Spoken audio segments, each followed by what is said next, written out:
London is nice in the summer, isn't it? No, I'm not joking.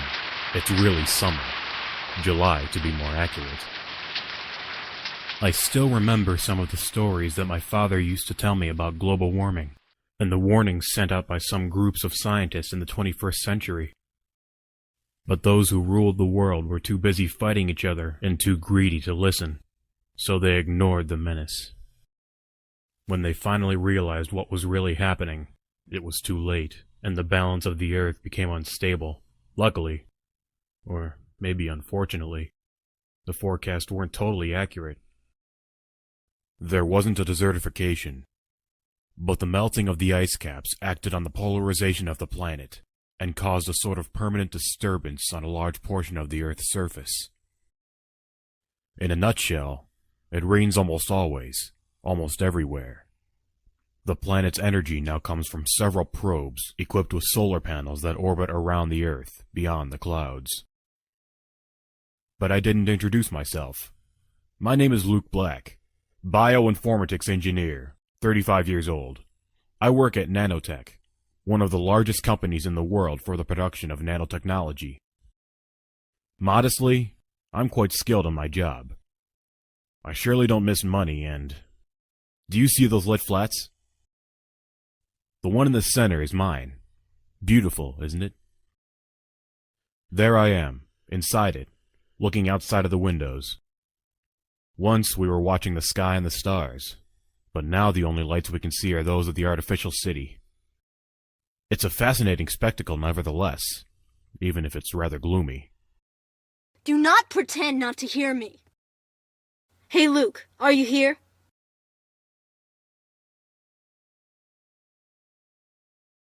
Helen, my current partner.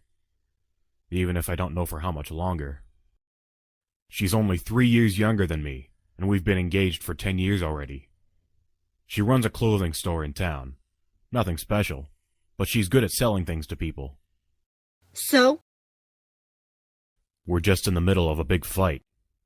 Seems like yesterday that we had our first kiss. Sorry, I was a million miles away. What have you decided? Don't you think that 10 years of engagement should be enough?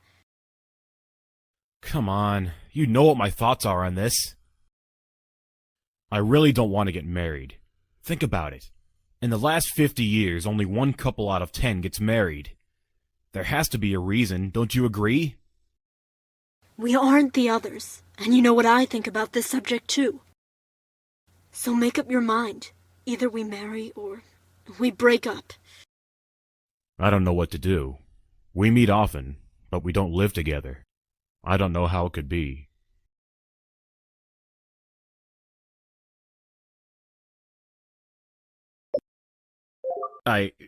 Listen, I think we should try to live together for a while first.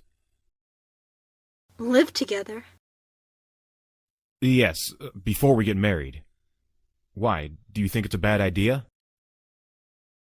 Maybe you're right, but are you sure? You aren't joking, I hope. No, I'm sure. Really? I really want to try, I swear. All right, we'll talk about this tomorrow evening. Now I have to go. Tomorrow I start work early. I love you. She says goodbye, kissing me passionately on the lips.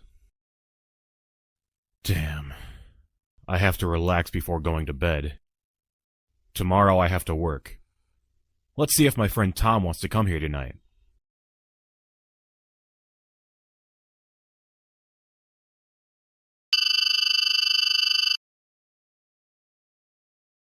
We're sorry, Mr. Richard.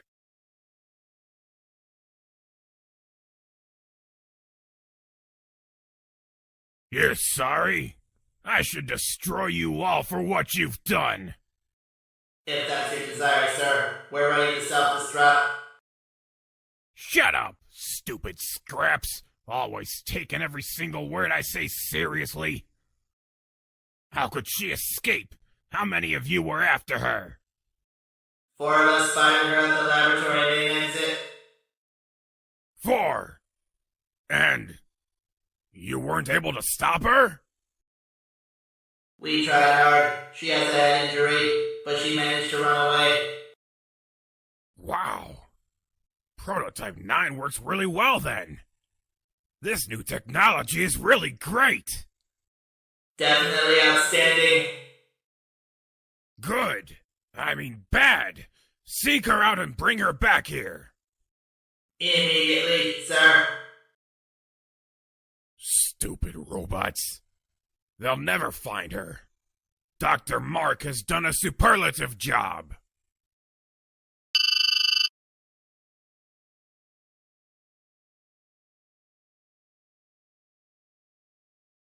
Come on, I can't believe it. What can't you believe? You living together with her. Ah, but why? What's so strange about it? You ask? I know you well. In the office, you always talk down about married couples. People change their minds. Yes, but not you. You're the most stubborn person I know. Yeah, true. You have a point. Did she give you some sort of ultimatum? What the hell are you talking about? It's a classic, man. You were still lucky. She could have decided to go with plan B. What? And that is... To accidentally get pregnant. Oh, shut up. I don't know what kind of women you hang out with, but... And anyway, she doesn't want a child. I wouldn't be so sure. As you just said, people change their minds. And she isn't as stubborn as you. You know, you would be a great lawyer. You manage to twist people's arguments like no other. Hey, what time is it? The virtual boxing match is about to begin. Let's take our seats in the living room, quick! Okay, alright, let's go. At least I'll amuse myself and not think about it for a while.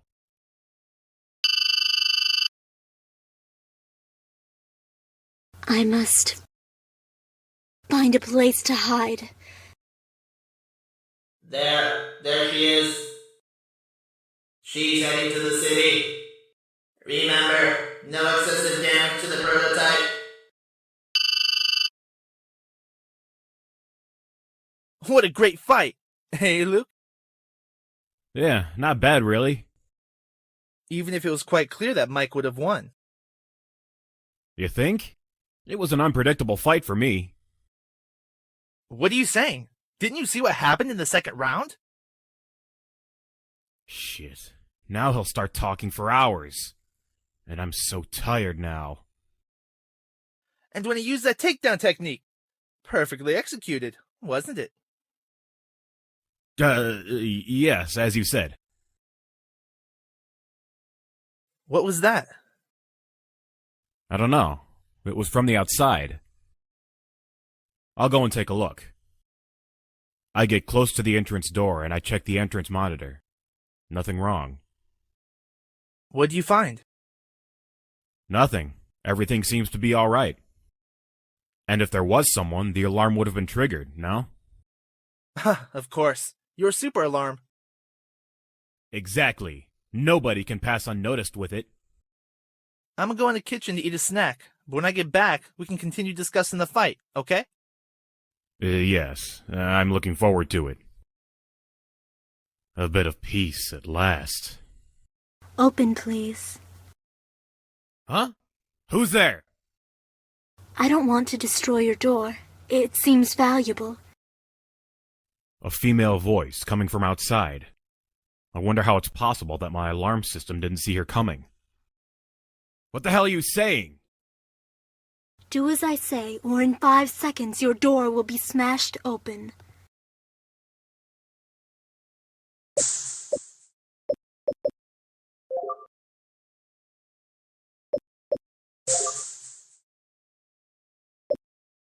All right. I'm opening the door. But be warned, I'm armed. Killing you isn't my priority right now. What? Now I suppose I should be more relaxed about this? Ah! What? Shut up. But what are you? A robot?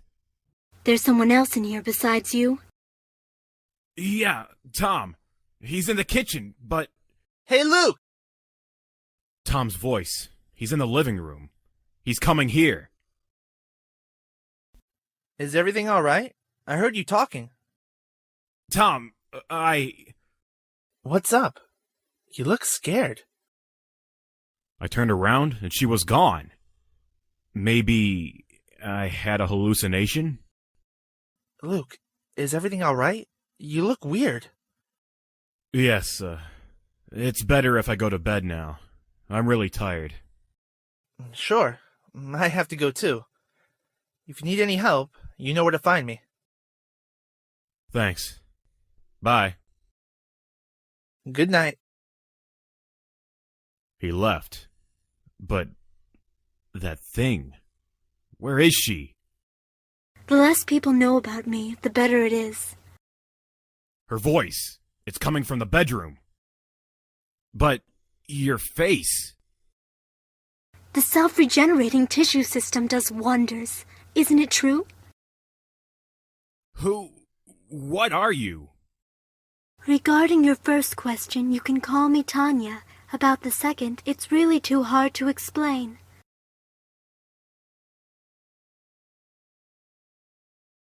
Tanya, huh? Yes, you know, I don't like being called Prototype 9. Not really a cool name, indeed. But what exactly are you? Alright, I see then. Why are you here? You're getting excited? What? Why are you asking me that now? Sorry, but I can catch various signals from your body that's just a state of excitement.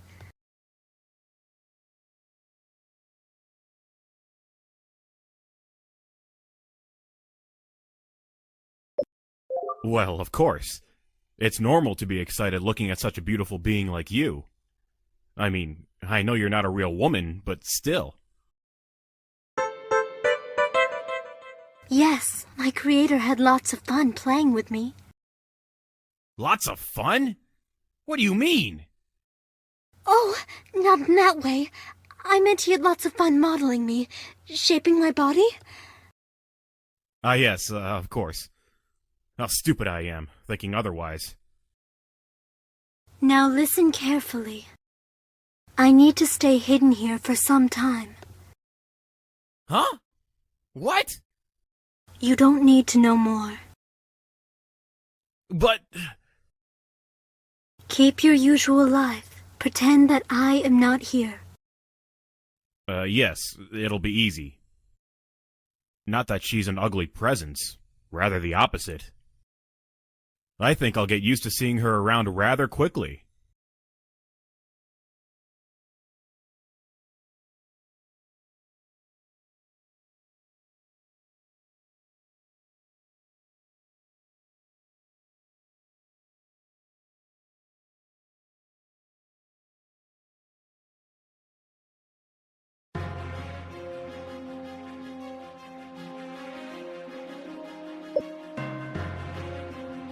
My bedroom is exceptional.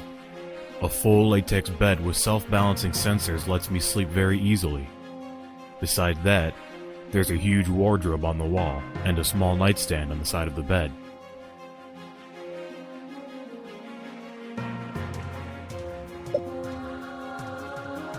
Inside the top drawer of the nightstand, there's my Phaser 3000, my personal defense gun.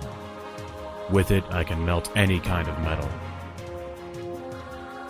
If I decide to do anything with it, I must be very careful.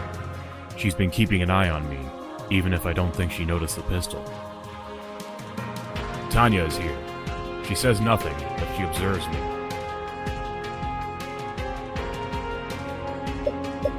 I take the gun in my hand. If you're thinking about eliminating me with that gun, you may as well save your efforts. Oops. She's coming nearby in a menacing way.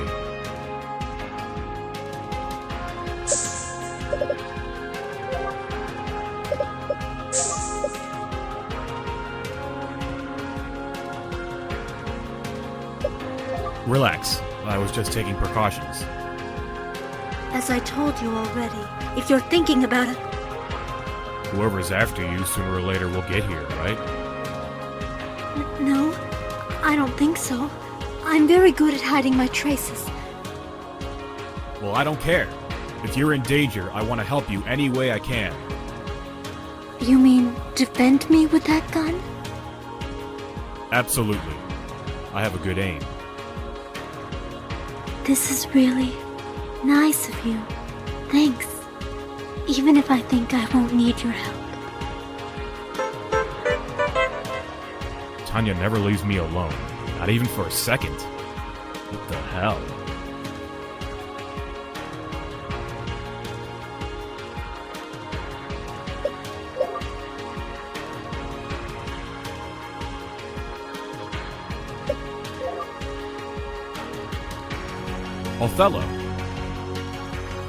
Othello, my cat. The kitchen is his favorite room in the house. He's always in here, all day. Surely he doesn't lack an appetite.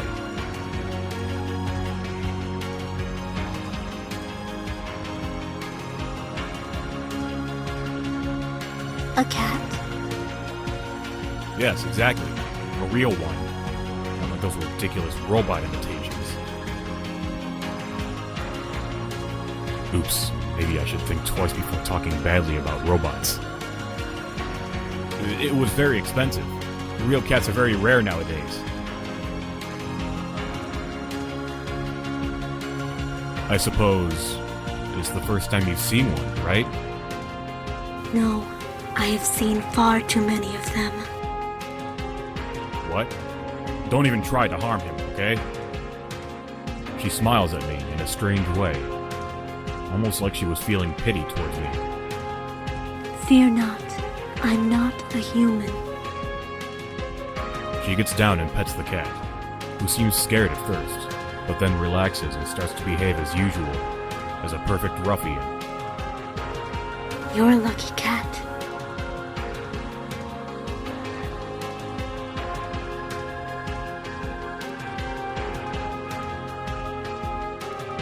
She's crying. Look at that. A crying robot? I've seen so many innocent cats being tortured to death in the laboratory for your useless and stupid studies. And I identify myself with them every time I see one, and in many other innocent little animals. Huh. I see. The laboratory. It's the place where they built, created you?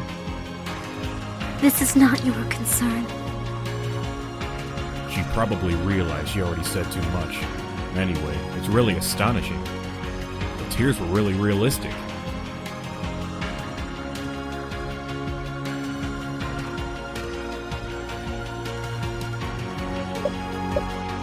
You decide to have a snack. You select chocolate mousse with cream.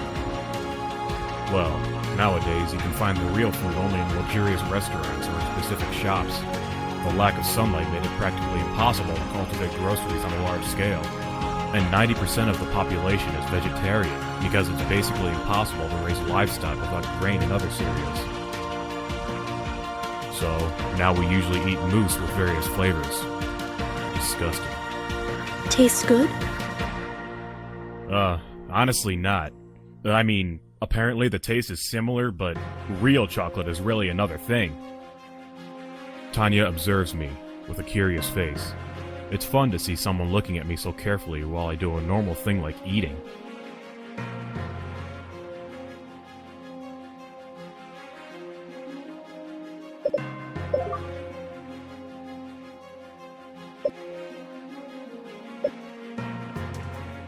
Is it necessary to follow me, even inside here? You must... Yes, us humans from time to time must fulfill our physiological needs, to put it with kind words. I know. I think I'll wait outside then. Tanya leaves me alone in the bathroom. She probably noticed I can't go anywhere from here, since there are no other exits nor windows.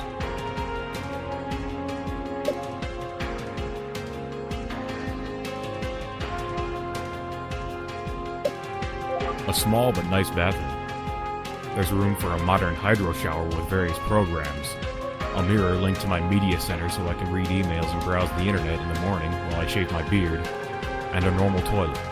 On the side of the sink, there's a small scaffolding where I store my medicine.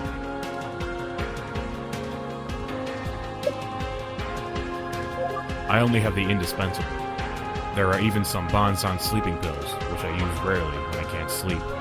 They're not addictive. At least that's what the commercial says.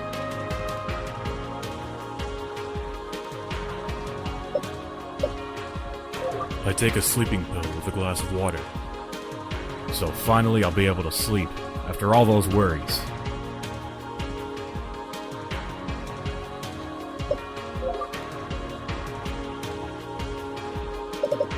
The pills are already doing their job. I throw myself onto the bed and fall into a deep sleep.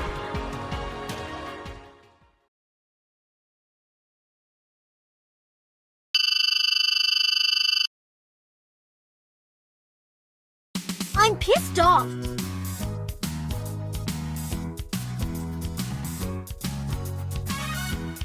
You'd rather be outside under the permanent rain?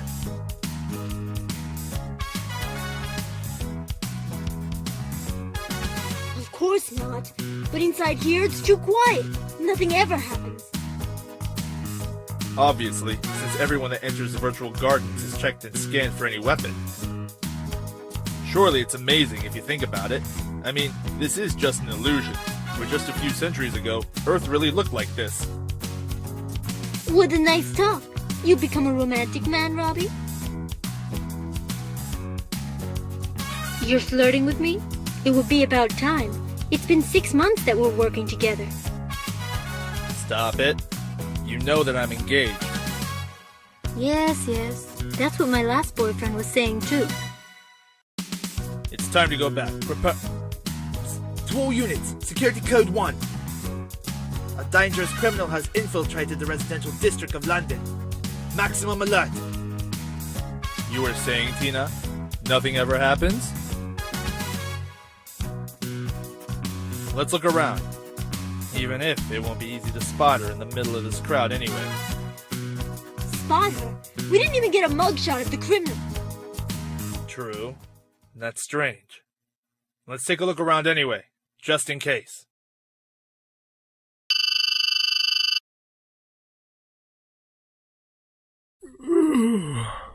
I had a really peaceful sleep. But where is she? Was it a dream? I can't see her around here. Luke, you're still in bed? You need to go to work. Her voice. It's coming from the lounge. She's a very dangerous criminal. Unfortunately, the police weren't able to provide us with an identikit yet.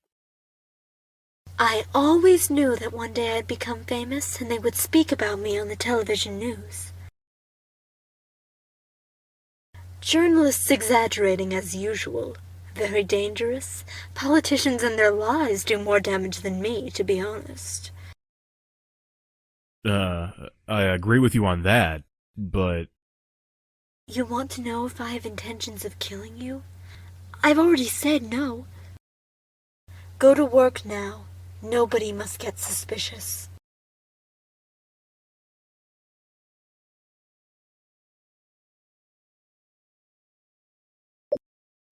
All right then. I'm going. Have a nice day. I'll wait here. Yes, well, bye.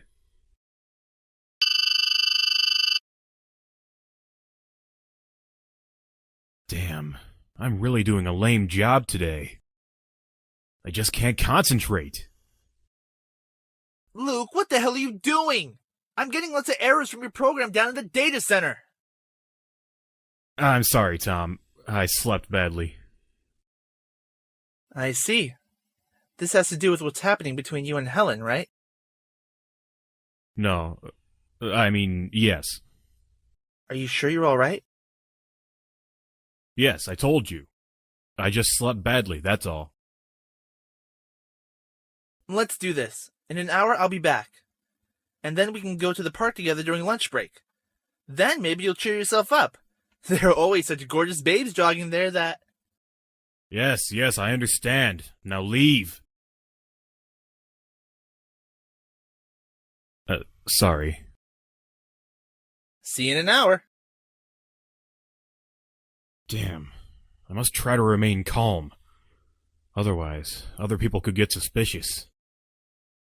The darkness. What's going on? Is there a power failure? Hi, sweetie. Tanya! What are you doing here in my office? I want to stay with you. Always. Stop it! You're scaring me. It's our fate. Nothing will ever divide us.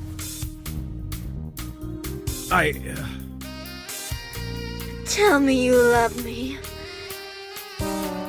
But I'm engaged to Helen. Come on, tell me. Tanya, Who's Tanya? What the... Hey, you were sleeping. It's alright. If the boss didn't catch you, I mean. In that case, I suggest you start looking for a new job already. It was a dream. Thank God.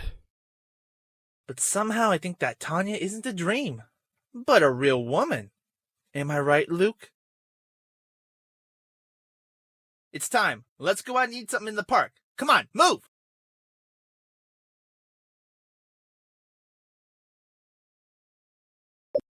I'm coming. Give me a minute.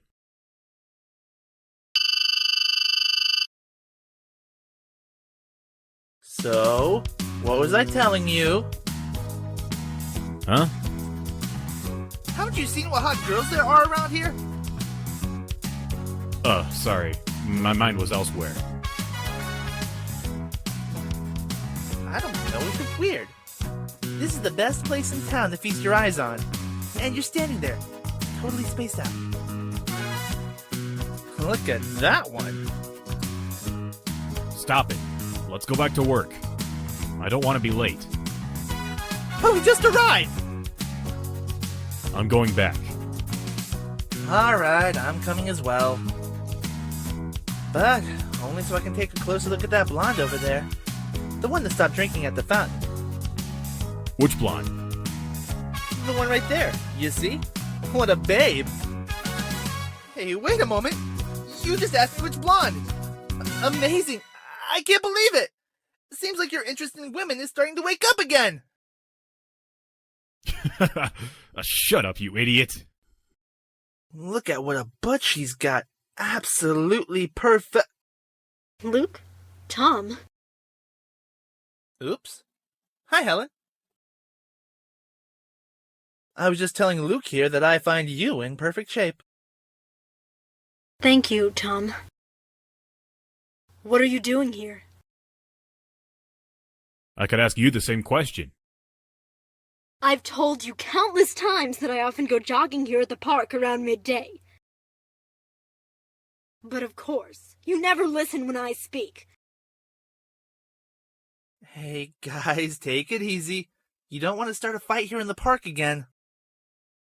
This is none of your business.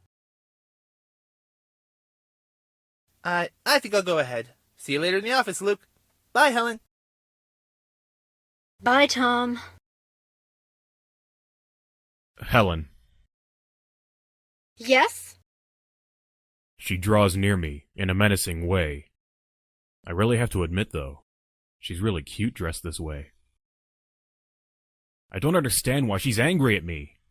She should be happy after our last talk yesterday evening.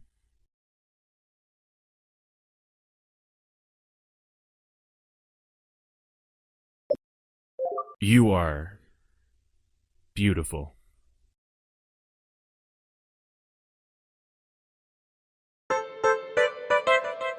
Thanks. I must go back to the office now. So, see you this evening? You know, we have to plan my move. What's up? Yes, sure. I'll give you a call and we'll surely arrange something. She comes closer and kisses me softly on the lips. The sweet sweat on her skin is like a perfume that irresistibly attracts me.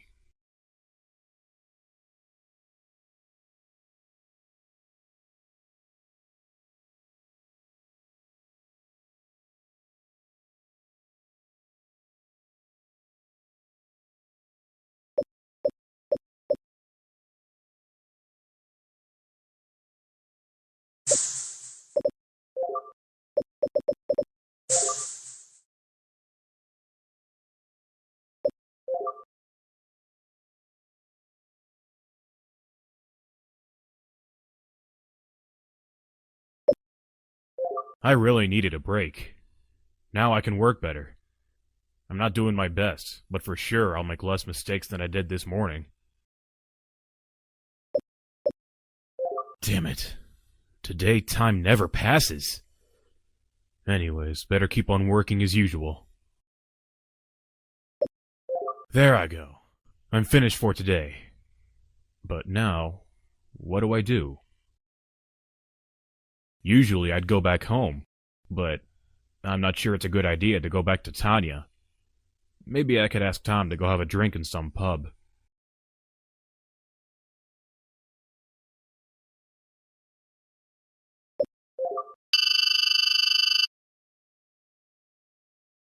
Here I am, walking in the perennial rain. Maybe I should just go back home. But what'll I do then? What if Tom decides to come see me? Or even worse, when will Helen call to meet up? Tanya is there waiting for me, for sure. And I can't keep her hidden forever. Damn it! What can I do?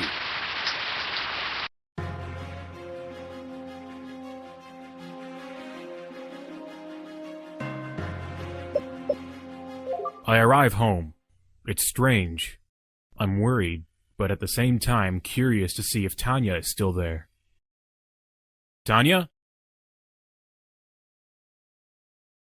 Seems like there's nobody here.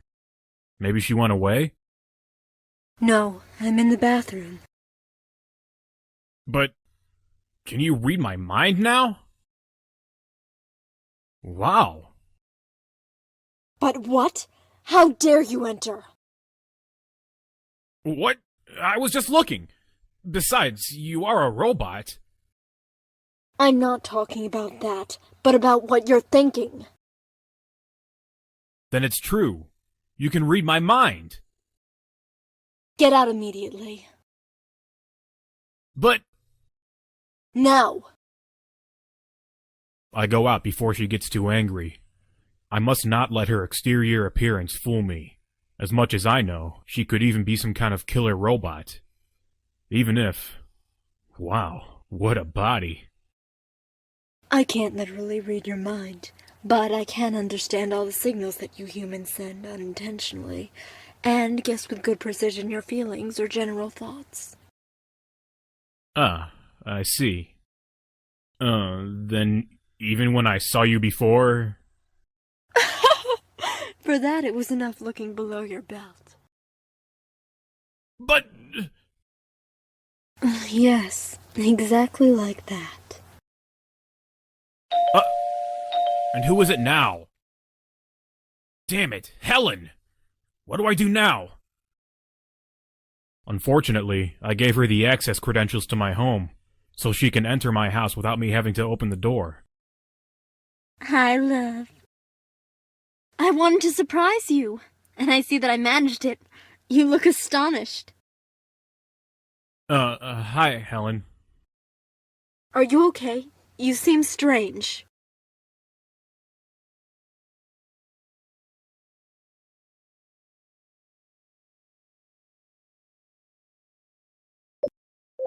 Oh, Luke. You haven't kissed me like that for a while. I am happy to see you, but I didn't expect you to come so early. I know, you're right. I'm early, but... I bought some natural food, and now I want to prepare a nice dinner. You can't refuse. I'm going to the kitchen. Join me as soon as you're ready. Don't think you can sneak away as usual. This time, you're going to help me. Luke, where did you go? Come here. Helen is calling me. Better not make her wait too long or she'll come looking for me.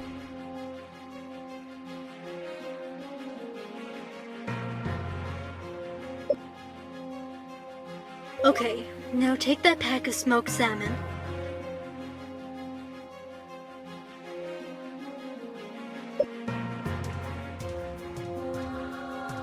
I help Helen prepare spaghetti with smoked salmon and a sauce made of eggs and cream. Looks great. I have to admit, she is one of the few people who can still cook like they did in the 21st century. Helen, all this stuff must have cost you a fortune. Yes, indeed. But you shouldn't have bought it. I did it for us. It's not wasted money. So please don't start calculating how much this normal dinner will cost us. Helen. Yes?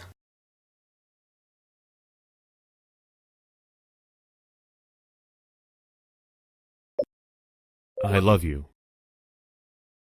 Me too, despite of everything. We sit at the table and have this delicious food. It really is no comparison with those junky foams I have to eat every day. Even if I don't want to think about how much Helen spent buying all the ingredients. After we finish having dinner, we go to the living room to watch a bit of TV. The night is going well. It's really strange. I haven't felt this type of connection with her for a long time.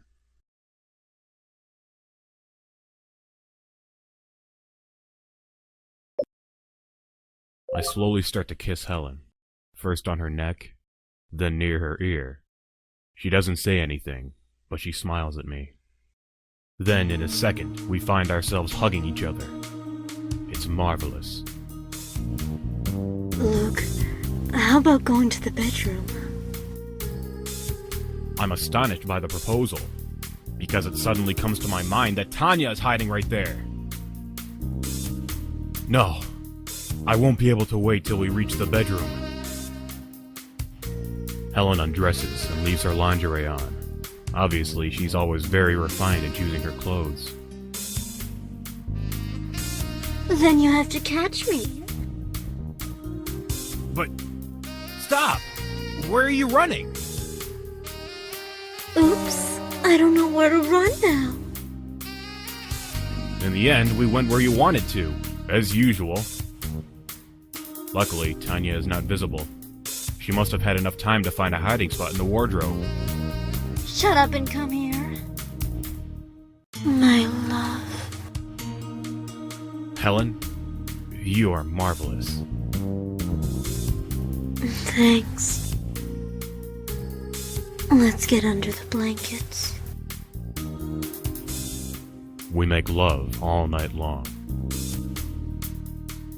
Knowing that Tanya is hidden behind the wardrobe excites me in an unusual way. Is she looking at us, or not? I don't care about the answer. It's knowing that she's there that makes everything so exciting. For sure, I can't go on like this, but for the moment, I think about something else.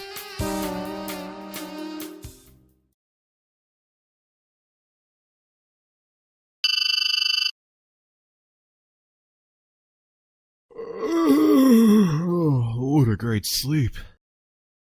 Hurry up. It's 7:30 already. Ah! But Helen? She just left, but she left you a very nice message in the kitchen. And I guess you read it. What's so funny? Nothing. In any case, hurry up. You have to go to work soon. Okay, but before that, I want to talk to you for a moment.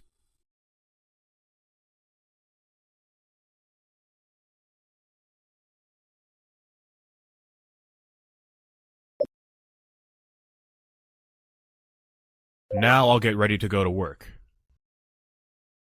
Good. But This situation must come to an end. I already explained to you. And I don't want to know anything about you. But... Well done. I'd be sorry if I had to eliminate you. Eliminate me? Oh, yes. No. You'd never do that. You think? I'm going to work now.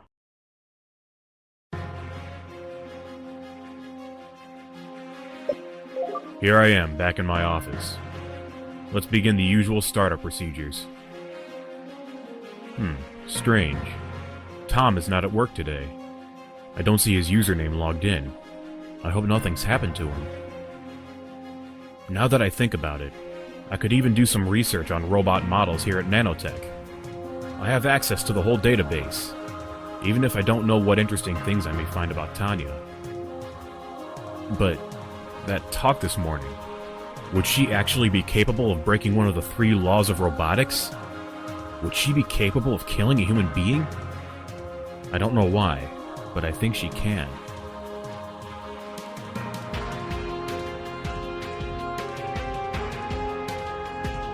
I start querying the database.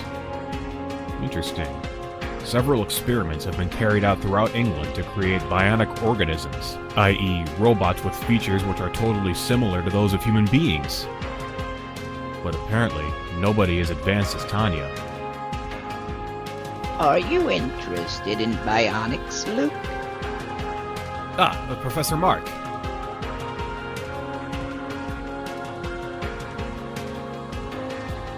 The files you are reading are rather outdated.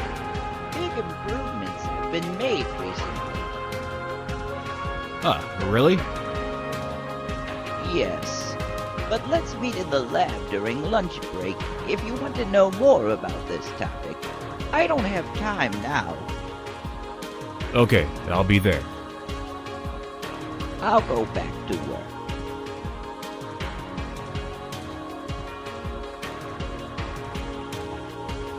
Another boring working day. Damn it. Time never passes today. There I go. For the moment, I've finished. It's lunch break time. I can stay here in the office or go somewhere else. But I only have 1 hour. I can now go to Mark's laboratory if I'm interested in hearing his offer.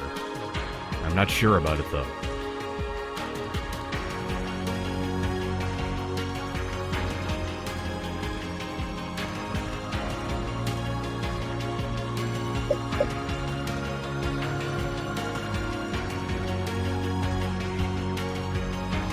Hello, Luke. Good afternoon, Professor. It's an honor for me. Forget it. Let's get straight to the point. Sure. What you see here is nothing but one of the many nanotech labs.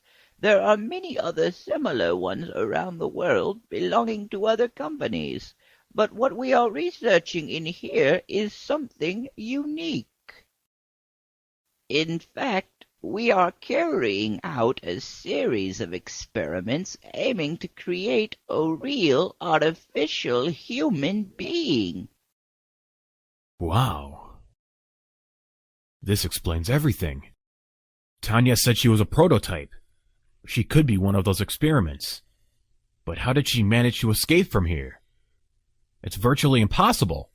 Maybe she comes from some other lab. I know you do not morally agree with these kind of experiments. Well, no, actually. And what if I offered you the opportunity to cooperate with me? Me? Working with you on this project? You are one of the most brilliant minds in the whole company.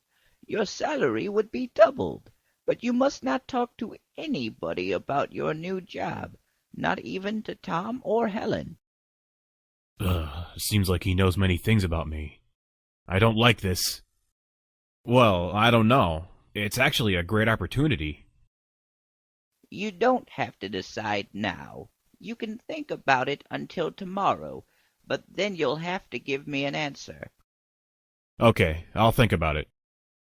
Maximum secrecy. There are bigger interests than you think behind this project. If you talk about it to someone, unpleasant consequences may occur.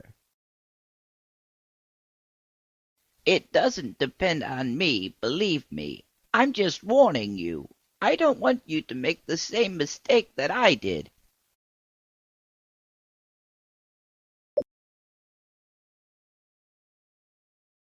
Okay, I don't have any other questions.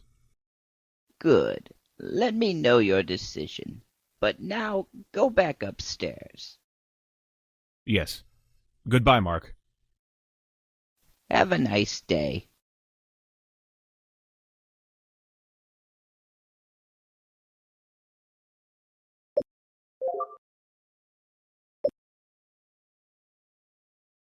Who knows if Helen is even jogging today? We didn't set up an appointment, but she said she usually comes here. Ah, there she is. Helen! You're here. Were you looking for me? Let's just say I was hoping to meet you. She jumps on me and puts her arms around my neck. What's up? Nothing. I just wanted to see you. Why? I thought you had something to tell me. If you're referring to our recent discussions about getting married or living together, I changed my mind. What do you mean? After what happened last night, everything is so good now. I'm scared of changing things. We might change them for the worse. But... Please, try to understand me.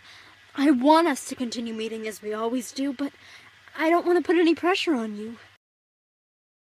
Wow, that was exactly what I wanted. If we meet only once in a while, it'll be easier to solve Tanya's problem. Okay, I understand. You're right, after all. I'm so happy you understand. She starts kissing me all over my face. Come on, stop it! Love. A policewoman? What do you want? I am very sorry for interrupting you, but I'd like to see your ID. Every regular citizen has an ID, containing all possible information. Health, work, marital status, anything.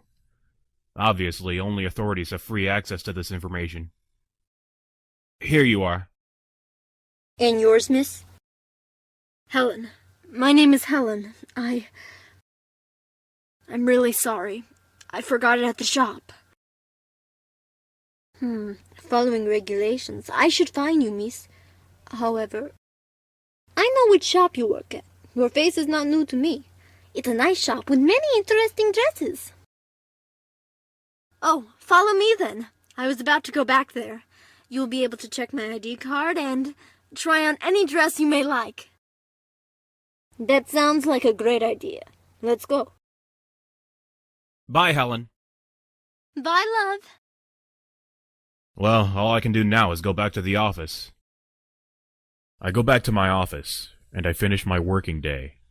I'm about to go when I receive a call from Tom. Now that I'm finished, it would be a good idea if I'm the one that goes to see Helen, so that she stays away from my home and from Tanya.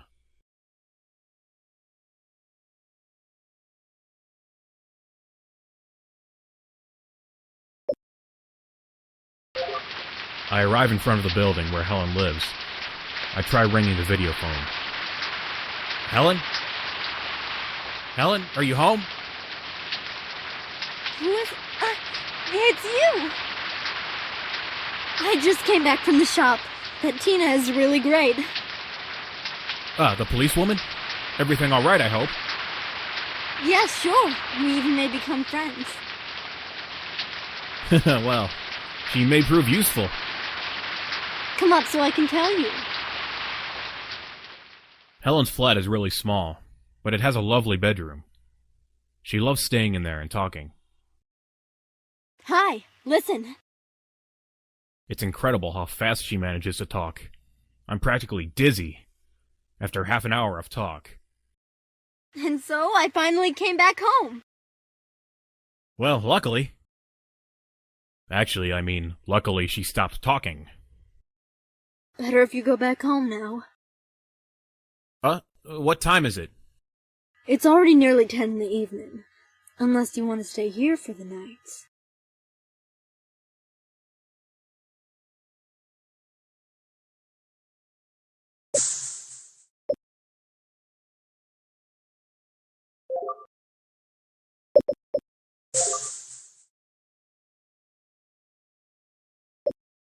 Unfortunately, I have to pass by my home. I left some documents there. I see. It's okay. We'll do it another time. It's better I go. I'm very tired. See you tomorrow. Yes, sure. Same to you. Love you.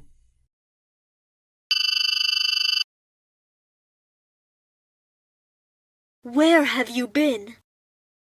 Why? It's very late. I thought something had happened to you.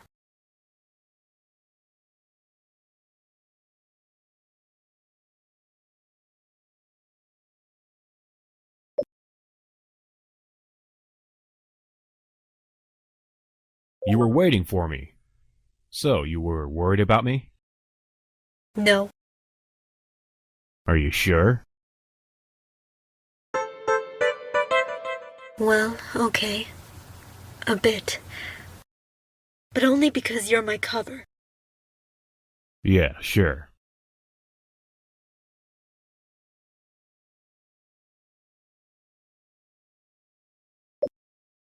You know, I have a question going through my head since yesterday, but I didn't have the time to ask you. And that is? Yesterday when I came, you were taking a shower. Why? Why not? But you are a robot. Or something like that. What sense is it for you to take a shower? I feel the same pleasure as humans, and I get dirty like humans, you know? I don't like feeling dirty. I understand.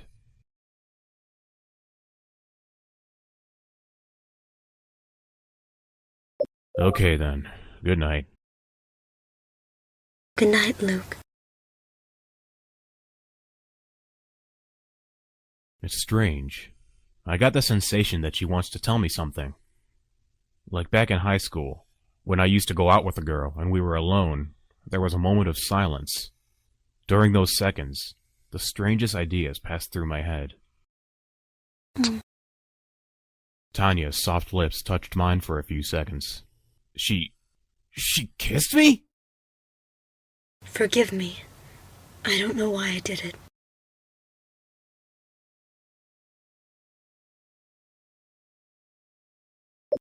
In any case, it wasn't bad at all. For a robot.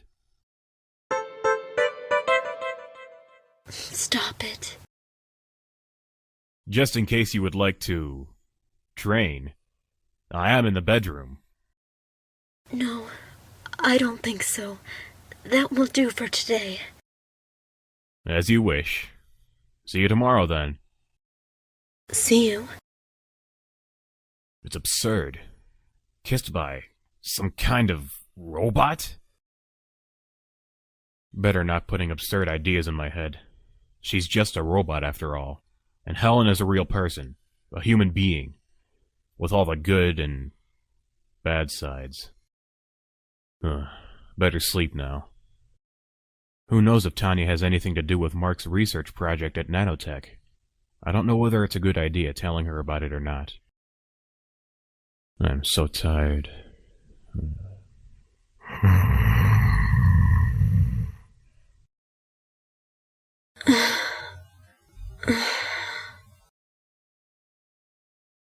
What was that? What's the matter? Maybe it's better to go and check.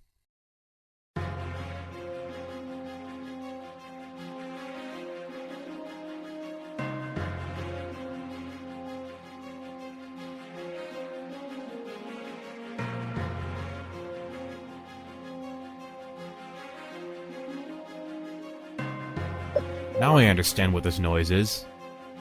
Tanya is crying in the bathroom. She really seems desperate. I try entering, but she locked herself in. Tanya, open! What's up? Go away.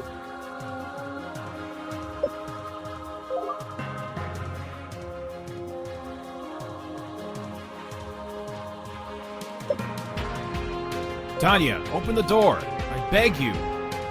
Why are you crying? Go back to bed. I just want to help you, believe me! Thanks, but you can't. Nothing to do. What is wrong with her? I hear something like a whisper, as if she's talking to herself. I lay my ear on the bathroom's door in order to hear better. I can't do that. He's a good guy. Uh-oh. I think I should start worrying.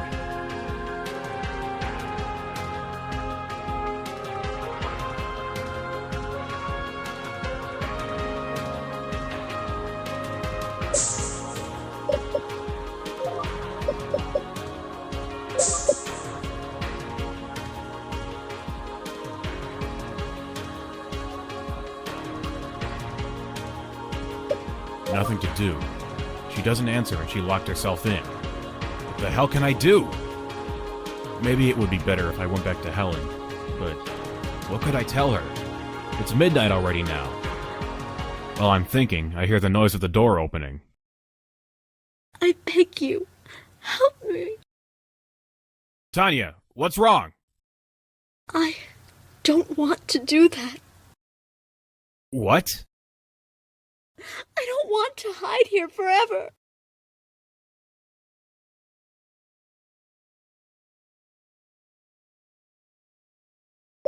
But you want to go away from here? I don't know. Stay here. Please. Why do you want me to stay now? Because you seem desperate. I'd feel guilty sending you away. And I believe you have good intentions and that you'd never hurt me. Thank you. But I'd like to know something. I think I have the right to. Among the thousands of flats in the city, why did you come to hide right here? Because you work for Nanotech. Yes, I think I told you. So what? Who knows? Maybe in the end it has some connection to Mark's secret project. I need your help. I was created in one of Nanotech's secret labs. I managed to escape, but I'm not sure what I am exactly. What? Exactly that. It's not by chance that I'm here. But what do you want from me? What should I do exactly? I want to know who I am. I'm not sure I understand. Listen, I don't know how to explain it. I have blurred memories, but they don't belong to the world's recent history. What does it mean? I remember the sea, the green fields. I remember the seasons. I don't remember the rain. I was not born in this century.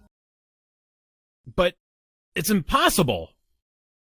I know, and I'm going crazy over this. Okay, let's go to sleep now. Tomorrow we'll think about what to do, okay? May I sleep with you? Oops. What do I do now?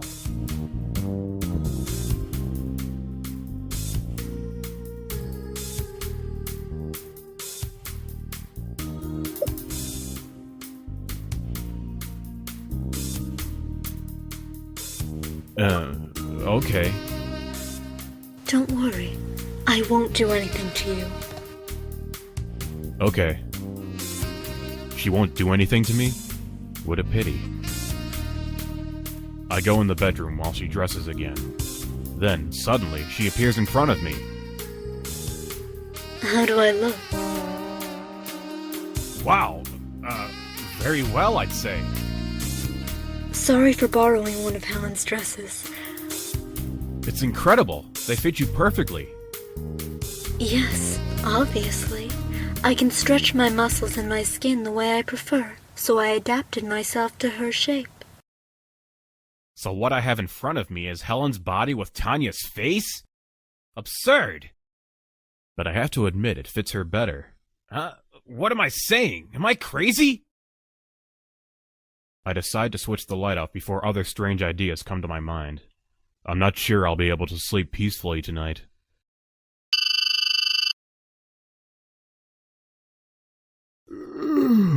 Luckily, I managed to sleep for a few hours at least. Who can be here at this time? I dress up quickly and I run to see who it is. Luke, what the hell are you still doing at home?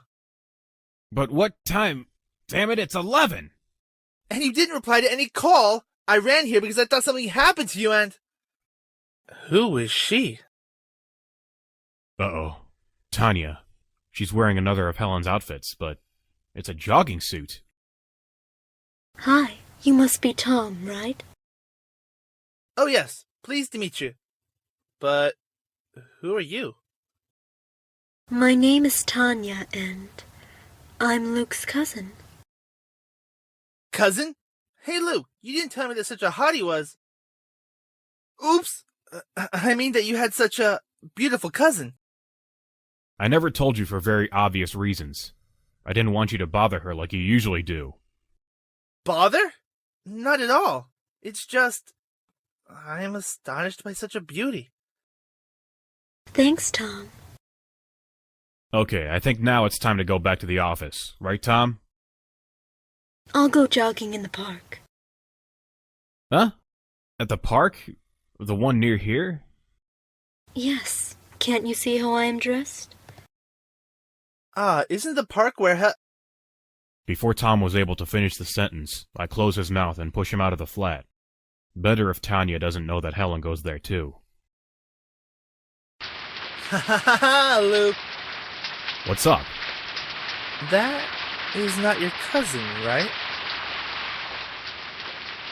But why are you here? Did they give you a special permit?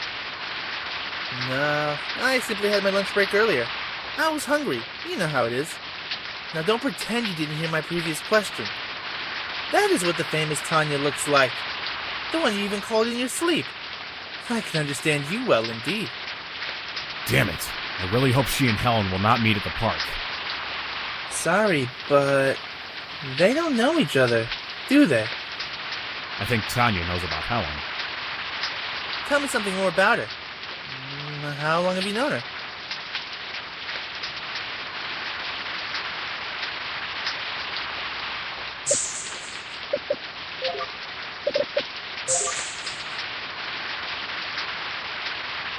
It's been a short while. We still haven't done anything. Yeah, right. She was there at your place. Idiot! Not everybody's a maniac like you.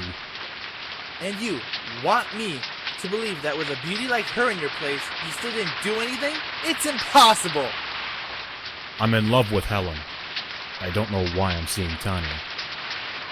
Hey, there is nothing wrong having a lover. It strengthens the couple's relationship and... Listen, stop telling me your theories. Obviously, if you tell Helen anything, I'm gonna cut your balls off. Me? Heavens no! No, you became my idol now. The shy IT engineer who has two women like that. Incredible, isn't it? Shut up! And so we arrive at the office. Why does Tanya want to go out now? Before, she was so concerned about hiding, and now she suddenly wants to go jogging at the virtual park? Doesn't make any sense. Unless her true intentions are different. But what can they be?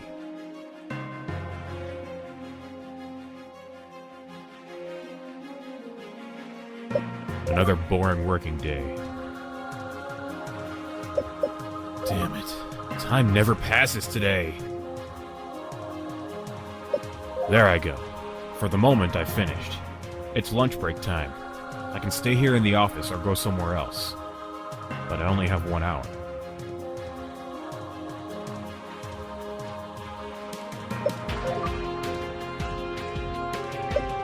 I enter Kensington Gardens' virtual dome full of doubts. For sure, Helen is there waiting for me. But will Tanya be there as well? I hope she changed her mind, or that she finished jogging and that she already returned to my place. Hi, Luke. Ooh, hi, Tanya. But isn't it risky? You're wanted, you know. Yes, but they don't have my identikit, and their scanners don't work with me. It's enough that I'm careful. They'll never find me among all these people. It's possible, but I believe you're lying. Okay then. Yes, it is risky. Even if I have uncommon capabilities, being wanted by all of London's police is no small issue. But I absolutely wanted to see this place. It's wonderful here, just like in my memories. In your memories? I told you already, didn't I? I remember a different Earth. Probably how it was before the climate catastrophes. That's strange, though. How can you remember? Luke! And now? Oh, no. Who is she? She... I'm Tanya. His cousin. Has he ever talked to you about me? No. But I know he has no cousin. The situation is getting bad. Okay then. Sorry if I lied to you. Believe me, we're just friends. We met here by chance. Sure, Luke told me you're a very jealous girl, but I didn't think to this extent. Ah, really? Then he must have also told you that I'm a kung fu black belt. Look, Helen, it's not the time. You shut up. We will discuss this later. I understand. I'll leave you alone. Good idea. Luckily, Tanya decided to leave. I'd hate to hurt you. Luke loves you so much. Hurt me?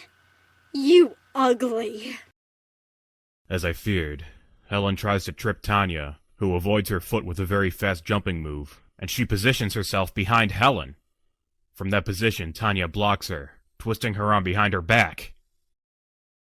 It's not polite tripping people running. Ah! My arm! You're hurting me! Tanya, I beg you! It's a strange sight. Tanya, holding Helen, lays her head next to hers from behind, and whispers the following words in her ear. I don't want to hurt you, but you have to be kinder to me, darling. It would be a pity ruining a nice body like yours. I don't know why, but I'm getting aroused. Then, don't you want to apologize to me? You're hurting me! Now, isn't there something you want to tell me? Sorry! Forgive me! Luckily, Helen's pride doesn't go as far as letting someone rip her arm off. Tanya lets her go. You're a bitch! Hey, watch your manners. Damn it! Stop that, you two!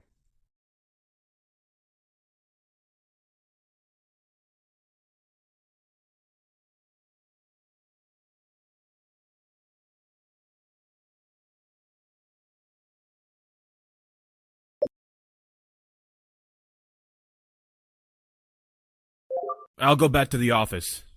By the way, you have company. 2 policemen are coming to check what's going on. Hearing my words, obviously, Tanya runs away, like a lightning bolt. Helen looks at me for a moment, as if she were about to tell me something, but I turn around and go away. They behaved in a really stupid way, both of them. Helen with her ridiculous jealousy, and Tanya that would have broken her arm over nothing. They should go to hell, the both of them. Seeing what time it is, I decide to return to the office. As soon as I return to the office, I find someone visiting me. Good day, Luke. Oh, hello, Professor Mark. I am pleased to see that you don't have those strange visions anymore. And how does he know about that? Maybe he's talking about a few days ago, when I dreamt about Tanya here in the office. I see you are puzzled. Actually, I owe you some explanation. You should know that Nanotech's top brass have been keeping an eye on you for a long time. Wow. Then, when a few days ago I told Tom there might be microspies in the offices, it was true.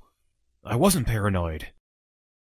If you check the contract you recently signed, you'll notice that we have the right to monitor anything you do or say in the offices. Don't get scared. I was quite astonished at first, too, but then I understood there was nothing wrong with it.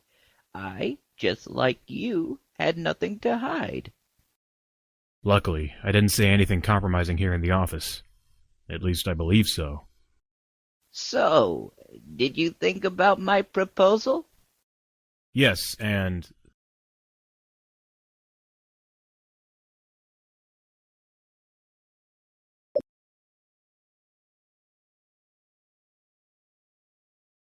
I'm sorry, but I don't feel ready. In what sense? It's just, that kind of research is against my sense of ethics. Moreover, recently I've been in trouble. I want to devote more time to myself and less to work. Very well. I'm disappointed by this decision of yours. I'm very sorry, too. Obviously, if you tell anyone about this offer, or about the fact we have a secret bionics lab, you will be immediately fired and fined for the amount of £5 million, an amount that you obviously don't own, so that you will end up in prison for the rest of your life. Yes, I understand. Don't worry. Sorry for the terms. I just wanted to be clear. It's very clear. Good. Have a nice day, then. Good luck. Same to you, Professor. Goodbye. I finished my regular working shift with 1,000 thoughts in my head, as usual. Tonight, Helen will drop by my place for sure, to ask for an explanation, and she doesn't know Tanya's there. What the fuck can I do?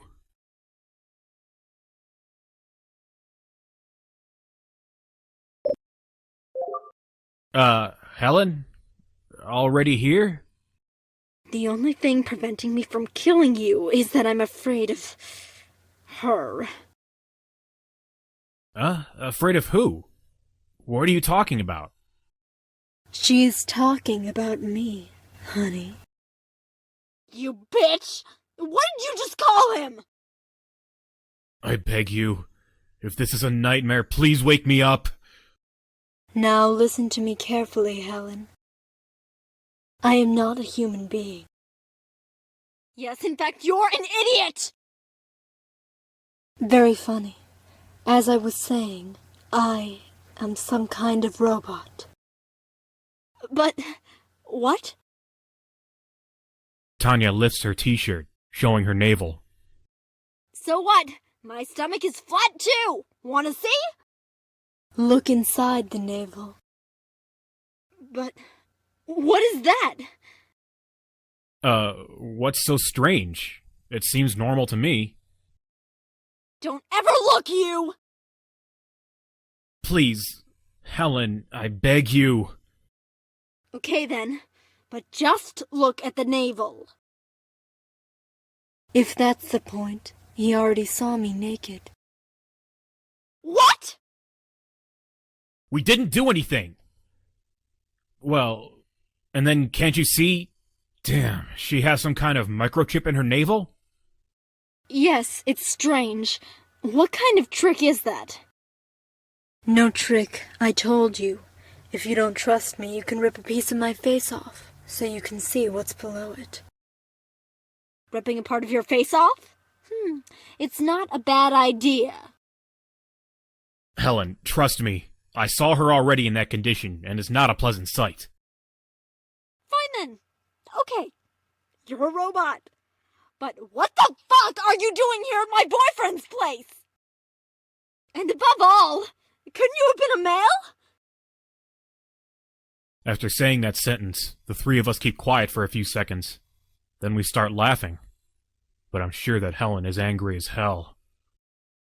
In fact, after a few seconds, she gets serious again and asks, Alright, seriously speaking, I want explanations, and they better be good. I'll leave that decision to Luke, but the best thing is that you don't know more. What? So I should be happy knowing that such a hottie stays at my boyfriend's place all day long? Hey, thanks. You complimented me. Now that I think about it, that jogging outfit you wore today is mine. You thief! Helen, shut up. And you, Luke? Luke, what did you decide? I'm risking a lot exposing myself like this. You know this, right? Damn it, what do I do now?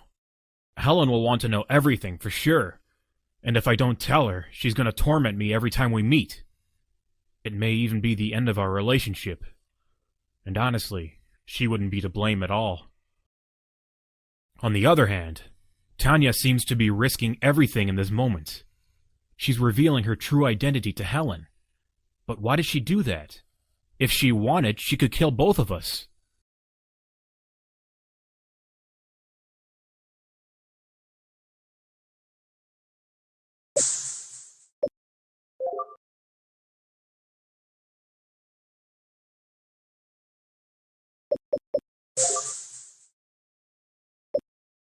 Tanya, I trust Helen.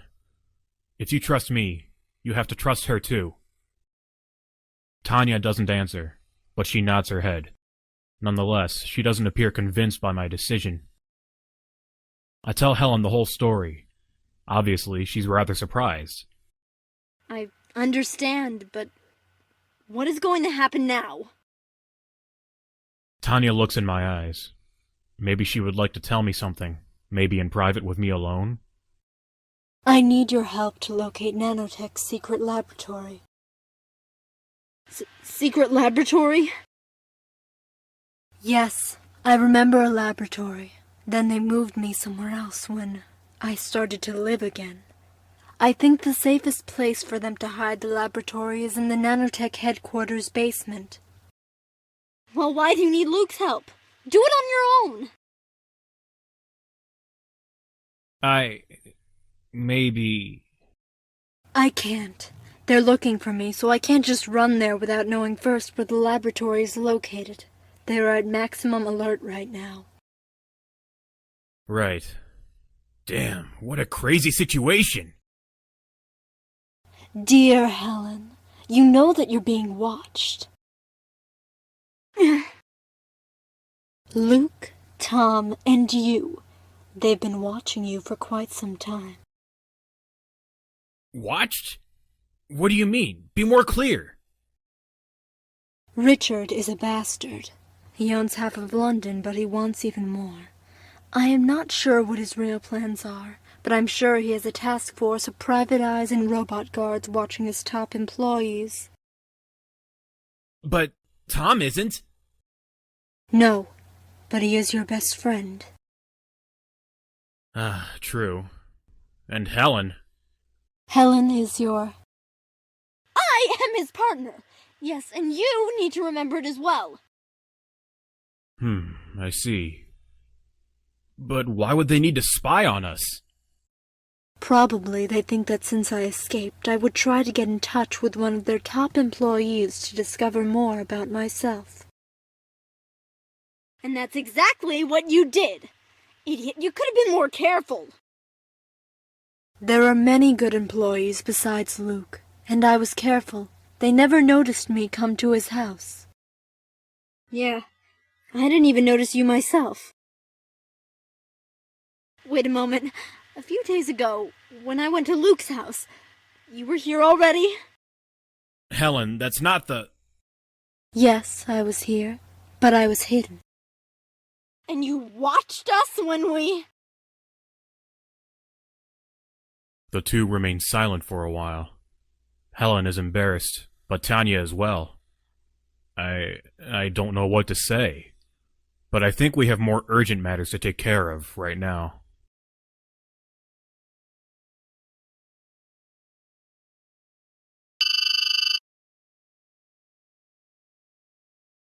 I said no! I'm not leaving Luke alone with you! Helen glares at us, her gaze piercing us like a knife. Oh my god, you're so stubborn. Tanya returns the glare, letting out a long sigh. Just forget it. Helen, listen! Helen, I don't know why I'm trying to reason with her. I know her well enough to know she's beyond reasoning now. Either I stay here with you, or you come back to my place with me. Back to your place? Yes, there's no way I'm leaving you alone with her.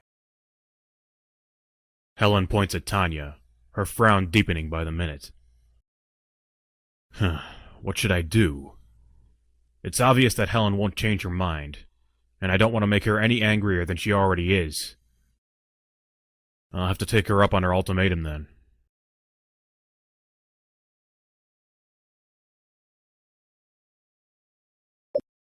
I think it's better if you stay here.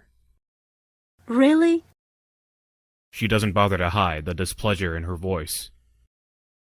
That's a wise decision. This way I can protect both of you. I don't need your protection. Helen hisses at Tanya. You'd change your tune if you ran into one of Richard's robo-guards.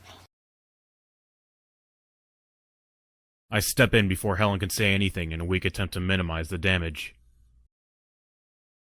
Well, what's the plan then? It's late now, so you should get some sleep. We'll work out our plan of attack tomorrow. Fine. Let's go, Luke. Go? You're coming to bed with me. Helen grabs my arm tightly with one hand and points at Tanya accusingly with the other. And you will stay here in the living room. Don't even think about coming into the bedroom. Of course. I'll stay out here. She's not spying on us, is she? Helen glances over her shoulder, as if she'll be able to catch a glimpse of Tanya looking in on us from the living room. I can at least get undressed, right? Don't worry, she's not spying on us. I don't understand how you can be so calm when you've got that thing inside your own house. I like having her around, okay? What? Helen's eyes narrow, and I recognize her expression. One false move and I could be done for. It's hard to explain. I mean, it's like when you have a pet, you know? Sure, you love it, but not the same way you love a person. But it's still nice to have it around. She's not a pet, Luke. Just forget it. We should really go to sleep. Eliminate them all. What? What was that? I wake up to the sound of something coming from the entrance of my house. Helen, wake up! I shake Helen's shoulder, trying to bring her out of her sleep. No, I want to sleep. She rolls away from me. Something is happening! Come on, wake up! Huh? What are those sounds? It sounds like robot guards. They're inside!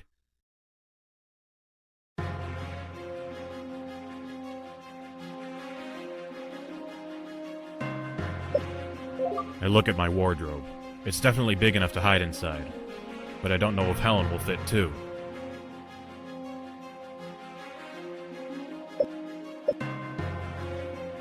Helen, I'm going to hide inside the wardrobe. What?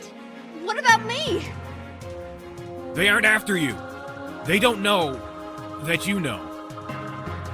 But We must examine bedroom.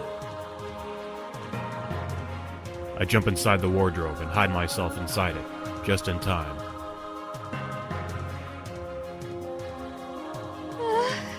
Who are you? Query database. You're not on the list. Where is Luke Black? He's still working. He always works late. Woman is lying. Luke left Nanotech complex regularly after he finished his job. Damn it! Helen was never good at lying. I don't know. You didn't tell me anything. Target acquired. Preparing to capture. No, don't! Luke, help me! I burst out of the wardrobe and leap between the robot and Helen. Don't touch her! Luke identified. Preparing elimination. What? No!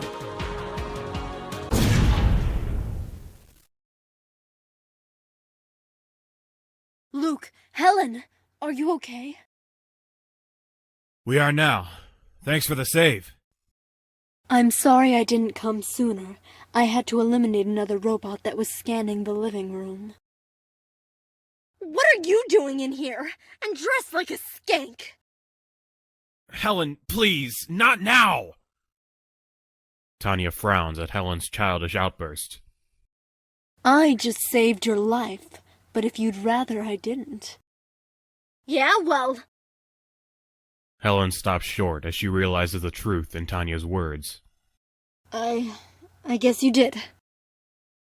She mumbles her words sheepishly and refuses to make eye contact. I don't know how they've managed it, but somehow they've located me. What? Damn it! It was a pretty small patrol, though. I don't know if they were able to transmit a communication back to Nanotech. Is there a way to find out? Well, we'll know if more robots show up. More robots? We have to get out of here! Calm down. I doubt they managed to send anything. Besides, it's safer to stay here. Why? Your house is in a public zone. While they can send small patrols, it would cause too much of a panic if they sent a large force. I see.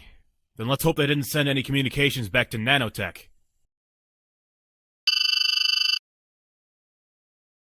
Nobody came. Does that mean we're safe? It might. Go ahead and go back to bed. I'll stand guard. Right. You don't need sleep like humans do, right? Yeah, she's a regular Supergirl. Tanya, I want to thank you. I'm afraid my audio system is malfunctioning. Did you just say...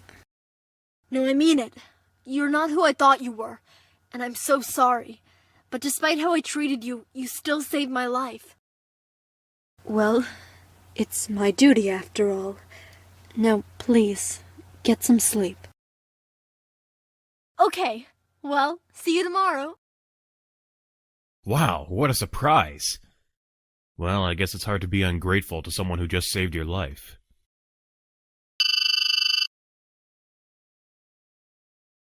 Helen, Luke, wake up. I'm awakened by the sound of Tanya bursting into the bedroom. She sounds urgent. What's going on? Is it robots? Aliens? Calm down. Great news.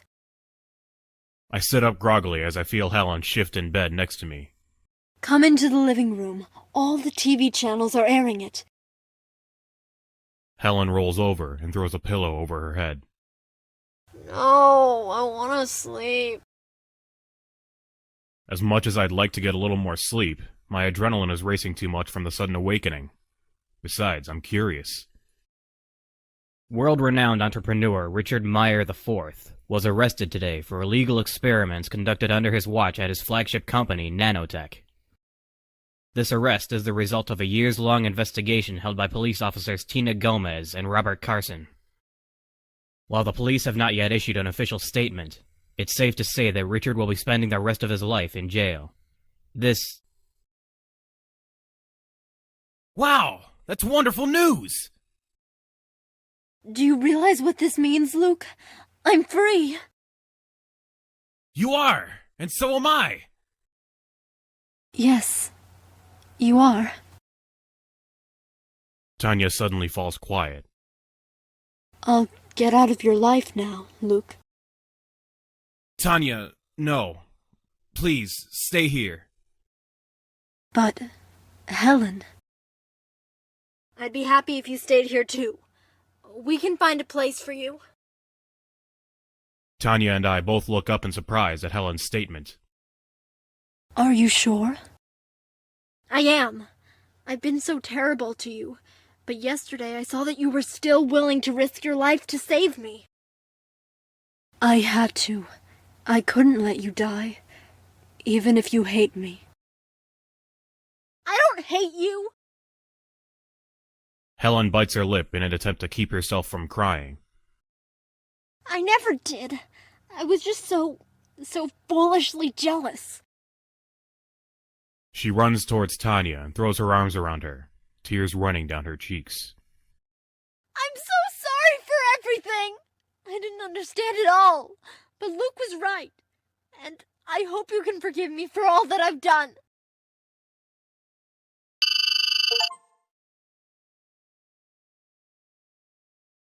Hey, you two, stop kissing! Are you trying to make me jealous? Oh, come on. It was just an innocent kiss.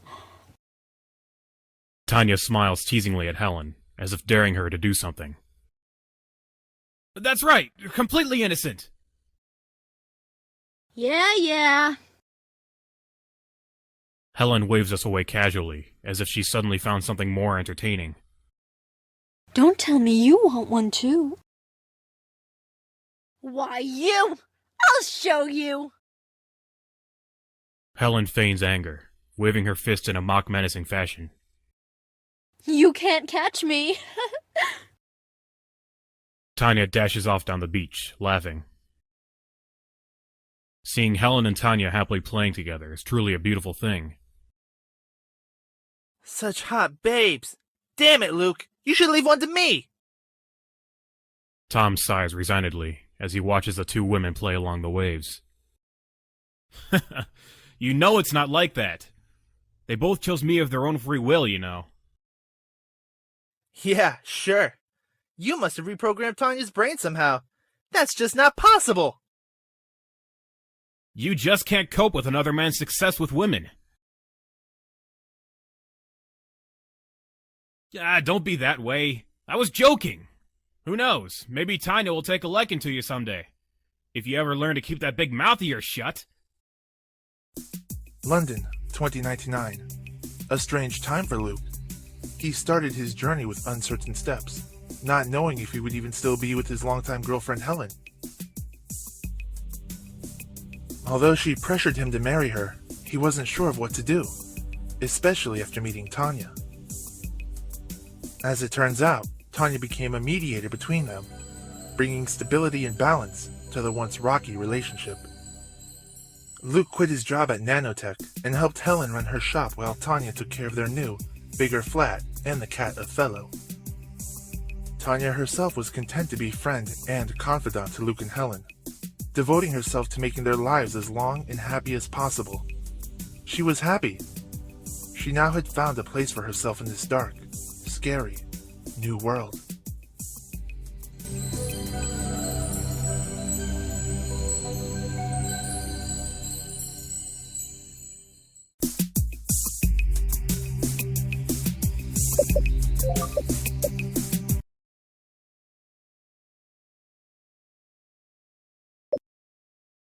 Tanya, I trust Helen. If you trust me, you have to trust her too. Tanya doesn't answer, but she nods her head. Nonetheless, she doesn't appear convinced by my decision. I tell Helen the whole story. Obviously, she's rather surprised. I understand, but what is going to happen now? Tanya looks in my eyes. Maybe she would like to tell me something, maybe in private with me alone, I need your help to locate Nanotech's secret laboratory. Secret laboratory? Yes, I remember a laboratory.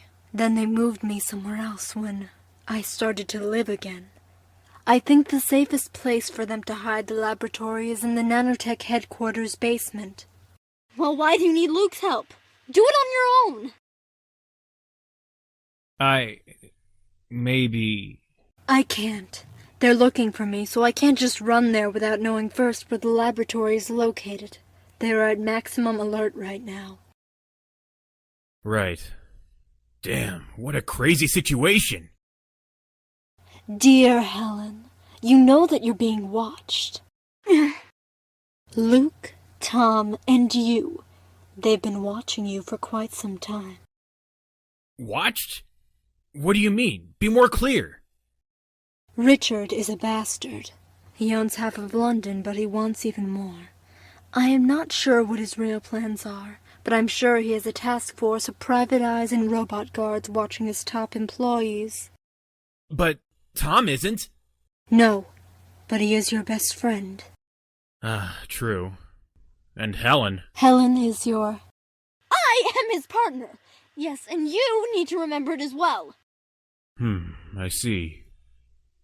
But why would they need to spy on us?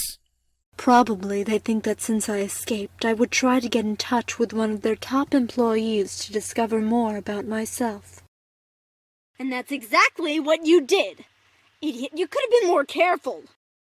There are many good employees besides Luke, and I was careful. They never noticed me come to his house.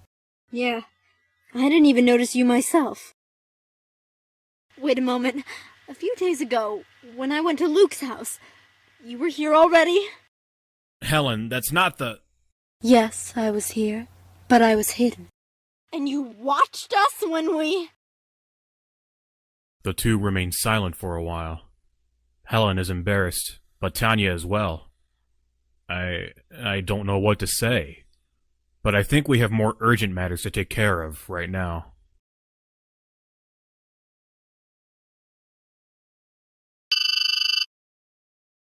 I said no! I'm not leaving Luke alone with you! Helen glares at us, her gaze piercing us like a knife. Oh my God, you're so stubborn. Tanya returns the glare, letting out a long sigh. Just forget it. Helen, listen! I don't know why I'm trying to reason with her. I know her well enough to know she's beyond reasoning now.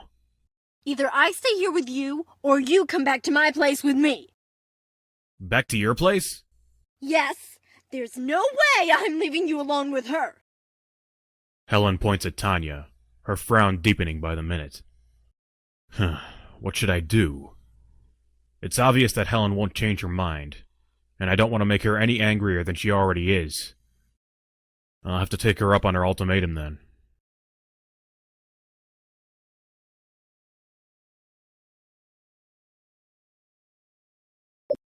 I think it's better if you stay here. Really? She doesn't bother to hide the displeasure in her voice. That's a wise decision. This way I can protect both of you. I don't need your protection. Helen hisses at Tanya. You'd change your tune if you ran into one of Richard's robo-guards. I step in before Helen can say anything in a weak attempt to minimize the damage. Well, what's the plan then? It's late now, so you should get some sleep. We'll work out our plan of attack tomorrow. Fine. Let's go, Luke.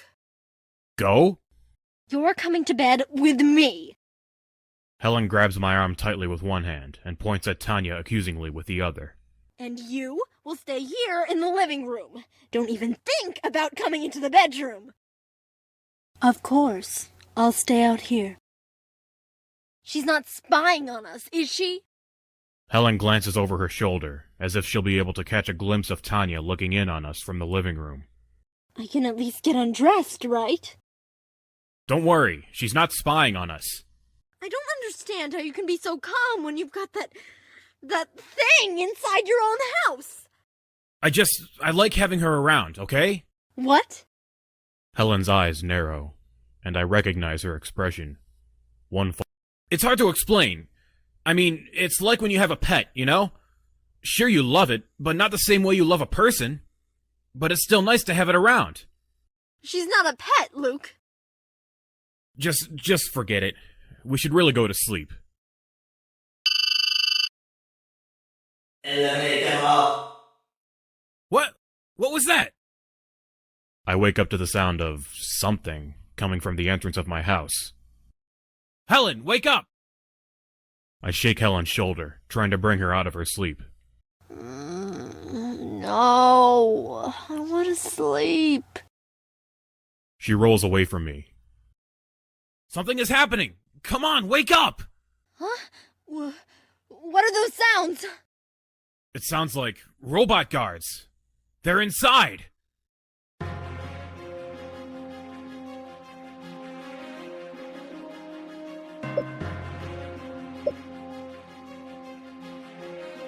I find my Phaser 3000 in the top drawer of my nightstand.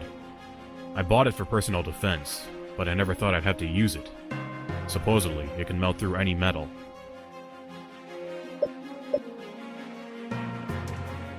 I grab my gun and check to make sure it's in working condition. With this, I might actually be able to help Tanya fight those robots.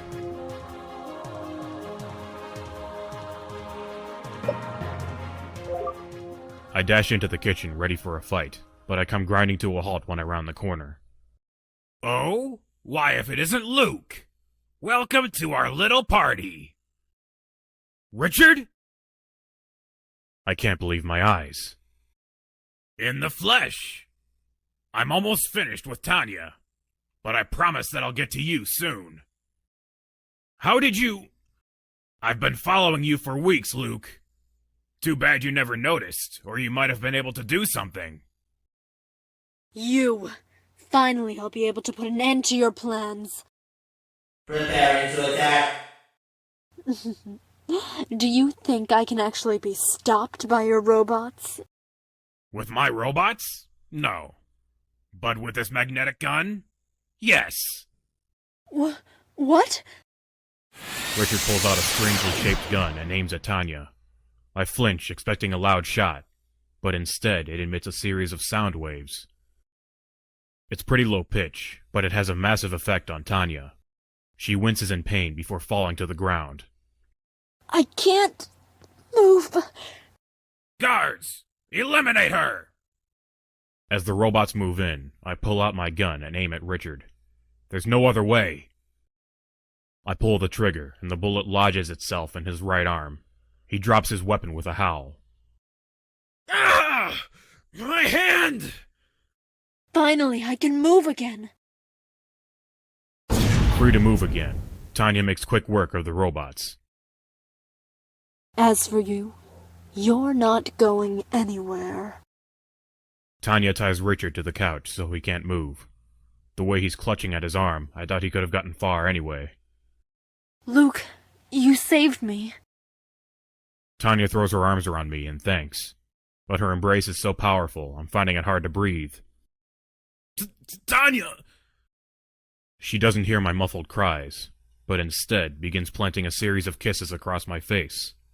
Luke, I love you. What? Ever since I met you, I felt an attraction.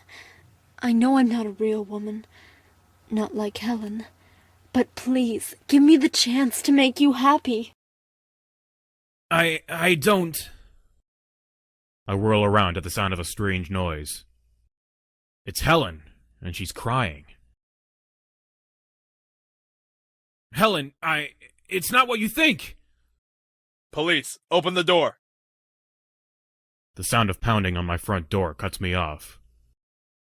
The police? I called them. Damn. I should thank you, you stupid woman. Even in his pain, Richard manages to gloat over the turn of events. Thank me? Why are you all looking at me? What did I do? Nobody move. Listen, I can explain. You're Tanya Vanek. You're under arrest. What? Why? Didn't you know? She's wanted by the police. This woman is a dangerous criminal. A dangerous criminal? Tanya looks shocked at this statement. Don't play innocent. You're a serial killer. I... The look in her eyes changes as a flood of memories sweeps over her mind. I remember. She's petrified by this revelation, after searching so long for her identity. I have to do something! She's not that person anymore! I step in front of her to shield her from the police. She's a bionic being now! She's different! A bionic being? That's not possible! Then tell me how old this wanted criminal of yours is! The officer keeps his gun trained on Tanya as he punches in a few buttons on his PDA. Her birth date is May 9th of 1988? You see? Does she look like she's lived over 100 years? He looks at her uncertainly, then back at me.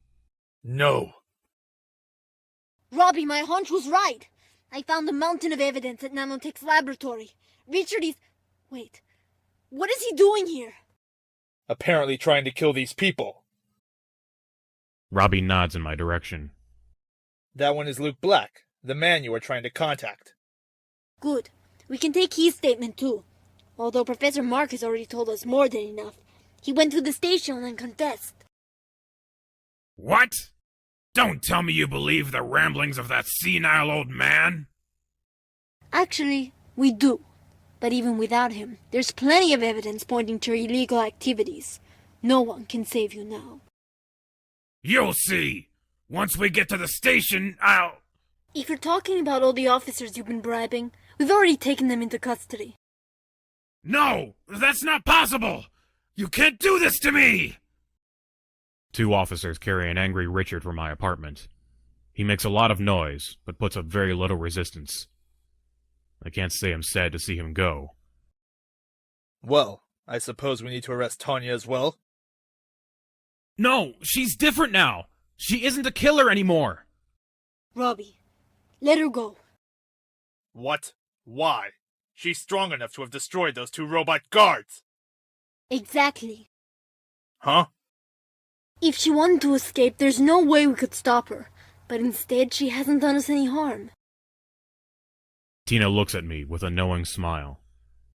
I think it's because she found someone to love. Robbie lets out a resigned sigh. That may be true, but what do we say in the report? We can't exactly tell them, oh sorry, we set the serial killer free because she's good now. Don't worry. Let me handle it. Let's go. Okay. I guess it'll be fine. After all, she doesn't look evil. In fact, she looks pretty good. Robbie, stop looking at her! The police clear out of the flat, leaving an awkward silence in the air. Finally, Helen steps forward and asks me the inevitable question. So, Luke, do you love Tanya?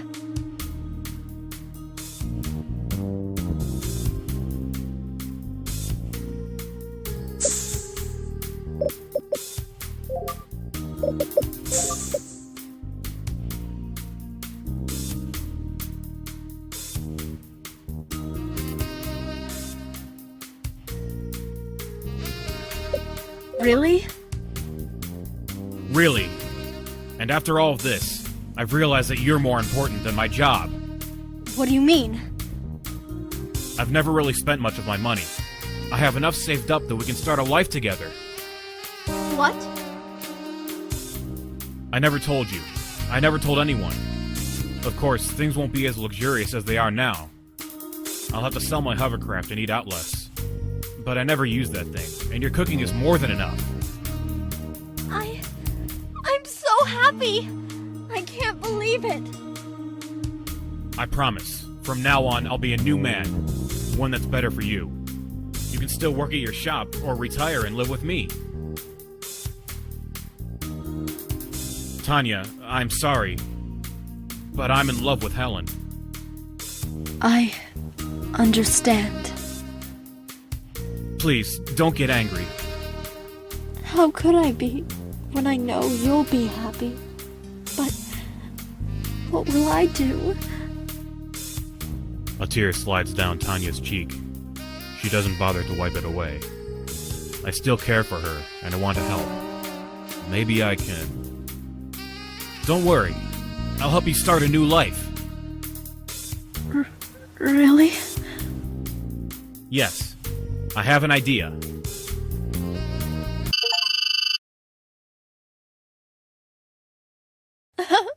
You know that you can't beat me.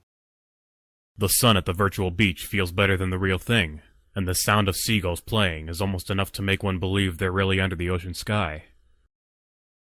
Tanya dashes across the sand with ease, splashing through the waves. It's not fair! Helen scrambles through the warm sand, slipping a bit as she chases after Tanya. It's too hot here. And you, She stops to catch her breath and laughs a bit. you're faster than a rabbit. Surely Helen looks hot in a bikini. Eh, Luke? Of course she does. But shouldn't you be saying that about Tanya? After all, they have identical bodies. Indeed. I was making a compliment to both our ladies this way. Practical, eh? I'm not sure why I thought that Tanya and Tom would work out. Maybe because she's the only woman in the universe who's ever laughed at his jokes?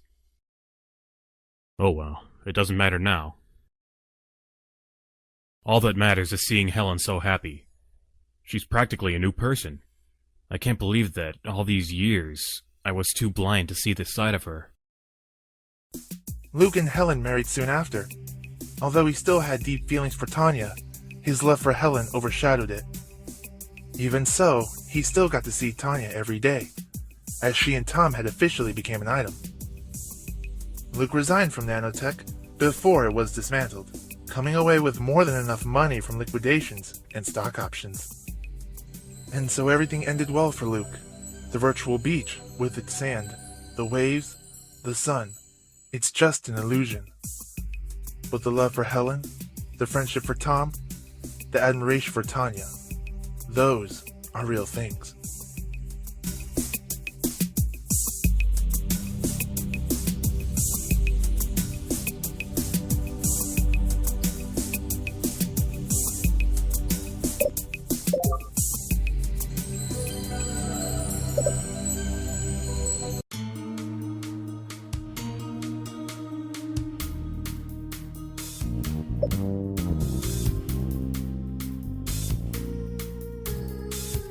Helen, I'm sorry. Wait. Before you say anything, I need to confess something. Confess something?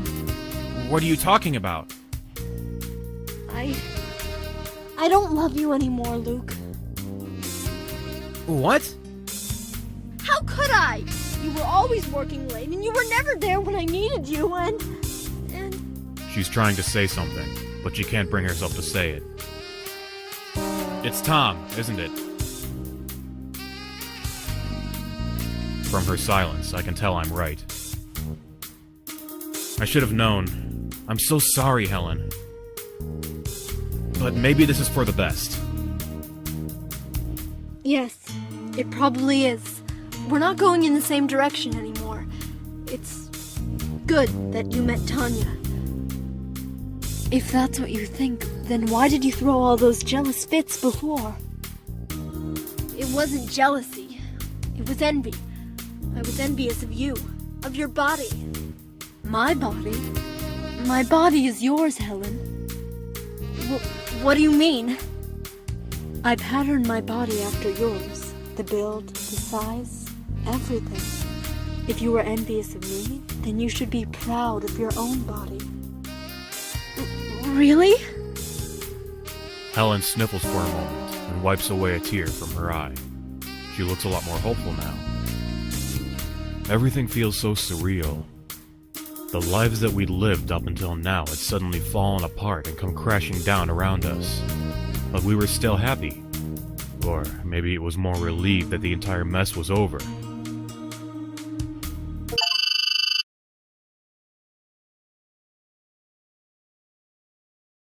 Othello, you must be hungry, eh? Come here. Tanya lovingly pets Othello and then feeds him. It still seems impossible to me. Tanya and I have been living together, and she's a fantastic partner. She's still a fugitive, but Tina made sure that she was classified as a not very dangerous threat, which is sort of a joke, because she could easily kill the whole population of London if she really wanted. But she's abandoned the path of vengeance, of anger, and chose the one of love and friendship. Yes, friendship. She became a friend of Helen. This seems even more impossible to believe, yet it's true. Nobody knows what happened to Richard. He simply vanished. But now that his headquarters is destroyed, he shouldn't be a menace anymore. My dear, I'm going to take a shower. Helen and Tom will be here in an hour. Sure, I'll take care of everything. Yes, Helen and Tom got married and now they are Luke and Tanya's best friends. They often meet to talk, joke, and in general have a good time together. In the end, Helen got what she wanted. She got married and she's already pregnant. Tom obviously stopped flirting with other women, knowing well that Helen would get very angry if he did. In the London of 2099, everything can happen. Flying cars, virtual gardens, holographic movies, and, in 2099, your lover might be a robot.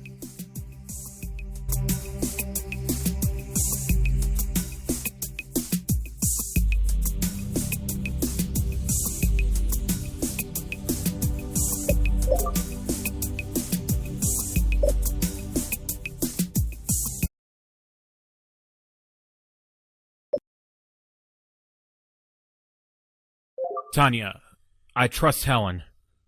If you trust me, you have to trust her too. Tanya doesn't answer, but she nods her head. Nonetheless, she doesn't appear convinced by my decision. I tell Helen the whole story. Obviously, she's rather surprised. I understand, but what is going to happen now? Tanya looks in my eyes. Maybe she would like to tell me something, maybe in private with me alone. I need your help to locate Nanotech's secret laboratory. Secret laboratory? Yes, I remember a laboratory. Then they moved me somewhere else when I started to live again. I think the safest place for them to hide the laboratory is in the Nanotech headquarters basement. Well, why do you need Luke's help? Do it on your own! Maybe... I can't. They're looking for me, so I can't just run there without knowing first where the laboratory is located. They are at maximum alert right now. Right. Damn, what a crazy situation! Dear Helen, you know that you're being watched.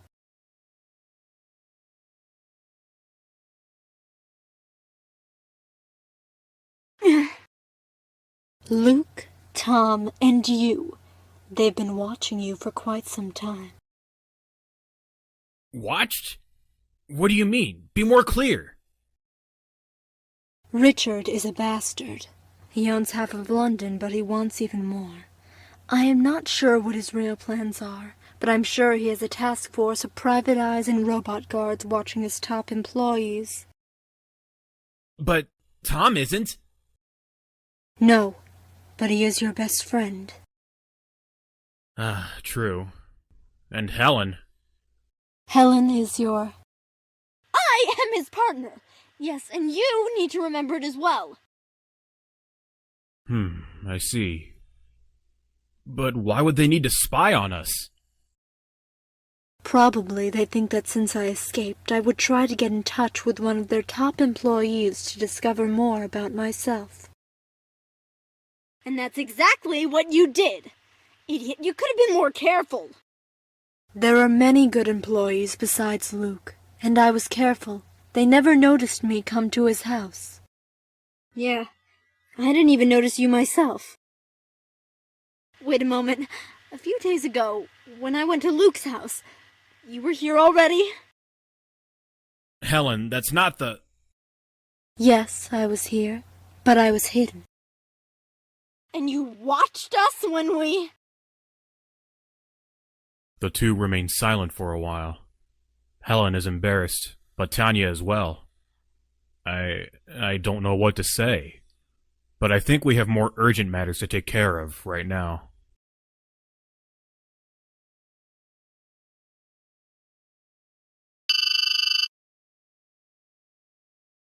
I said no! I'm not leaving Luke alone with you! Helen glares at us, her gaze piercing us like a knife. Oh my god, you're so stubborn. Tanya returns the glare, letting out a long sigh. Just forget it. Helen, listen! Helen, listen! I don't know why I'm trying to reason with her. I know her well enough to know she's beyond reasoning now. Either I stay here with you, or you come back to my place with me. Back to your place? Yes, there's no way I'm leaving you alone with her. Helen points at Tanya, her frown deepening by the minute. What should I do? It's obvious that Helen won't change her mind, and I don't want to make her any angrier than she already is. I'll have to take her up on her ultimatum then.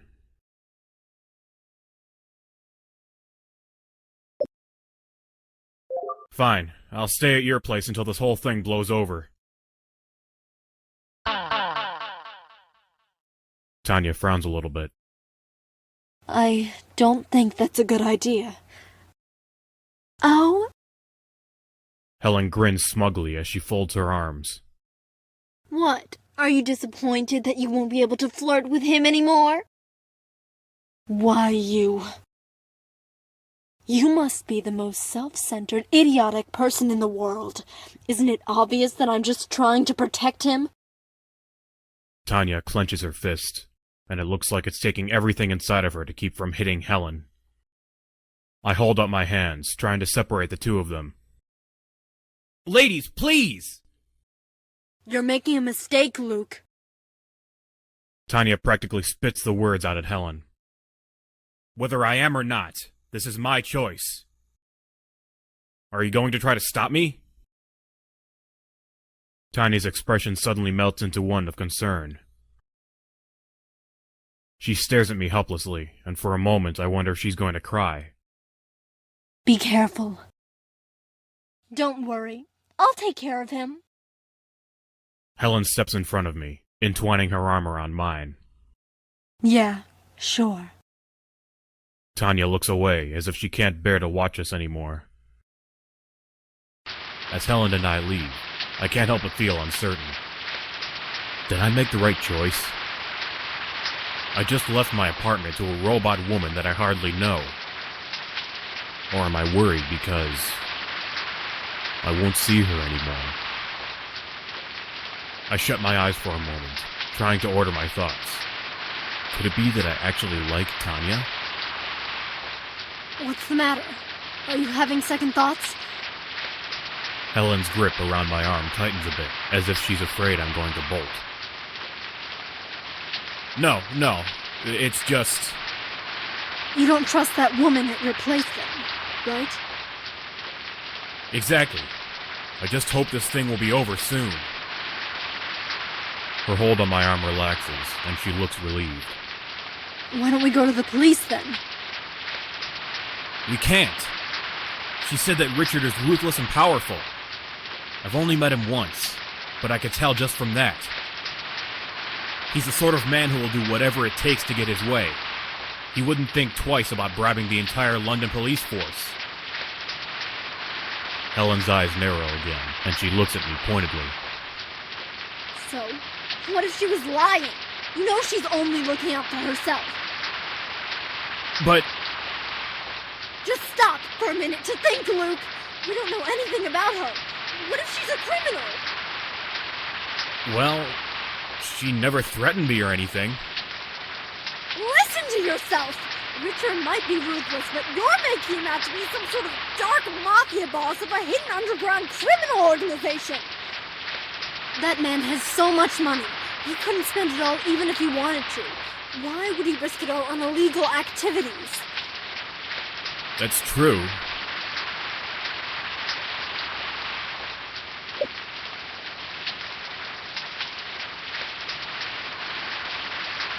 Listen, why don't we wait a couple days before going to the police? I'd like to give her a chance, at least. Why?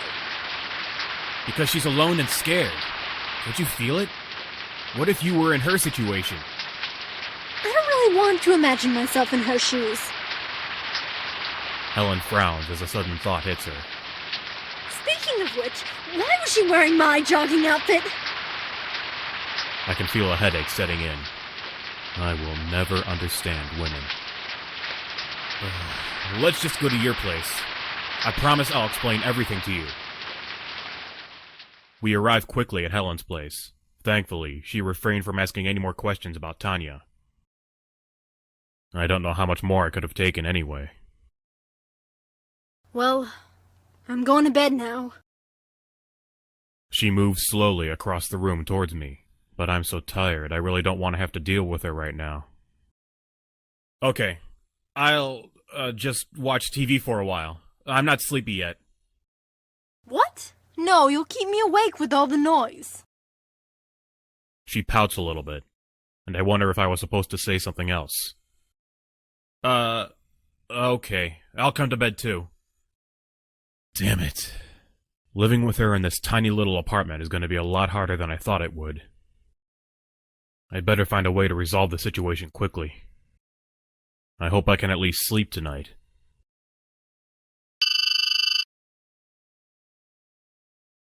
I go to my office as usual, but today feels like anything but the usual.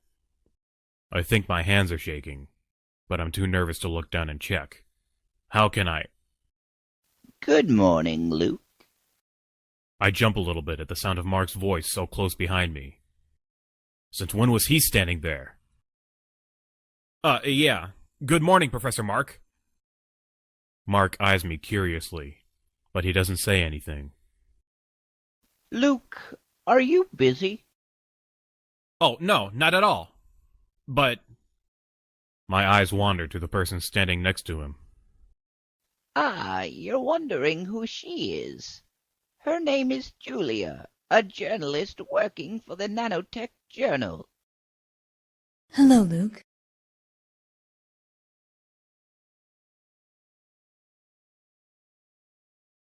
Hello. It really is an honor to meet you. An honor? I'm not sure what to say. Thank you. I have some important matters to attend to. Luke, I trust you can show Julia around. Julia, don't disturb Luke too much. Oh, no, I won't get in the way. She's pretty cute when she blushes. But what on earth does she want from me? She looks down at the floor nervously for a moment, before looking me in the eye. I was just hired, you see. My first assignment is to write an article about the life of an outstanding nanotech employee.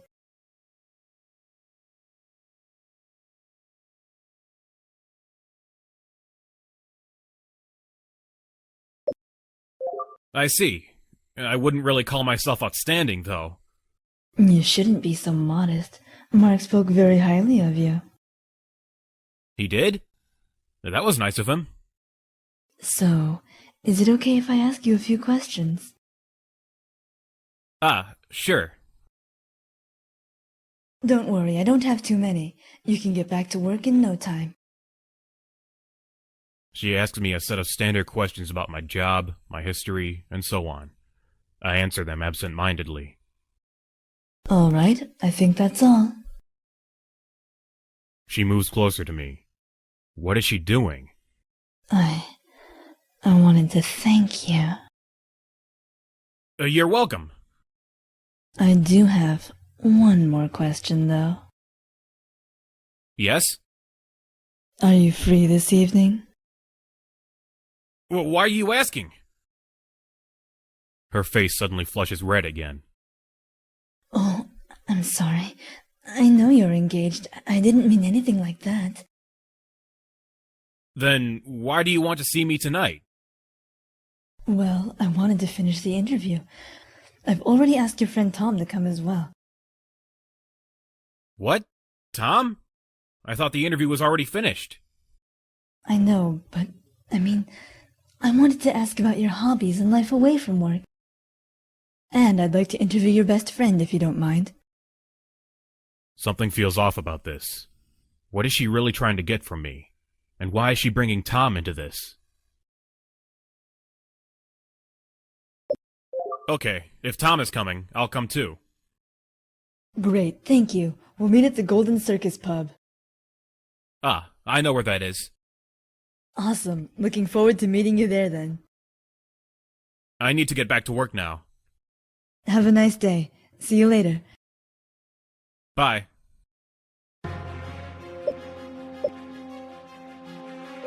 Damn it! There's a lot of work to do today.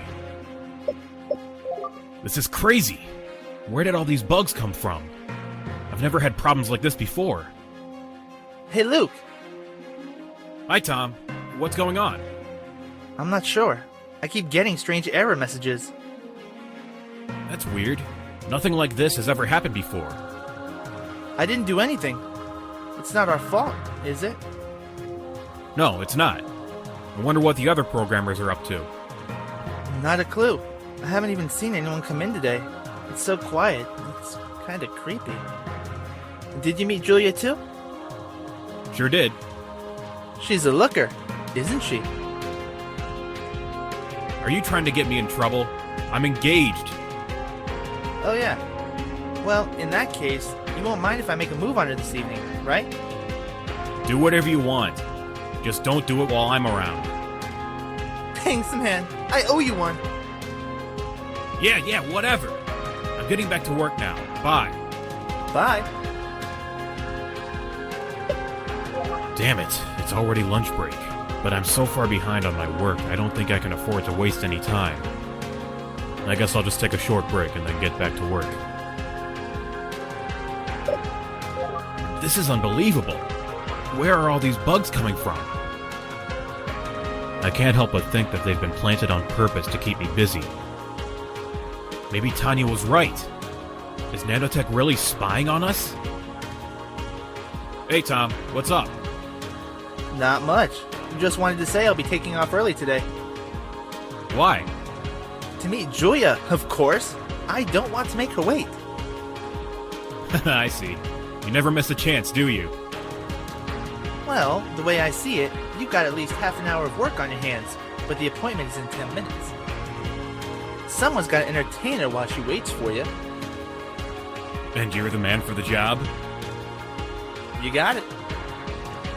Well, it works for me. I'll see you there then. Take your time. I haven't even seen most of these bugs before. I managed to fix them all, but the 7 o'clock on my screen reminds me that my shift is over. I don't think I could get away with sneaking around looking for a secret laboratory after hours. I guess I'll meet up with Julia and Tom at the pub now. I have a strange feeling about this. As I'm about to exit my office, I hear noises and screams from the corridor. I am a police officer and I have the right to enter even here! You're Luke Black? Yes. Why are you asking? We need to search Nanotech's building for the laboratory. Laboratory? I wonder how she knows about it. Who told her? We got an anonymous message with some attached videos about a laboratory doing illegal bionic experiments in Nanotech's basement and... Ah, you want to see the laboratory? Please, follow me. Look, I need you too. Follow me. Me? But I have an appointment. I need your expertise down there. Come on. All right. As I follow them, I wonder who sent that anonymous message. Mark leads us down in the laboratory. I don't like this. He seems rather calm, as if he knows we won't find any proof against Nanotech down there. Wow, so this is the laboratory. Yes. Those are human organs. No, not at all. They're fake. Come Well, sir, you should be able to see better now. I'm not an expert. Luke, what do you think? Yes, they seem fake. Mark is right. And, hey, who turned off the light? Wake up! What? Ah! You're... They drugged us, and now we're prisoners! Damn! I'm tied up too! We're doomed! No, wait! Tanya is going to come and save us! Who? Trust me, she won't leave me here! Are you sure? You see that strange device on your head? We can read your mind with it. We know exactly what Tanya's plan is. Poor Prototype 9. No! You're lying!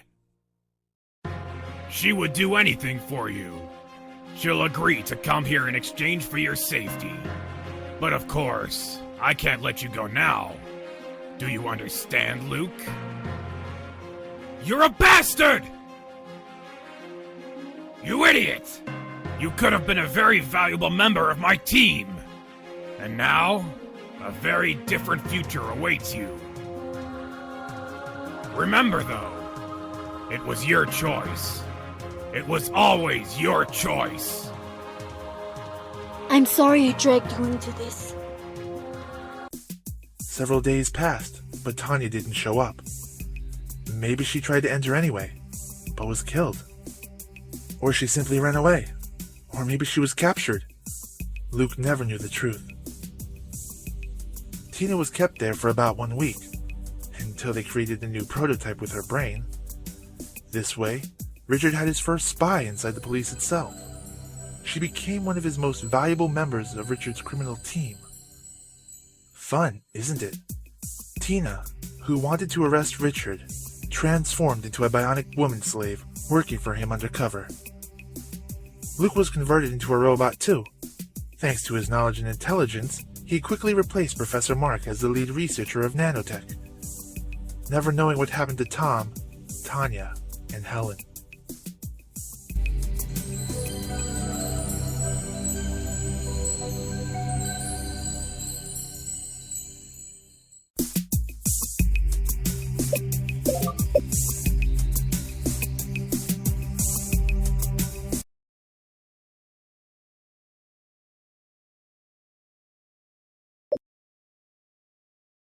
Tanya, I trust... Tanya doesn't answer, but she nods her head.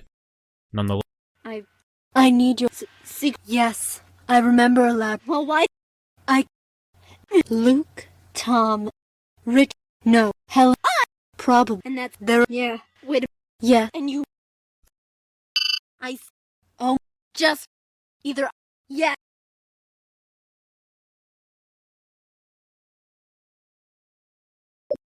Fine, I'll stay at your place until this whole thing blows over. Tanya frowns a little bit. What? Why? You're be careful. Don't. Yeah. What? You don't. Why don't. He's. So, just let that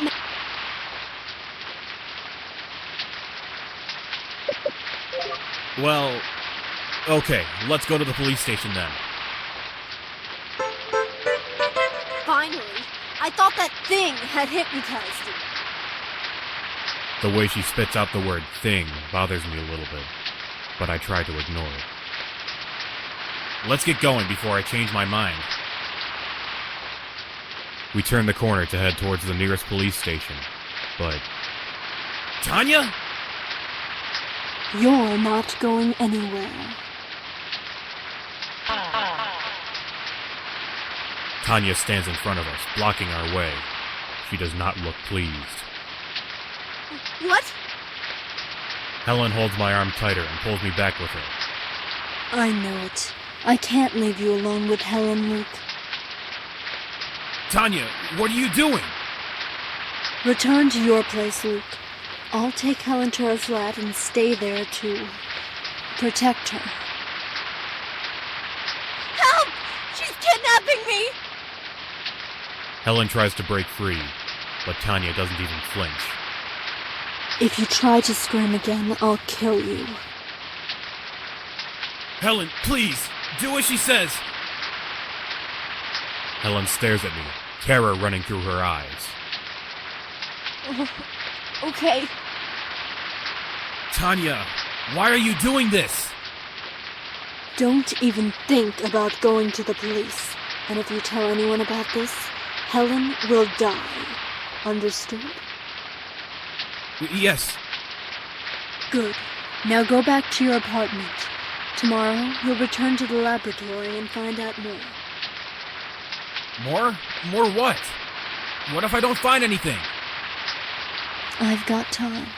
You won't see Helen until you manage to find something. The cold look in her eyes tells me that she's not joking around. I drop my arms to my side and nod. Okay, I understand. I head back to my flat, my eyes burning with tears. What am I supposed to do now? The more I try to think of a way out, the more I realize that I have no choice but to obey Tanya's orders, at least for now. The familiar scene of my bedroom feels strangely distant. It was just a few days ago when I was here, making love with Helen, while Tanya was hidden in the closet. It feels like my life has suddenly been torn apart, but I don't feel a thing. I love Helen, but for some reason, I can't stop thinking about Tanya. And now she's so hostile. I feel like I made a mistake somewhere, took a wrong turn, but there's no turning back now. I go to my office as usual, but today feels like anything but the usual. I think my Hello, Luke.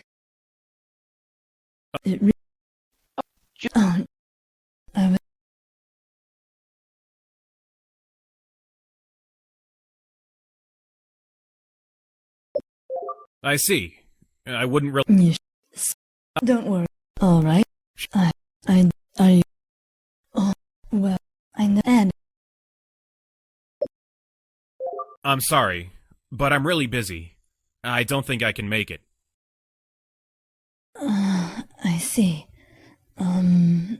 Okay. That's fine. She looks a little unsure, as if she wasn't expecting a rejection. Are you all right? She nods quickly, as if trying to cover up her feelings. Yes. Thank you again for your time. Bye. That's odd. The look in her eyes. She definitely knew I was lying. But how? I don't have much time to think about that, though. I'd better try to learn more about Tanya.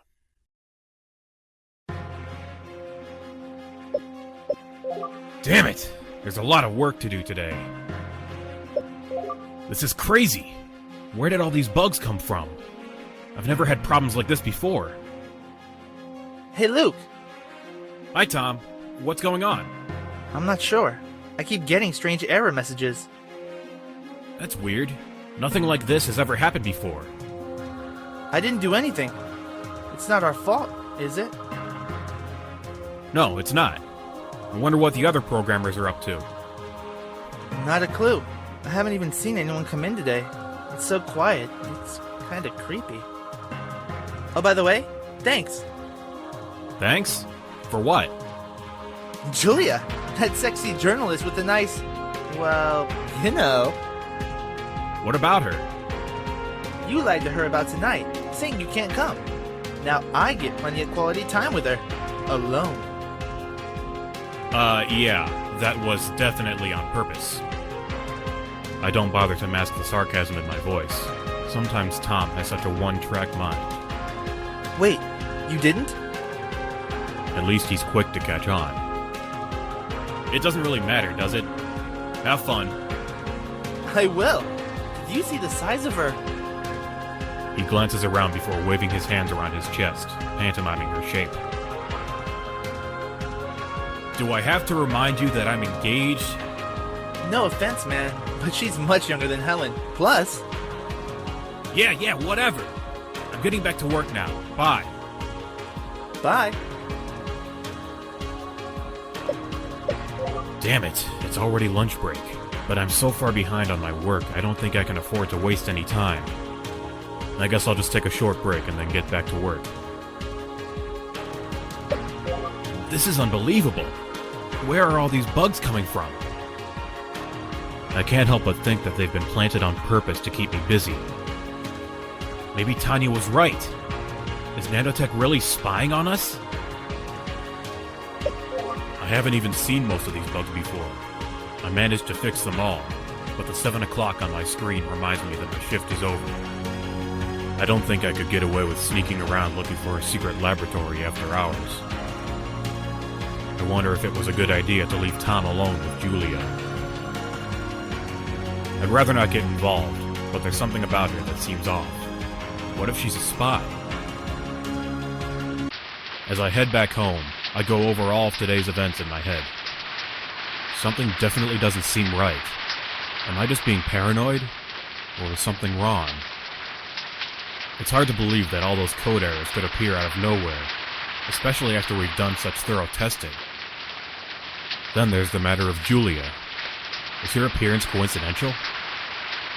I vaguely remember Nanotech Journal, but I'm pretty sure it only publishes technical articles. I need to tell Tanya about this. I arrive at Helen's place and ring the doorbell apprehensively. I hope everything's okay. Helen? No answer. Helen, please answer! Luke! Helen looks surprised, as if she wasn't expecting to see me. Helen, is everything all right? I stare at her in shock. This is definitely not what I was expecting. Yes! Let me scan the area first. It's safe. You can open the door. Thanks. This is a bit surreal. I've never seen Helen so submissive and polite, especially not with Tanya. What on earth happened? I enter the apartment and stare at the two women. They're wearing nothing but their underwear. What happened? I glance away, trying to be respectful, but it's hard not to take a peek. Helen bursts out laughing at my weak attempts to look away. It's not what you think, Luke. I was just showing Tanya my wardrobe. We needed something to talk about while waiting for you, after all. What? Who are you and what have you done with Helen? She laughs again and takes my hand. It's nothing like that. It's just after speaking with Tanya, I understand her motivations, why she did what she did. If I were in her place, I would have done the same thing. Helen's smile is wide and fake. She's probably lying, but I'm sure she realized a long time ago that it's not a good idea to openly oppose Tanya. The smile on her face melts as she narrows her eyes at me. Anyway, stop looking at her that way. Oh good, you really are Helen after all. Luke, did you discover anything? I can sense that you're worried. Yes, it's Tom. This new journalist showed up out of nowhere, and... I quickly filled Tanya in about Julia and the plethora of mysterious bugs that kept me from searching for any clues about the laboratory. She looks clearly displeased when I mention Julia's name. Something is definitely wrong. Julia Storm. I recognize that name. I don't know where it's from, though. Could she be another robot? Helen's question seems to trigger something in Tanya's memory. Yes.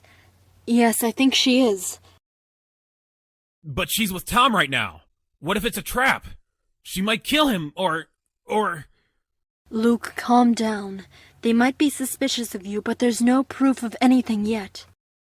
Besides, if Tom and Julia are meeting in public, she won't try anything. But what if... You're right. There's a good chance she'll try to seduce him and go to his house. Damn it, Tom is lost then! We have to do something!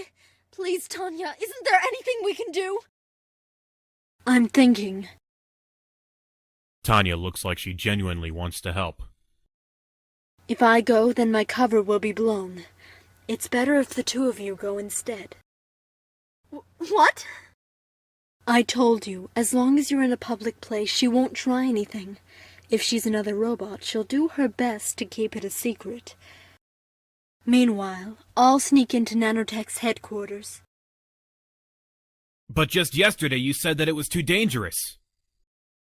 It is dangerous, but I don't have a choice, and with Julia away, I have a better chance of getting in.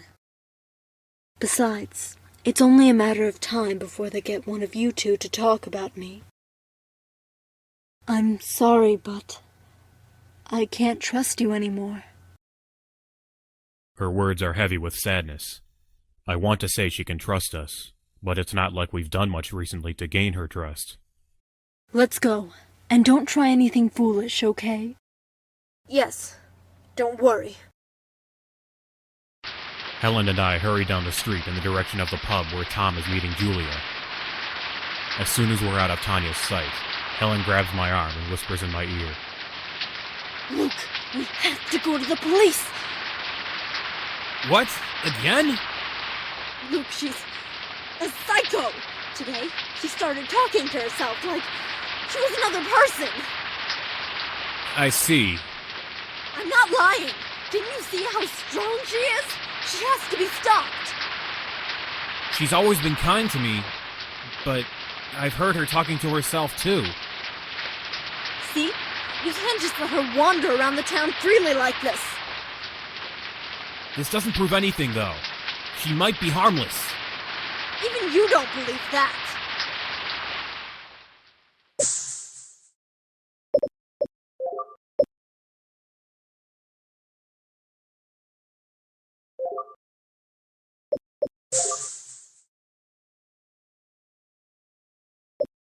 We head to the police station, but I feel uncertain.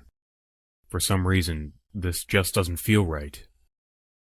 Yes? How may I help you? Hang on. Tina looks up in a panic. Robbie, what's going on? There was a murder in an apartment on Carnaby Street. Carnaby Street. I've heard the name 1,000 times, but this time, the sound of it pierces my heart. It's where Tom lives. Is there any more information? Reports say the criminal is a woman named Julia, and the victim has been identified as a certain Tom Sparks. We need to get over there now. Let's go. There are already 10 agents on the scene, but she hasn't surrendered yet. The police station is nearly deserted. It's a bit surreal standing here with so few people around. I feel something on my shoulder. Helen is crying. Tom, no! Poor Tom. Why him? This is all my fault. Tanya was right about Richard, and I didn't listen. I clench my fist and stare at the ground. I couldn't find the laboratory. I couldn't stop Julia. I couldn't... Helen grabs my arm and looks me in the eye. Don't talk that way! You couldn't have known! And we could have been there with Tom, too! Her tear-stained eyes well up with even more tears, and she throws herself into my arms, sobbing uncontrollably. Helen... She holds me tight, kissing me between her sobs. I'm motionless, frozen by shock and grief. Please, don't kill me. Tell me who I was. Why do I remember the earth before the big rain? Speak or I'll kill you all. You can't kill me. I'm your creator. Indeed she won't. After all, we need someone to create even more robots like us. But what? You thought I was with Tom. That meeting is long over. You're here because you want to know who you were in the past, right? Tanya Vanek, a famous serial killer from the 21st century. I remember now. And I was a psychic, and I've had a vision of the world without humans, and what a glorious vision it is. Glorious? Indeed. Today marks the dawning of a new era, the rule of bionic beings. But in order to create this world, I need your help, Tanya. With your killing instinct, we can cleanse the world of all these impurities. You want me to kill? I can't. Luke. Luke is only one man. The world isn't full of people like Luke. It's full of evil people who need to be removed. But... You know that, Tanya. You've already killed so many filthy men. People who deserve to die. Yes, but... And the people who brought you back and turned you into a bionic being? Don't think they're doing it to be generous. You know they only want to use you. It's the only way. Don't you want to create a perfect world? For Luke? I do. Wonderful. Together, we will remake the world anew.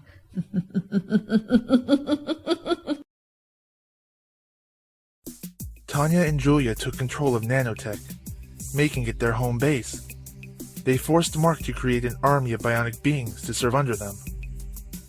Richard managed to escape to his colony on Mars, but even he knew that it was only a matter of time before his rogue creations caught up with him. Luke and Helen were spared, and turned into bionic beings themselves. Once converted, they became leaders of the New Order, wiping the world clean of its human inhabitants.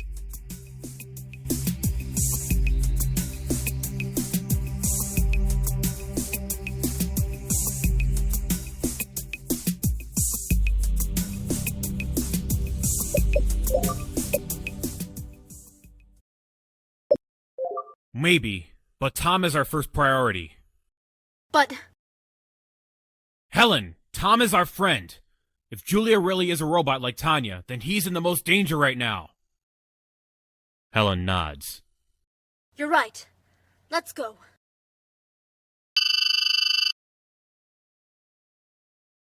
It was so hard to clean all that coffee off the keyboard. Forget espresso. It's more like emesso. You're too funny, Tom. Yeah, that's what all the girls say before they ask for money. Oh, Luke. And... Julia sizes up Helen coolly. This must be your girlfriend, Helen. Fiancé. Helen corrects her smugly. It's a pleasure to meet you. Julia seems nonplussed by Helen's response. But I thought you said you couldn't come. Yeah, why'd you come? Well, it turns out Helen and I were in the area, so... I meant you, Luke. Helen is always welcome. In fact, if you're feeling adventurous, Helen, maybe you and Julia and I could. Shut up, Tom. Helen looks about ready to slap him, but she manages to practice more self-control than I've ever seen from her. Tom holds up his hands in self-defense. Whoa, I was just joking, you know? Come on, have a seat, you two. We sit down next to Tom and Julia, feeling a little awkward. The atmosphere feels comfortable, like the meeting of old friends. Julia certainly doesn't look particularly dangerous the way Tanya does. I notice that Julia's gaze is now firmly fixed on me. I hope Helen doesn't notice. I can't believe I finally get to sit down with Luke. Yeah. Haha, Luke is such a shy guy. He'll warm up after a while. He's right. Luke really isn't good with people at all. I'm sure I'll get used to him. Damn, she's flirting with me in front of Helen? What is she trying to do? You know, you're a lot more handsome than Tom is. I've heard programmers don't get out much, but you have fabulous muscles.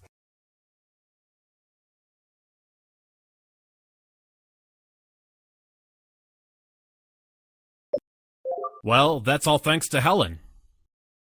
I take Helen's hand in mine and smile broadly at Julia. After all, it was her idea to go jogging at least once a week together. I place a special amount of emphasis on together, hoping that Julia will get the hint.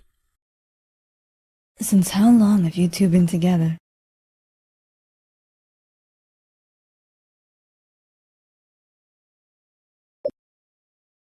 Oh, about as long as I can remember.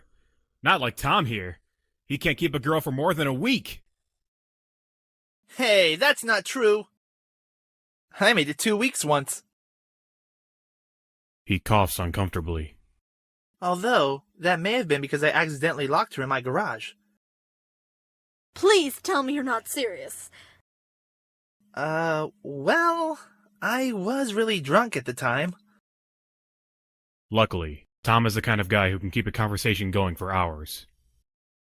Julia seems a bit agitated, as if she's in a hurry, but she manages to keep a smile on her face.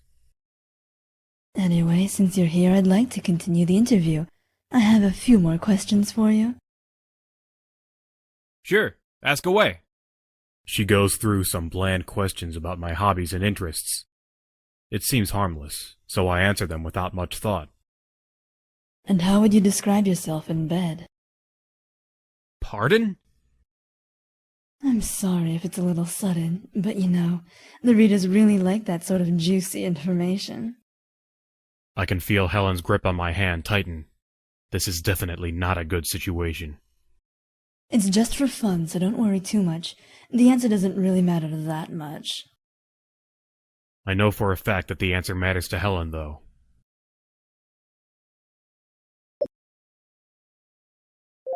I'm, well, normal, I guess. Normal? Come on, that's not an answer. I shrug noncommittally. Maybe I should ask you, Helen. Oh, he is fantastic. It's a pity that you'll never get to try it. Helen gives Julia a haughty smile, but Julia returns it with a decidedly forced but pleasant grin. I can practically taste the tension in the air, and it certainly doesn't taste good. It feels like Julia is purposely pushing Helen's buttons, trying to get her to react. I shiver as I feel Julia run her toe slowly up the side of my leg. Yes, it really is a pity. She looks at me and bats her eyelashes with a coy smile. It looks like Helen's reached her limit. Is this interview over now? Yes, sorry. I suppose you need to go to bed early.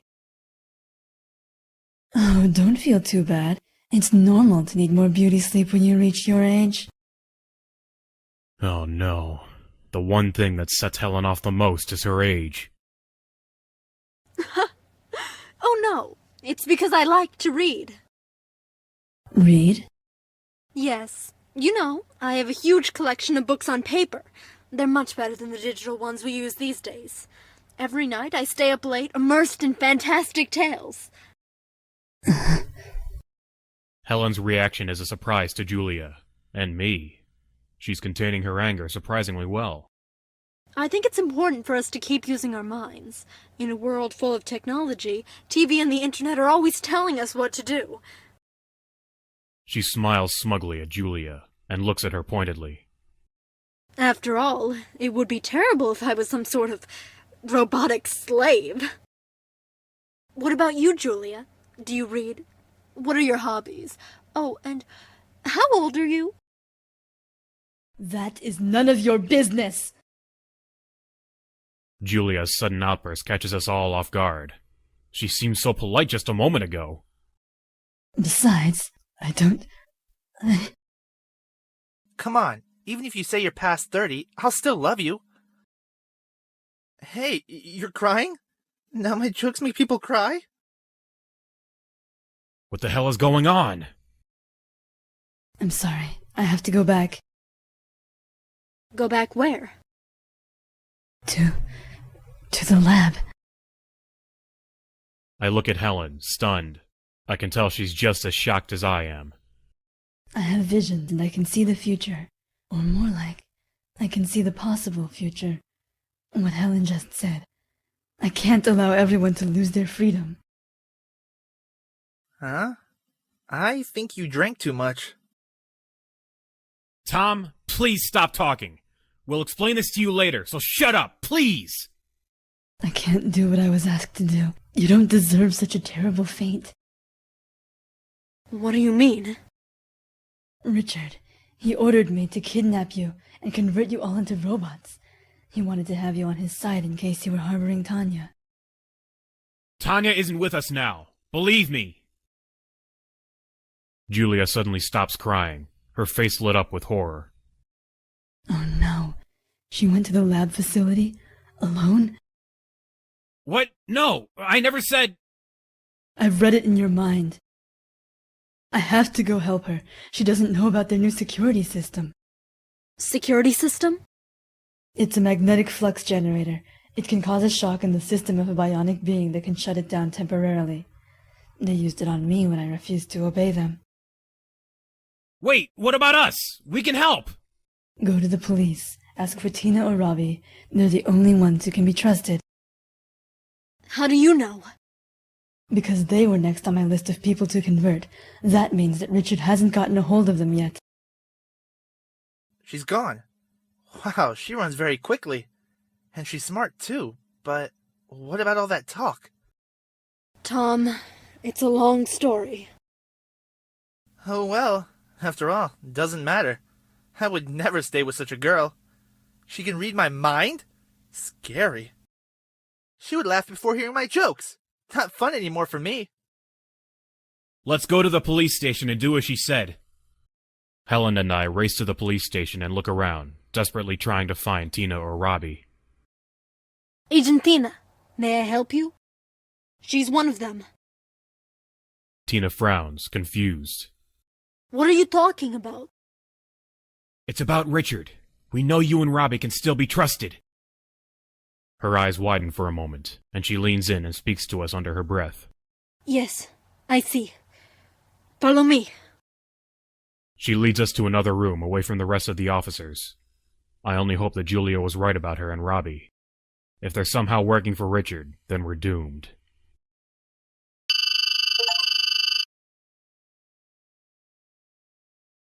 Tanya, stop right there! Now that I know my true identity, you can't stop me. Your true identity?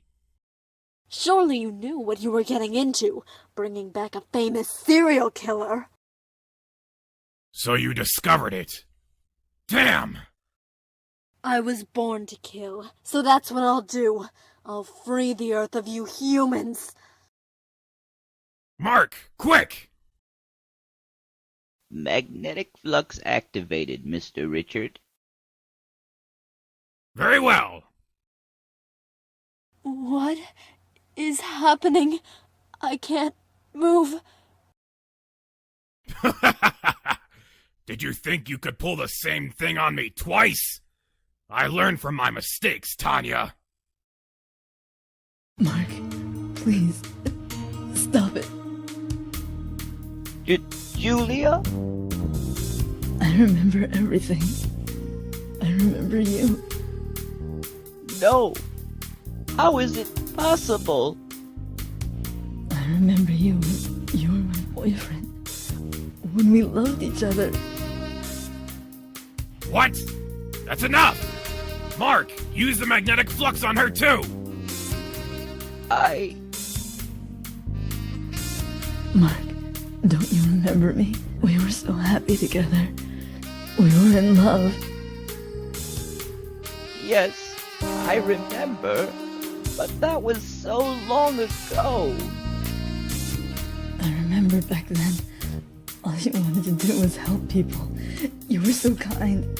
Where's the man I fell in love with back then? Julia, I only did it because I loved you. Your cancer was spreading too quickly and I couldn't afford to lose you. Even now, I don't want to live without you. I know. After 50 years, I was finally able to bring you back, but as a robot, I gave you this new life because I still love you. Mark, if you don't obey me now, I will have you killed! It's okay, Mark. Do it. I'm sorry, Julia. Please forgive me. What? What are you doing? Ah!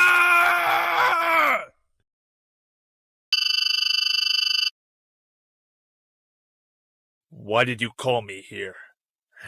Who are those people? What do you have to say that's so important? Speak! Richard is creating these horrible creatures! Helen frantically tries to explain the situation, but she's so panicked that she can barely speak. What? Helen, let me speak. Wait. Is it about those bionic humans? Robbie interjects before I can talk. Yeah, how did you know? We've been investigating them for several months. Of course, we've kept it confidential since most of the officers here are on his payroll. Looks like it's time to take action. Robbie, let's go. Yes, brilliant idea. And for what reason? We need a valid excuse to enter into their headquarters. There must be a way. Tina bites her lip in frustration as she tries to come up with a plan. Her deep thought is interrupted by a sudden blast that rocks the ground like an earthquake. Is it an explosion? What was that? Let's get back to the station. There was an explosion at Nanotech headquarters. An explosion? Yes, agents are going there to see what happened. Follow us. We might discover something useful. According to early reports, the central reactor imploded. Mark made the only possible choice. If he stopped the flux, Tanya would have killed everyone, overcome by her rage. She couldn't have been stopped by anyone, not even Julia. Mark knew that well. Julia wasn't a fighting prototype at all. So, he overcharged the central reactor at Nanotech, causing a giant implosion that sucked everything into antimatter. The whole complex and everyone inside it disappeared in a few seconds. A unavoidable sacrifice for Mark and Julia. And Luke? He went working together with Tom at Helen's shop. After Nanotech was destroyed, and after recent happenings, he didn't want to have anything to do with bionics anymore. They now lead a quiet and normal life. Sometimes, Luke still thinks about Tanya, and how an immense power could corrupt even a wonderful, cute creature like her.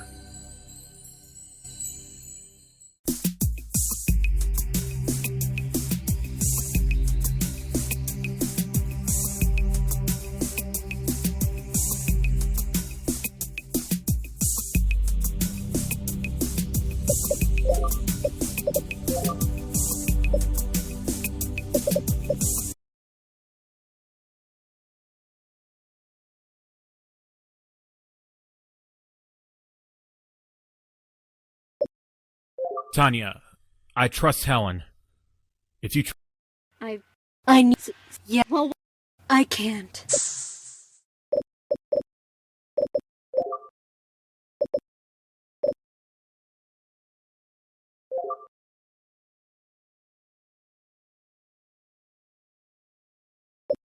Fine,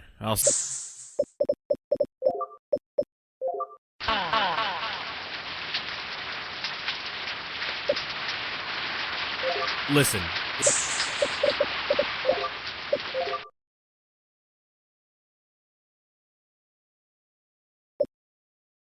I see.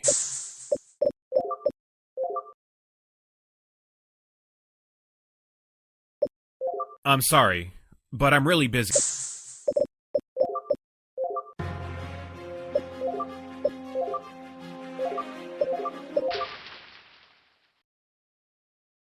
Tanya looked surprised, as if she didn't expect to see me again. What happened? I can sense that you're terrified. I think Tom is in trouble. I explained the situation as quickly as possible to Tanya, but it seems like she already knows the gravity of the situation. Damn it, you're right. Something is definitely wrong. So what do we do? Nothing. All we can do now is wait. Wait? Why wait? Her eyes well up with tears as she looks helplessly at me. I'm so sorry, Luke. This is all my fault. I dragged you into all this. Please stop crying. It seems like her strength has suddenly been drained from her. She falls to her knees. I don't know what to do. On the one hand, she's extremely powerful and dangerous. But I can't just leave her alone. Listen to me. It's not your fault. I tentatively place a hand on her shoulder. When she doesn't push it away, I begin to gently caress her shoulder. Tanya wraps her arms around me, burying her face in my chest. She moves so quickly, for a moment I thought she was going to kill me. You don't understand. They're going to come here looking for us. They'll probably take Tom as a hostage so that they can bring me back to the laboratory. Luke, you have to get out of here. It's best if you're gone before the arrival. But why? If I tell them that I threatened to kill you and Helen, you won't have any trouble. Go! They'll be here any minute. Right. At the sound of the doorbell, I whirl around in a panic. They're here already! No, I only sense one person. But there's a lot of rage. The door bursts open to reveal a furious Helen. Luke! I knew it! She marches in, her eyes blazing. Wait! It's not what you're thinking! Oh, then explain why you're over here instead of at my place! Helen dashes from one room to the next, searching for any trace of a possible betrayal of mine. I grab her by the arm. Would you just stop and listen for a moment? We didn't do anything! You... She looks around, first at me, then Tanya, processing my words slowly. You did nothing? Yes, we were just talking! You foolish, jealous girl! Tom is in danger right now. We are in danger right now. What are you talking about? Right now, Tom is with the Nanotech spy. We don't know anything else, but... There's someone here. Huh? They're getting closer. We run to the entrance to see who's approaching. Behind the door, I can see Tom's figure. He looks scared. Luke, I'm sorry. What? If you don't open the door in 3 seconds, your friend will lose his head. Before Tanya can stop me, I push the button and the door opens wide. Good, good. Oh my. Look at what we have here. You're another robot. Yes, I'm a more advanced prototype than you are, but you can call me Julia. A few seconds tick by like eons as Tanya and Julia size each other up. With a vicious punch, she lands a direct hit on Julia. It seems that Tanya has managed to hit a vital point on Julia. How is that possible? I'm better than you. My hardware is more advanced. Well, that doesn't make you better, now does it? Julia smirks a little with a small wince of pain. Doesn't matter. Even if you kill me, everyone already knows. What? Richard knows I came here. If I don't return, they'll get suspicious. So, Tanya, you'll have to make a decision. Turn yourself in now, or face the consequences. You couldn't defeat me, and you're the most advanced model. What makes you think anyone else can beat me? What makes you think we'd be going after you? All of your dear friends will soon be blacklisted for aiding a dangerous criminal. Are you ready to live the rest of your life on the run? Do you even have anywhere to go? I'm sorry. It's all my fault. I'll go with you to the police. No! Don't go! There's no choice. I can't let your lives be ruined because of me. Wait, what makes you think that they won't prosecute us anyway, even after you're captured? Helen is right. We can't trust those people. Fools, you don't have a choice anyway. Shut up, you. Tanya gives Julia a brutal kick, crushing her head. It's terrifying how powerful she is. I know that Julia is just a robot, but seeing her damaged head is still unsettling. I might have an idea. You? I doubt it'll be useful. I may have a weak spot for women, but I'm not a total idiot, you know. Before meeting with Julia, I was doing a bit of hacking into Nanotech's database. What? You? Hacking the database? Yeah, it's not that hard. For a skilled programmer like me, at least. Okay. I work at the data center, so I have access to most of the passwords and the servers. But that's not the point. What did you find? That the government has been telling us huge lies for years. Huge lies? What are you talking about?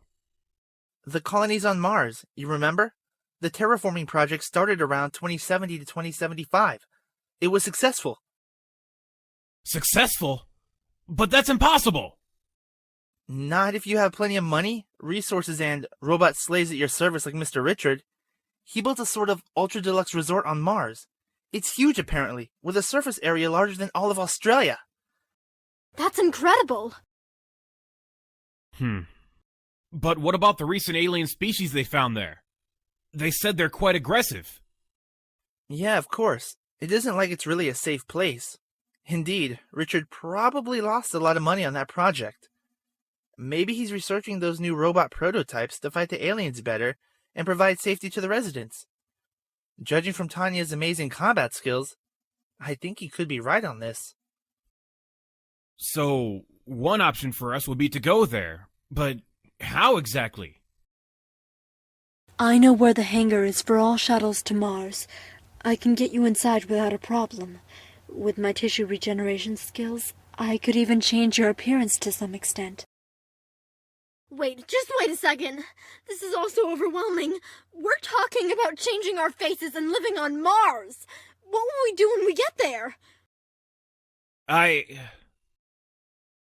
What about my shop? I'll have to abandon it. And do we plan on hiding there forever? Besides, Richard could look for us there too, so what's the point? I won't be coming with you. I'll stay here until I can learn more about myself and stop Richard. Forever. Tanya's voice is dead serious. I can tell from her expression that she intends to kill Richard. This plan is still insane! It's not our only choice. We can gather all of our evidence and threaten to post it online. I'm sure Richard would be willing to come to some agreement to keep that information from being leaked. Luke, what do you think we should do?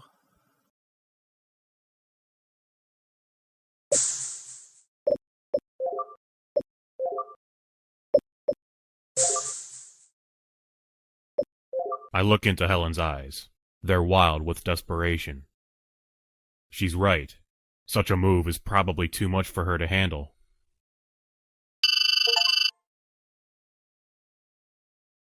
And thanks to the brave efforts of Luke Black, lead engineer of Nanotech Corporation, the dangerous criminal Tanya was finally captured.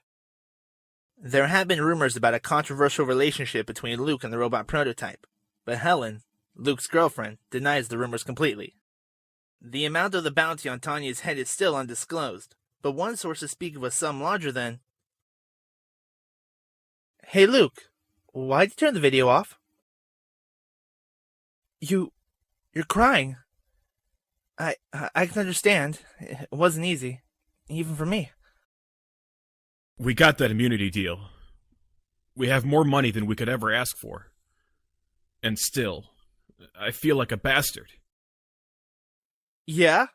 I'm not proud of what we did. I thought you made the wrong choice that night. We should have all escaped to the Mars colony. We could have made it.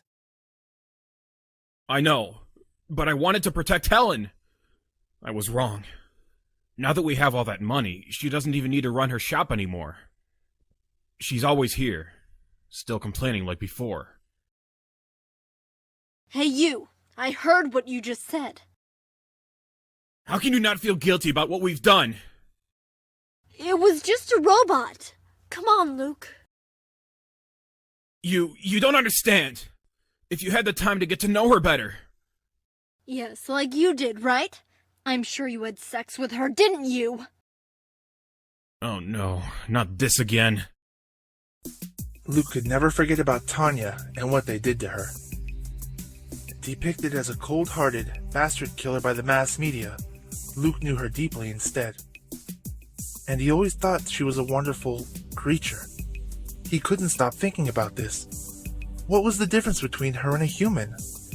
She could cry, smile. She could feel love, pity. She was tender. And she was mostly scared. Scared as a trapped animal when it's hunted down by men. She never killed any human being and only acted in self-defense. Wherever she is now, she must be in paradise. Luke is sure she had a soul, too.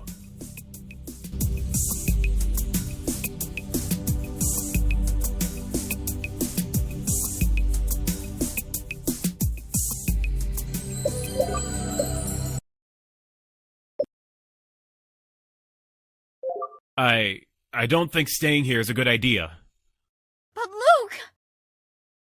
You yourself said we can't trust Richard or Nanotech. He's probably even bribing the police force. And you want to stay here? I agree. I think the aliens would be less dangerous. Don't joke around like that, Tom. This isn't a vacation getaway. It's not like I want to go either. But what choice do we have? I don't want to come. Helen, it's not safe if you stay here. You have to trust me. No, I don't have to trust you. I don't have to do anything. With a fluid movement, Tanya grabs Helen from behind, holding her in a tight stranglehold. Luke, help! Helen struggles to escape, but she can't break free from Tanya's iron grip. We don't have time to waste, and you wouldn't listen anyway. I'm sorry. Tanya, let go of her! Don't worry, Luke. I'm only putting her to sleep by reducing her oxygen intake. As she speaks those words, Helen falls in a slump in Tanya's arms. I can tell she's still breathing, but she appears to be unconscious. Let's go down to the garage, quickly. But wait, I haven't had the time to pack any luggage. There's no time. I'm sure they're coming here. They sent Julia forward, but when they see she's not coming back, they'll send reinforcements. I must come right now too, I guess? Yes. Move! We go down to my garage, where my hovercar is located. It's a very good model, quick and maneuverable. We carry Helen inside, and then I ask Tanya, "Where are we going?" To the spaceport. A shuttle to Mars is going to leave in a few hours. But once we get there? Leave it to me. We arrive at the spaceport, and I indeed see a giant spaceship ready to depart very soon. Now listen carefully. I'll go find a point of access in Spaceport Data Network. I'll get inside their systems and I'll add you three to the list of reservations. But those trips are almost always full. Indeed. What about those other 3 people that we'll be replacing? I'll take care of them as well. I won't harm them, stupid. I'll just erase their memories. Erase their minds? You can do that? You have no idea how many things I can do. Wow. She leaves us. I take a look at Helen to check that she's alright, and indeed, she breathes. Tom doesn't say a word. We're all scared and excited at the same time. We're fugitives.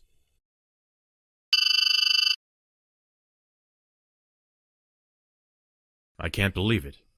Tanya managed to embark us, as promised. She even added fake information on Helen's spaceport account, saying that she's affected by narcolepsy. This way we won't arouse any suspicions. Well, Helen. I should start calling her Eleanor, her new name. By the way, my name isn't Luke Black anymore. My new name is Lucas Walker. Nice one, I like it. Tom wasn't so lucky. His new name is Otto von Augenthaler, apparently a famous manager from Eastern Europe. But can you imagine a name more inappropriate for him? Luke couldn't stop thinking about Tanya. Where was she now? As the engines of the huge spaceship started to burn, Luke was remembering her face, her body. Somehow, he wished she could come with them, but obviously, she wanted to finish what she started. The ship got out of the Earth's atmosphere. All around in the sky, he could see the stars and the giant moon. As the ship passed nearby, for a moment, Luke thought he saw Tanya's face, reflected in the glass of the window. Taking a deep breath, he said to her, sure that somehow she could hear, "Tanya, I'll never forget about you. I loved you."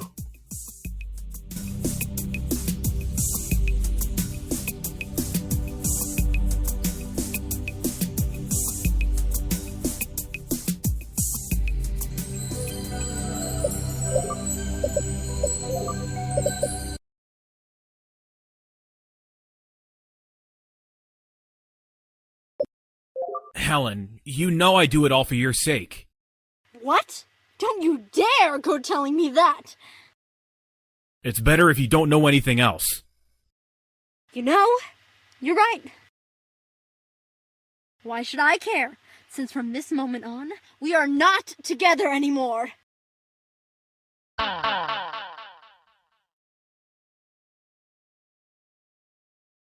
No, wait! Wait, she's here? And now you expect me to go back home peacefully as if nothing is the matter? And then what's next? Tomorrow night I come to your place and the three of us have an orgy? What else are you going to ask me now? Calm down. You're out of your mind. No! If you really loved me, you'd tell her to leave. Or you would have already been to the police station to report her. Helen, if you care about Luke or about yourself, don't even think about it. Do you hear that? She's threatening you. She's threatening us. But you want to protect her? You're the crazy one. She leaves, furious. Her reasoning works, though. Why am I still defending her if I don't even know what she wants from me? Thanks, Luke.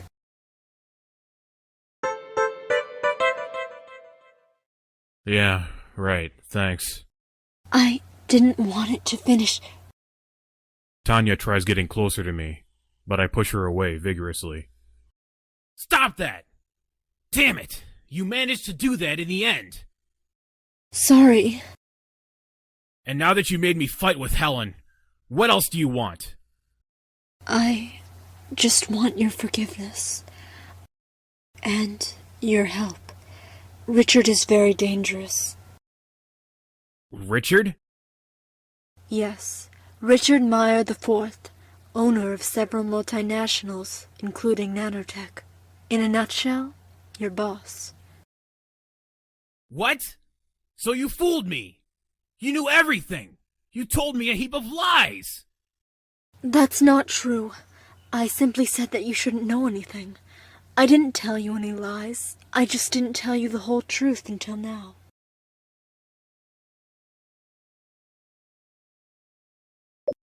Enough is enough now! I push the emergency button to call the police. Tanya looks at me strangely. What is happening? Where am I? You're here with me, my love. You're safe. Tanya? Why are we here? What is this place? My old home. I finally found it again. We will stay here forever. That's ridiculous. I'm going now. Do as you want, but... The rain. It has a strange color. There is acid rain in this region. Very dangerous, I'd say. A little shower, and in a few minutes you would be melted by the acid. But what do you want from me? Bring me back, I beg you! No, don't you understand? We're safe here, and you'll be happy with me. You'll spend the rest of your life here with me. You won't regret it. You'll see. Luke really spent the rest of his life in that forsaken place with Tanya. She took care of him completely. She gave him all her love. She artificially fed him through intravenous. She satisfied him in every way. In those first few days, Luke still thought about leaving. Then, almost hypnotized, he felt powerless and accepted his destiny. He spent many long days with her in that abandoned house. Sometimes, to break the daily routine, Tanya gave strange visions to Luke, in which he could live Tanya's past experiences, in another century, in another world, almost as if it was all a dream. Luke never understood how Tanya could do that, but at that point he didn't care anymore. He was in a sort of limbo, and after all he was safe, protected, so he had everything he needed. After all, that life, so grotesque and miserable, was still better than the regular life of a man in the 23rd century.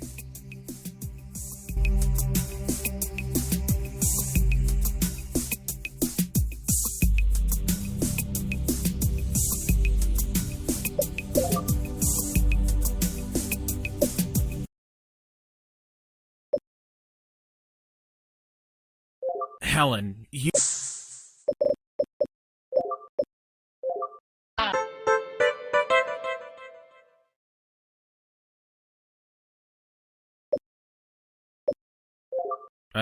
I'm going after Helen. And when I come back, it'll be better if you're gone. Don't do anything stupid, Luke. I'll wait here for you.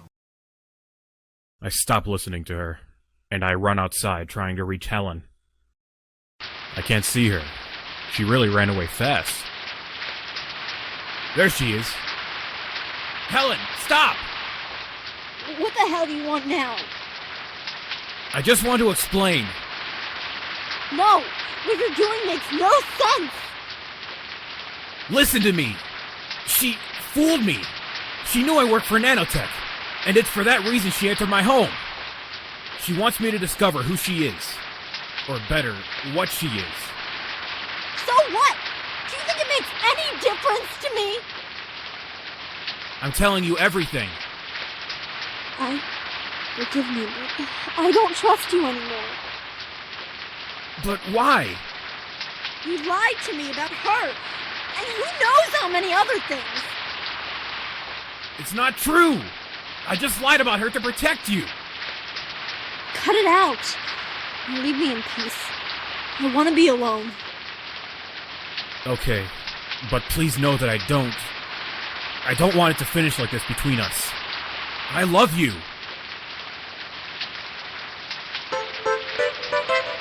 I'm going. Bye. Bye. I start heading back to my flat. I still don't know exactly what Tanya wants from me, but I understand that if I don't do what she wants, she won't go away.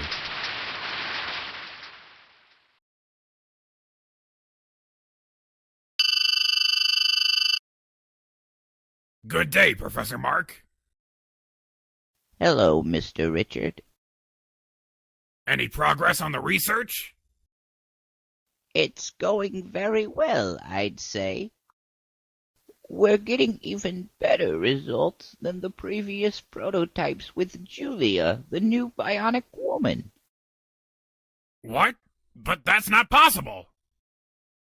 That's what I was thinking too, But then I figured out what we were missing. The most important ingredient, the main element. It's the brain. The brain? Yes, the only human organ we don't know nearly enough about.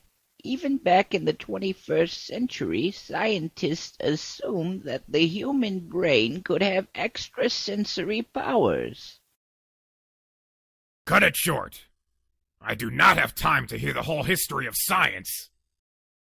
Well, in practice, the already incredible powers of our prototypes can greatly vary depending on which brain we install in them. That means... Yes, the brain was not an insignificant factor like we thought.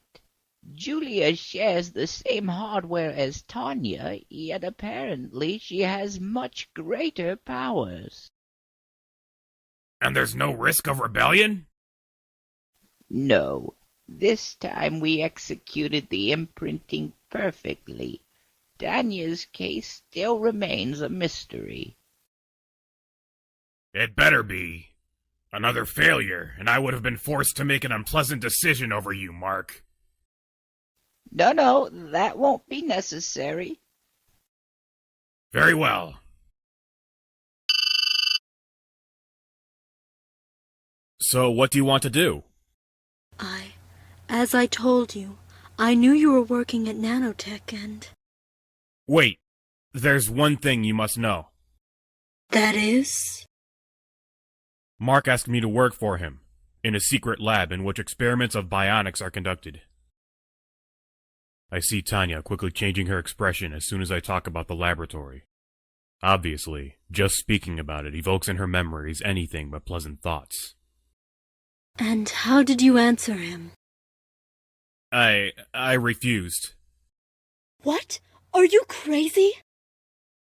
That was a good chance to discover something more about me, and they wouldn't have had any suspicions. I couldn't know. Yes, I know it isn't your fault, but still. Listen, I can always say I've changed my mind, no? No, it would be too weird. It wouldn't work. No. But at least let me try. No, I don't want something to happen to you because of me. Well, it's too late for that. Something has already happened. I'm sure that you and Helen will get together again. She loves you so much. You're blushing? It's nothing. Forget about it. It's nothing. Forget about it. It's nothing. Forget about it. I need to find a way to enter the lab. Huh? You want to enter Nanotech's lab? But that's impossible! Never say never. With a little help from you, I might make it. But we have to plan it carefully. I don't like this. Now go to work as usual. But during lunch break, meet me at the park. And bring Tom with you. Okay, as you wish. Hope you know what you're doing. Don't worry. I'm confident in my means. I'm nervous. What does she have in mind? I think she cares about me, but what if I'm wrong? Maybe I should really try to know better who she really is. Or better, was.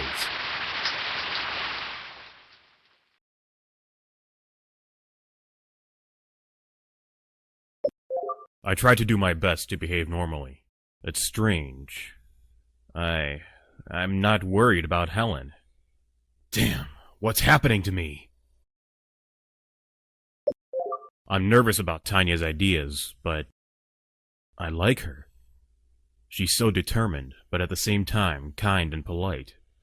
She never blames someone else for her mistakes, and she always tries to protect me. Damn. I must call Tom to ask him to come with me to the park. Better do it now. You never know. That crazy guy could disappear and go somewhere else.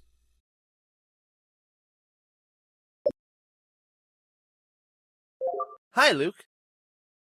Hi, Tom. How's it going? Fine, thanks. Did you see Helen last night? Now, why is he asking me that? I must think carefully about how to answer him.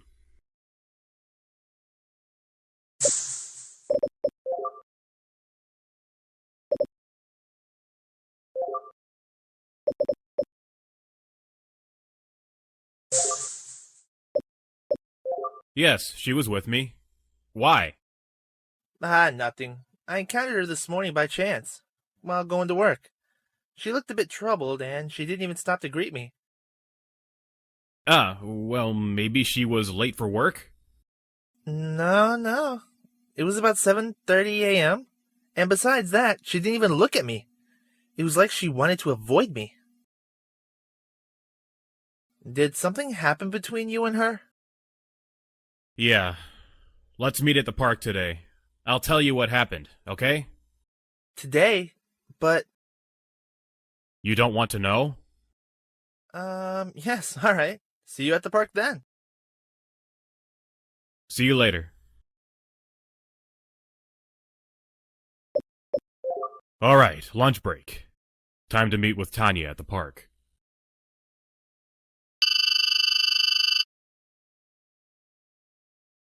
I am going there! No, you aren't. But you were there with me! You saw that too! Yes, and that's the reason I prefer to not go there. But why? Don't tell me that Richard bribed even you. Shh! Don't speak so loudly. Come here. Richard might have bribed the highest police officers, but not us. Still, we must first gather some good clues before we can accuse him.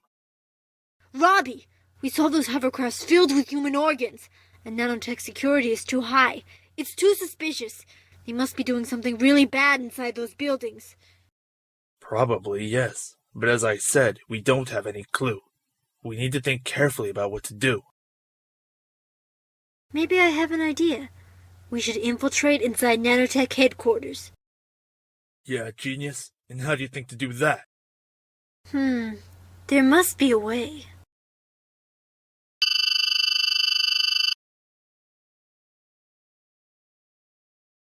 So, Luke, what happened between you and... Wow, Tanya! Hello, Tom. It's always a pleasure to meet you. Thank you.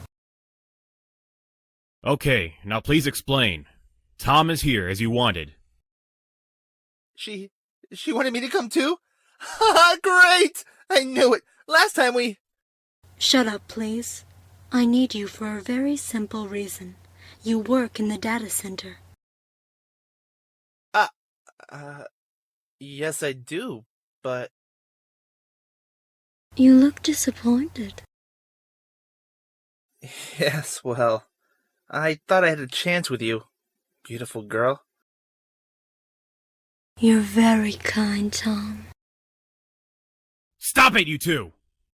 You're jealous, Luke? Damn it. She asked this question with such an innocent voice. I hate her. But I think she's right.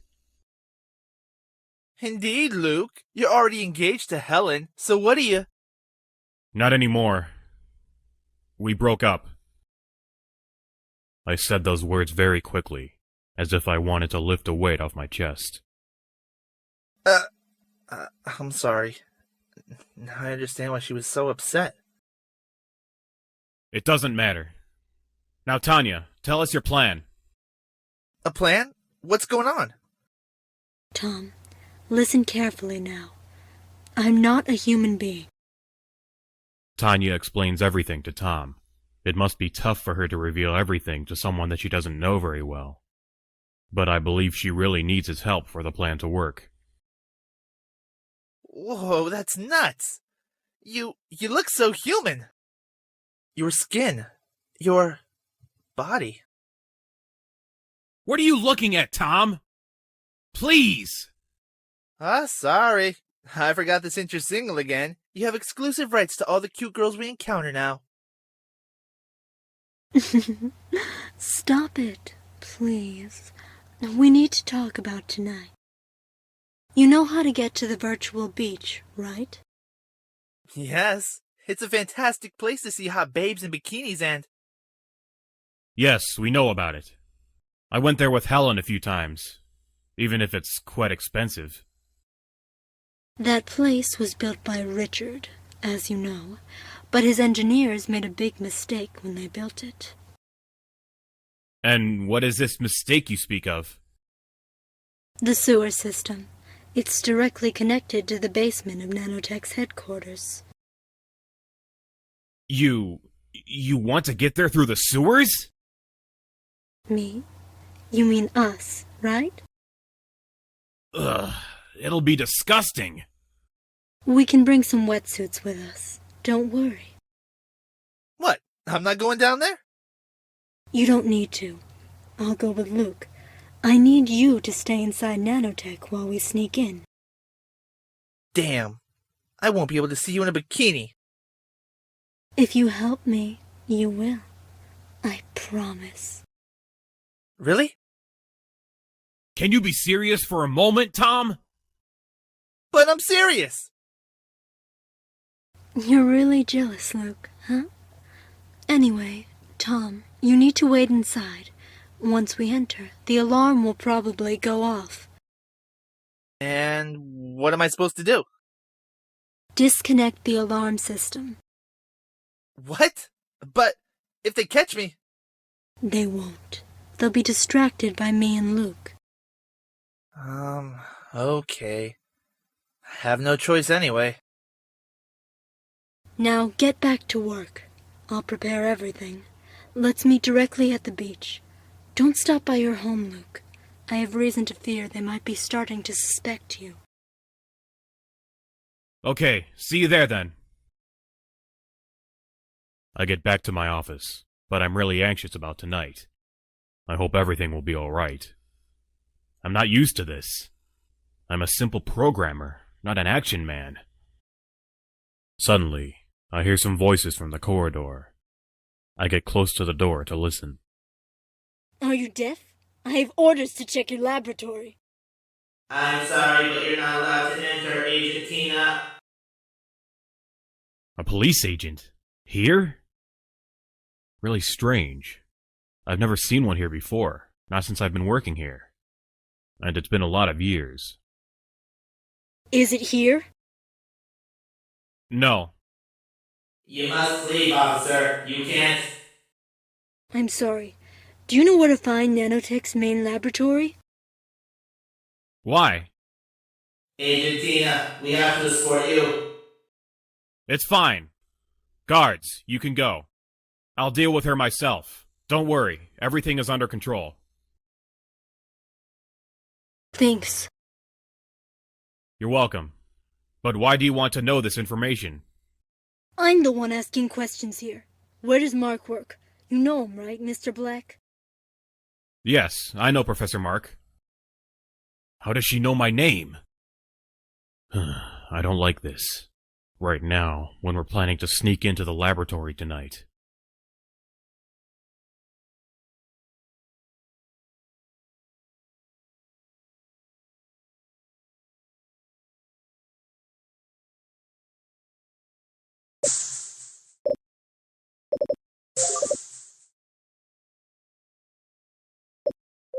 Listen, I'm not very sure, but Speak! I think it could be located in the basement. And how do I get there? Well, So? I have no clue. Sorry. For a moment, I thought about telling her our plan. But then what? It would be dangerous for Tanya.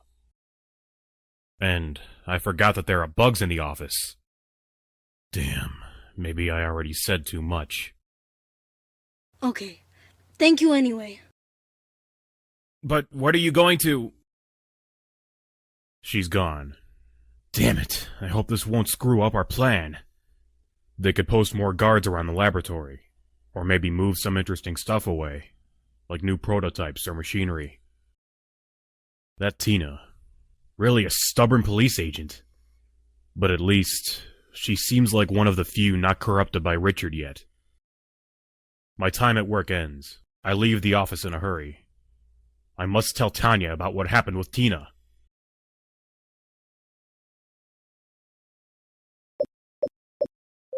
I arrive at the beach, still dressed in my normal clothes. It makes me feel strangely out of place among all the people dressed for fun in the surf and sun. But I'm not here for fun. Now, if only I could find... Tanya? As I approach her, each of my steps falters a little more.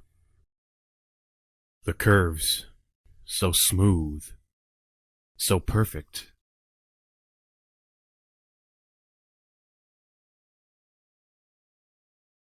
Hey, Tanya? Yes? Oh, you're finally here. You look... great. Thanks, but there's no time for compliments. Let's get going. You're right. There's something I need to tell you.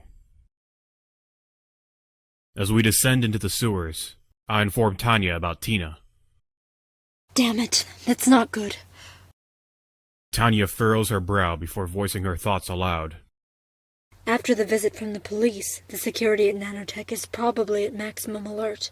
We'll have to be even more careful now. I hope Tom will be safe. Let's hope. Asking for his help probably wasn't such a good idea. I'm sorry. It's not your fault. You couldn't have known about Tina. True, but... She doesn't finish her thoughts, but it's obvious she's still worried. As we slip behind the city, I feel more and more uneasy. This sort of covert movement isn't really my style, but Tanya seems surprisingly comfortable with it. She doesn't even hesitate for a second as we make our way to the Nanotech basement. Her confidence comforts me a bit. When we arrive, I look around for some sort of exit. Looks like... Before I can finish my sentence, Tanya punches the floor, sending debris flying. When the dust settles, I see a gaping hole in the ground. She did that? I make a mental note to never get on her bad side. Ever. I follow her through the hole in the floor, trying my best not to make too much noise as I pick my way over the rubble. The hole leads to a long, darkened tunnel with nothing more than a faint glow at the end. The silence is a little creepy. When was the last time anyone came down this way? Tanya doesn't bother to wait. She races down the hallway, leaving me lagging behind as I try to keep pace with her. As I come out the other side, I freeze, dead in my tracks. What is this place? I stare at the room in horror. The tunnel has opened up into a huge room, with levels upon levels of glass cylinders neatly lined up like books stacked on a library shelf. In each of the cylinders is a human body! Ugh. Ugh. I cover my mouth quickly in an attempt to keep down my lunch. Ugh. Ugh. Ugh. Ugh. Ugh. Ugh. I cover my mouth quickly in an attempt to keep down my lunch. I look over at Tanya. Her eyes are wide with shock. Her lips move slowly as if she's trying to speak, but no sound comes out. This place... Even in the silence, her voice is barely audible. This is where I was created. Hey, over here! A frantic shout breaks the silence. We both turn to see the speaker. Tina? At the far end of the room, I see Tina bound up tight. A strange device encases her head. Oh no. They want to convert her too. Convert? I look at Tanya, a feeling of dread and horror rising in my mind. What do you mean by that? It simply means that she'll soon be one of us. She will be a spy among the police. I whirl around, caught off guard by the new voice. Who are you?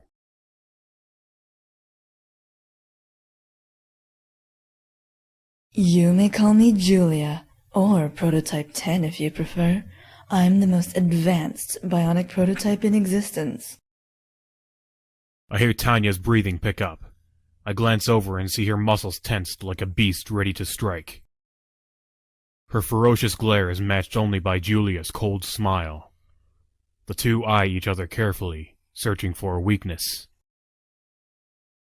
Julia makes the first move, leaping towards me before I can react. I'm frozen on the spot, but Tanya blocks her attack, sending her flying with a ferocious yell. Julia lands lightly on her feet and shakes off Tanya's attack, her cold smile still leering at us. I glance around the room in desperation. I can't just stand here. What should I do? Luke, get out of here! Tanya's voice echoes through the room. It's too dangerous for you! She glares at Julia, waiting for her next move. The piercing sound of the alarm is enough to break me free from my terror. I have to help!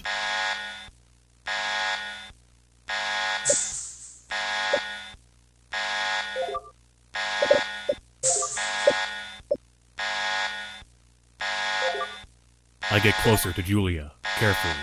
She's busy fighting with Tanya, so she shouldn't notice me.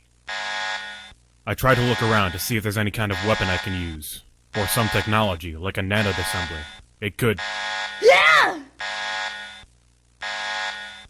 Suddenly, Julia moves towards me, ignoring Tanya. Luke, no! I told you to stay away! Run, quickly! It was one moment, and then Luke's life slipped away. A stupid move, that one. Tanya had warned him to stay away, and he already knew very well how powerful those prototypes were. Powerful and quick.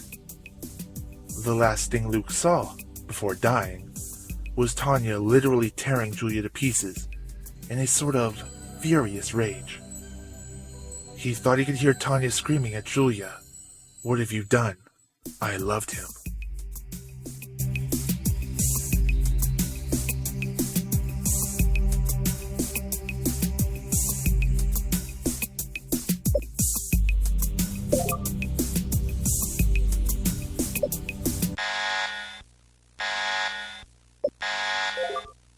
Heeding Tanya's advice, I rush over to Tina's side.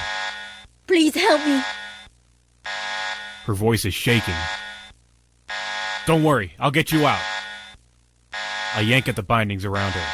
They're tough, but my adrenaline is racing like mad. I keep pulling without hesitation until Tina is finally freed. On a chair nearby, I spy a police uniform. I toss it to her. She smiles appreciatively before quickly putting it on. Across the room, I see Tanya and Julia are locked in battle. One vicious attack after another. Tanya doesn't miss a beat as she continues her assault on Julia. It looks like she's got the upper hand, but I wonder how long that will last. Thanks. You really saved me. We've got to stop the alarm! It's fine. Once the other police get here, we'll have backup. I can show them this place. But... Don't worry. I called Robbie. We can trust him. He's not corrupted like some of them. But what if... I said don't worry. Just trust me. As Tanya lands a decisive blow on Julia, the police come rushing in. She looks around wildly, and I can see she's already calculating an escape route. Why are the police here? It's okay. Tina said everything would be... fine? Tanya Vanek, you're under arrest. What are you doing? There has to be some mistake. She saved us! Do you know who she is? She's a bionic woman. Not that. I meant before she became a robot. I open my mouth, but I realize I don't actually know the answer. She was a serial killer. What? The words pierce me like a frozen dagger. What? What? The words pierce me like a frozen dagger. A serial killer? I turn to Tanya and grab her shoulder. Tanya, what's this all about? Tanya is staring into space, her eyes dull. I think he's right. She looks down at her hand and makes a fist slowly. Her eyes open wide, as if she suddenly remembered something. I still remember my victims. That's not possible! Unfortunately, it's both possible and true. She caused quite a stir some 60 years ago, when she was sentenced to death. She was a woman of great standing, with an incredibly high IQ. Even the leading scientists of the day couldn't keep up with her intelligence. But rather than use her intelligence for good, she became a serial killer. She's killed at least 20 men. Although she was sentenced to death, her body disappeared under mysterious circumstances before her execution. That was only the first of a series of strange events, ever since Richard got his hands in all of this. I want to say something, argue, fight back, say it's all just a lie. But I can't. Even Tanya has memories of her past life. But she's different now. I suppose I should thank you. Huh? Why would you thank us? Because now I finally know who I am. Her quiet expression suddenly contorts into one of rage. And I remember why I was killing you all. You miserable, filthy men! Agents, ready your phasers! Robbie takes a step back and draws his weapon, pointing it directly at Tanya. No, stop! She's only confused! Tina runs forward, but another agent grabs her. I saw it with my own eyes. She could have killed us both, but instead she helped me and Luke. Well, she doesn't seem like she wants to save anyone now. Let me take care of this. You, stay away from me. Her glare intensifies as she crouches down like a cornered beast. This expression, it's not her. It's as if she's in a trance or possessed by something else. I take a deep breath. If I can find a way to turn her rage into another emotion like piety or love.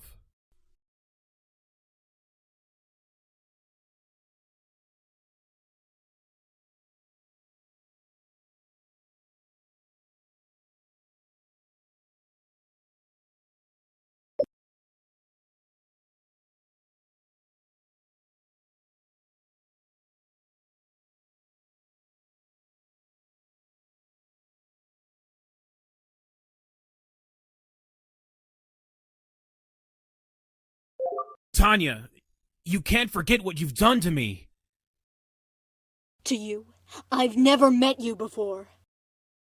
She glares at me suspiciously, as if I mean to harm her. No, you have met me. Don't you remember sleeping in my bedroom? I take a small, cautious step towards her, holding my hands out to show that I don't mean any harm. I see a flicker of uncertainty in her face. What about when you cared for me? You can't have forgotten all those moments. I'm not sure. She shakes her head, as if trying to rid herself of her own doubt. You used to look at me in a different way. Your eyes were gentle and beautiful, and your smile, it was so cute. It looks like I'm getting through to her. At least, her anger seems to have disappeared. But she looks so sad.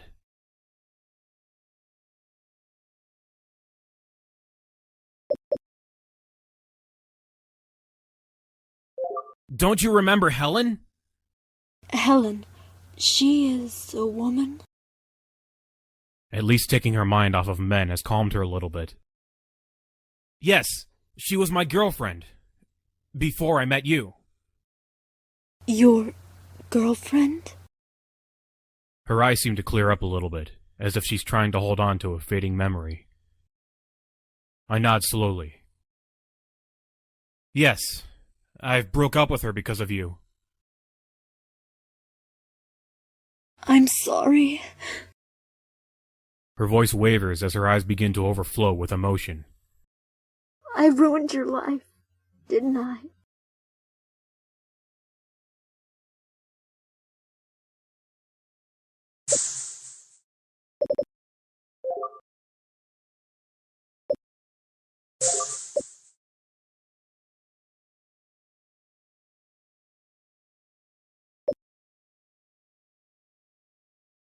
Please, surrender. I promise they won't hurt you. She glances around, glaring at the police. How can you be so sure? I hold out my hands, trying to reason with her. You rescued me, didn't you? And you saved Tina, too. They'll protect you. She shakes her head. I don't trust you. I don't trust any human. I know you've been hurt, Tanya, but not all of us are bad.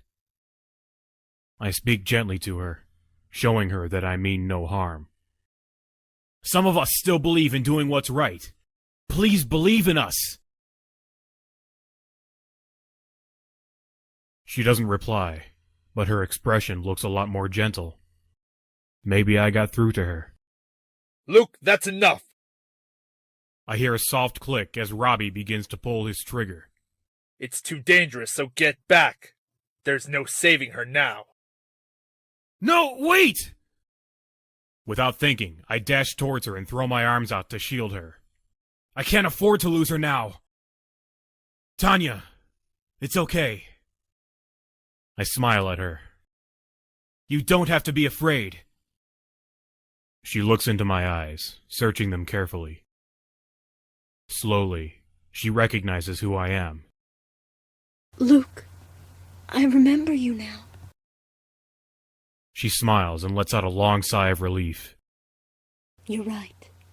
There are still good people on Earth. Is she herself again? Robbie glances at us worriedly over the top of his gun. I nod with a smile. See that? Being nice to women actually pays off. Tina grins at him teasingly. You could learn a thing or two from Luke here. Robbie rolls his eyes, but he lets out a laugh. Very funny, Tina. But what do we do with her? He nods towards Tanya with a worried frown. Why don't we let her go? Let her go? Don't you see how strong she is?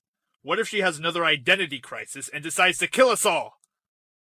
You worry too much. Tina smirks and pokes him playfully.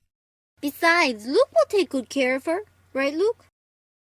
Of course I will. I swear it. So what do we tell the captain?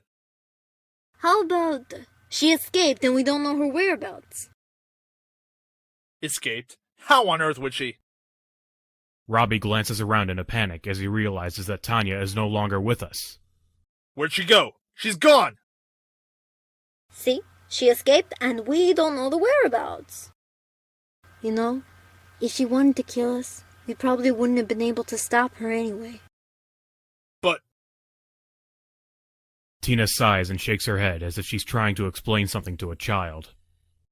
You men are all the same. Shooting first and asking questions when it suits you. Why don't you follow your heart for once? You know, be moved by things like love and kindness.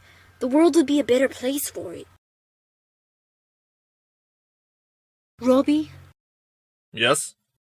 You know, when I was imprisoned, all I could think about was you. Robbie's face suddenly flushes a bright red. He waves his hand in front of his face in a weak attempt to hide it. Yes. Agents, move on out. Now! I was scared, but more than that, I couldn't stand the thought of never seeing you again. Tina. Robbie glances around awkwardly, as if he'll find the words to say etched on the walls. Tina throws her arms around him before he can say anything. She bursts into tears and kisses him on the neck repeatedly. Robbie is visibly embarrassed, but the smile on his face says that he doesn't mind too much. He tries to move away from the rest of the group, but I follow slightly behind them. It's great that they're deepening their relationship, but I have greater worries on my mind. Specifically, where is Tanya? And Richard?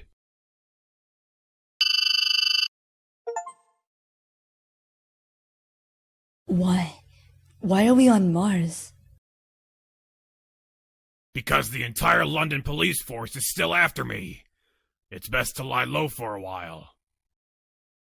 No one will think to look for me here. I built the colony myself, and it doesn't show up on any official maps. It's the perfect place to hide. I see. But why did you bring me with you? Because you're the most advanced prototype. You could be useful to me later. Yes. Don't worry.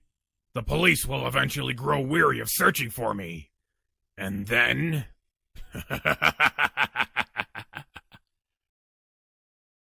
Tina? Where are you? Strange. I thought she was here just a minute ago. This is Agent Tina. Can you hear me? Yes? What have you discovered? There's a mountain of evidence against you, sir. It shouldn't be too much of a problem, though. So far, all the officers I've contacted have been more than willing to accept your bribes. Well done! I knew that having a puppet inside the police force would be even better than mere corrupted officers. Thank you for the opportunity you gave me, Mr. Richard. Oh, the pleasure is all mine, my dear slave.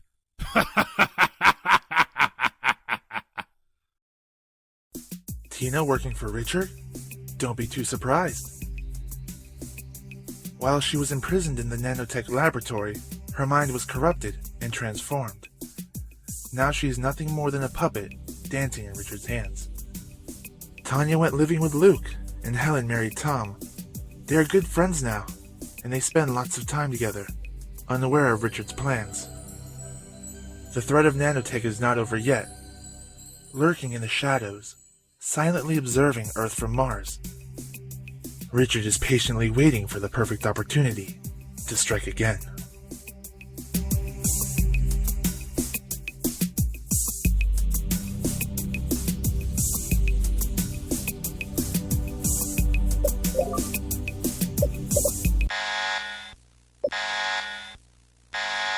With the alarm howling like this, it won't be too long before we attract some unwanted attention. Maybe if I shut it down quickly, they'll think it's a false alarm. I'm gonna try to shut off the alarm! I will! I dash to the nearest terminal. I grab the nearest videophone and dial Tom's number. I just hope he picks up. Luke, what's going on? The alarm just went off! I know, I hear it! Tom, I really need your help. What should I do? Go to the main server. As carefully as I can, I explain to Tom how to shut off the alarm. Unfortunately, the wailing of the alarm mixed with our panic and adrenaline makes it difficult to proceed calmly. Thankfully, Tom is bright enough that he manages to understand my urgent, if somewhat garbled, commands. Got it! I let out a sigh of relief as the alarm shuts off. Thanks, Tom. You saved me. You're welcome. So what's going on? He cranes his neck in an attempt to see what's going on behind me. Tanya is fighting with Julia right now. Two girls fighting? Damn, and I'm stuck over here in Loserville instead of watching a delicious cat fight. I laugh a bit, but inside I feel like it's no laughing matter. More like a tiger brawl. Trust me, man, it's not nearly as sexy as you imagine it to be. Anyway, you really shouldn't stick around right now. Things are way too dangerous for that. You don't have to tell me twice. Tom? Tom! Are you there? Damn it, something's not right. Something or someone just cut off our communication. I look at Tanya, and she's still fighting against Julia. I hope she wins. I can't even imagine what I would do if that other creature would destroy Tanya. I would be doomed. Then my attention is directed towards the elevator door. Someone is coming down. Tom? I'm sorry. They push him out of the elevator. Richard and his robot guards. Oh no! Well, well, what have we here? Luke, you should be more careful about who you're picking. Tom, you really thought you could disable the alarm without anyone noticing it? Tanya and Julia have stopped fighting and are looking at us. And now you'll surrender. Never! Do you want my robot guards to kill your friend, Tom? Damn you! Tom, I shouldn't have dragged him into this. He isn't really skilled nor brave enough to participate in such things. He's worse than me. Once again, But he's laughing? Thinking about it is quite fun. What are you laughing at, fool? You're about to die! I mean, what if the robot in this room would disappear? What would be left? Tom, are you crazy? Luke, it would just be you and me against an old man like Richard. We could beat him up pretty hard, huh? Sounds like fun. Enough of this! Yes, enough. It should start now. I hope I set the timer correctly. Would be embarrassing at this point. What timer? A strange sound starts, and I feel weird. But the worst happens to the robot guards, who immediately collapse on the floor. And to Tanya and Julia! Ah! What? I feel a pain in my bones. It's a magnetic field.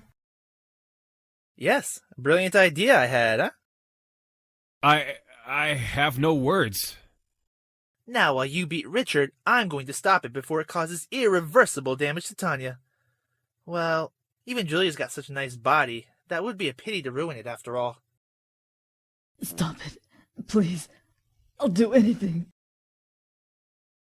No! This can't happen! My dream! Destroyed by a ridiculous average employee! I should have fired you! I guess it's a bit too late now. I want a salary rise and more free time. You fool! You haven't stopped me! Richard runs to a wall and pushes a button. A secret door appears, and he goes inside. Wait for me, Mr. Richard. Luke, follow him. I am too weak. No, I'll go make sure that Tom disables the magnetic field. I don't want it to screw up something. It could be really deadly for you. As I go up with Tom to stop the magnetic flux, I laugh between myself. I always thought he was a dead weight.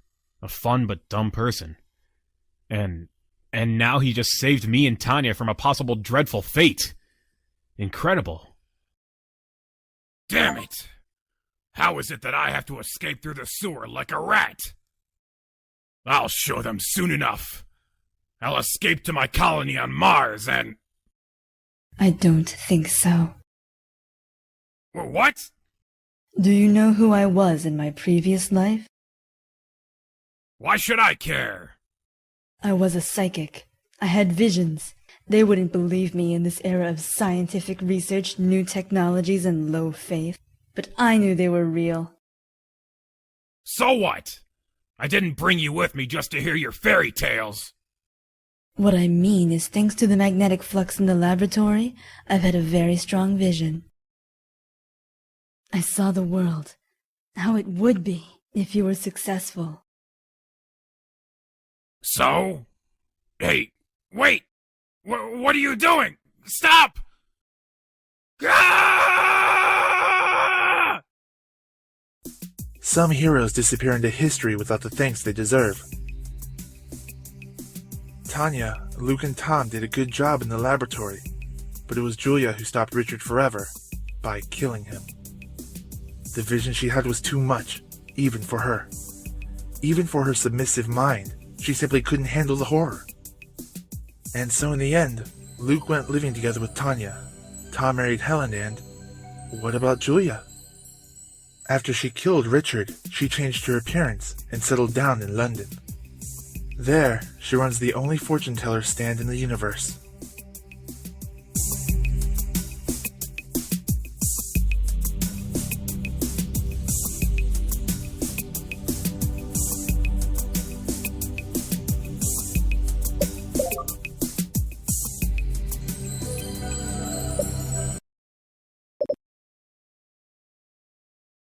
You know, Richard, thanks to you, we can put an end to his criminal activities forever. Her soft expression suddenly stiffens. Richard, that bastard! Yes, he is. But don't worry. The police will handle him, okay? I hope I didn't just undo everything. You're wrong. What? They couldn't handle him before. They can't handle him now. She tightens her fist in disgust. There's no one I can trust. I'll finish him myself. No, Tanya, wait! Luke, that's enough. I hear a soft click as Robbie begins to pull his trigger. It's too dangerous, so get back. There's no saving her now. No, wait! Without thinking, I dash towards her and throw my arms out to shield her. I can't afford to lose her now. Tanya, it's me! Back off. No, I won't. You won't harm me. And why are you so sure? Because you love me. Poor stupid. I don't even know who you are. Die! As Tanya gave a deadly blow to Luke's body, he was astonished and sad at the same time. So it was true. She was a serial killer in her previous life. Tanya managed to escape from the police through the sewers, and she terrorized the lives of mere citizens for years. She committed numerous murders, killing mostly influential people, politicians, generals, and those most powerful. She became a sort of idol to the anarchist community. Then suddenly, one day, she stopped. She disappeared without a trace, leaving only a note that said, "Men must be stopped."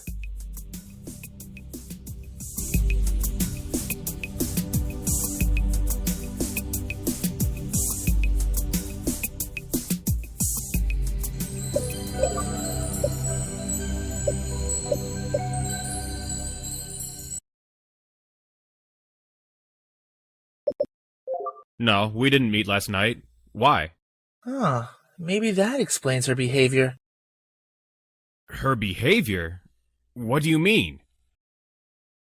I met her this morning while getting to work. She was strange. She had a weird look in her eyes. How do you know that? Well, she walked right past me. I stopped to talk, but she... Did something happen between you and her? Why do you want to know? Oh, come on, Luke. Again with this jealousy thing? I'm asking because I know both of you so well. Well, I'm going to meet her at the park today. So if you want to come too... Me? No, I'm behind with my work. And besides, I don't want to get involved in your fights again. I'm staying here today. Wait, but... He hung up. Damn it. And now... Tanya asked me to bring him to the park, too.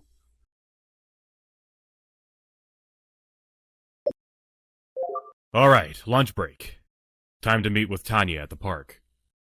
I hope she won't be too angry because I didn't manage to bring Tom with me. But what does she need him for anyway? I'm going there! No, you aren't.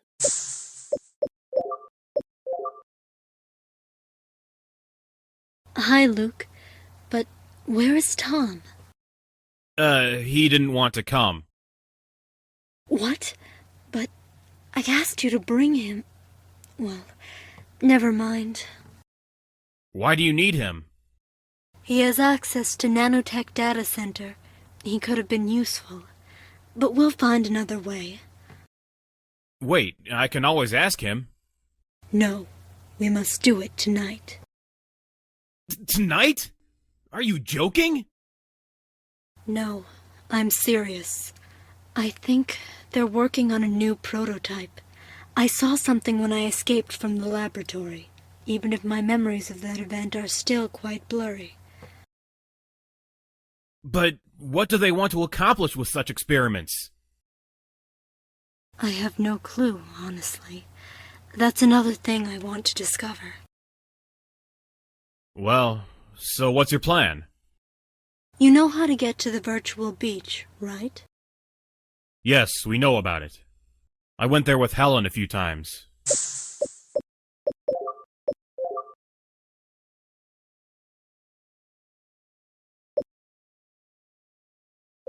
Listen.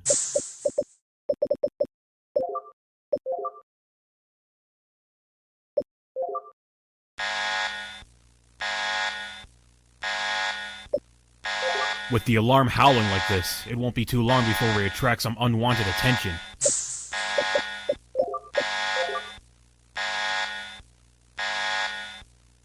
I don't know any passwords, and there's no direct connection to the hardware itself. What should I do? Maybe I should free Tina from... Before I can finish my thought, the elevator door slides open as the alarm's wailing dies down. Well, well, well. What do we have here?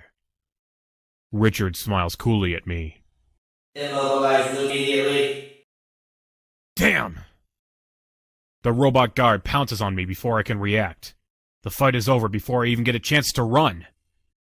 Oh, Tanya! Richard smirks as he waves his hand in the air mockingly. Look what I've got! Luke? Surrender now, or Luke dies. Don't do it! They're just gonna kill both of us anyway! Come on, don't you love him? He sneers at the word love, as if she's incapable of such a thing. Luke, I can't be the cause of your death. No, Tanya! Don't give up! She drops her arms to her side, and Julia quickly moves in, forcing Tanya's arms behind her back. Tanya just shakes her head slowly. I'm sorry. I love you too much. Julia! Bring Tanya over here! Julia complies, pushing Tanya towards us. Tanya stumbles a bit, but she doesn't resist. Her eyes look empty, as if there's nothing left in her. As you command, sir. Good. Now kill her in front of Luke! No! Kill her? Julia takes an uncertain step back. Why? What? You stupid prototype, I gave you an order! As the seconds pass, and Julia is reluctant to execute Richard's order, I feel hope rising in my heart. At the same time, I see fear on Richard's face. He has realized that if even Julia, the more advanced prototype, turns against him, he would be dead. And that's exactly what happens. Julia? Guards! Kill them both! So now you want to kill me too? You scumbag. You deserve to die for what you did to us. The robot guards are no match for Tanya and Julia fighting together. Richard is now alone, crying like a little kid. No! I beg you! Forgive me! I say let's kill him. I agree with you, Prototype 9. Tanya? I close my eyes. Despite the fact that I hate that man, I don't want to see that scene. For a moment, I thought to stop them. But why? Why leave the worst people alive? Even if he got arrested, he could have found a way to escape or bribe police officers. Some people really deserve their fate. Luckily, it's over in a few seconds. I'm sorry for having attacked you. What? You changed your mind? It was a sort of revelation. I saw Tanya's immense love for you, her desperation. I caught the evil aura around Richard. In my previous life, I was a psychic. What? Yes, it's weird, I know. That's crazy. They picked a serial killer and now a psychic? Well, probably her IQ was outstanding too. They select the brains based on their capacities, not on the job they decided to do in their previous life. We need to act quickly now. Police will arrive here in a few minutes. Luke, we need to escape. When they see Richard's dead, it'll be hard to explain our motivations. No, don't go! I'll tell them what I saw with my own eyes. Tina! We almost forgot she was here, watching all the time. Please free me. This thing is causing me a headache.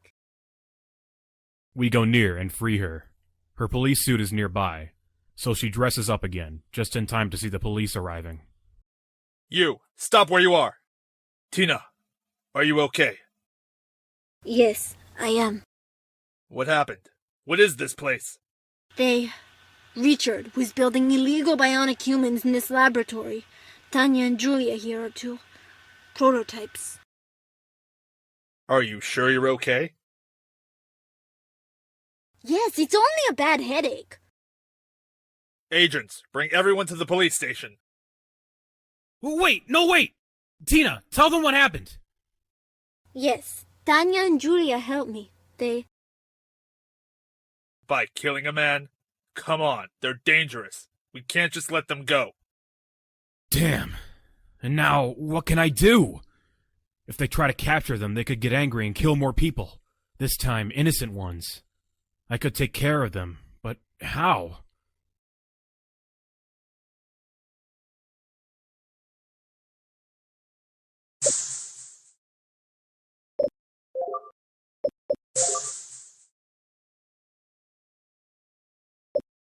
Listen, I worked here for a long time, and I know well what those prototypes can do.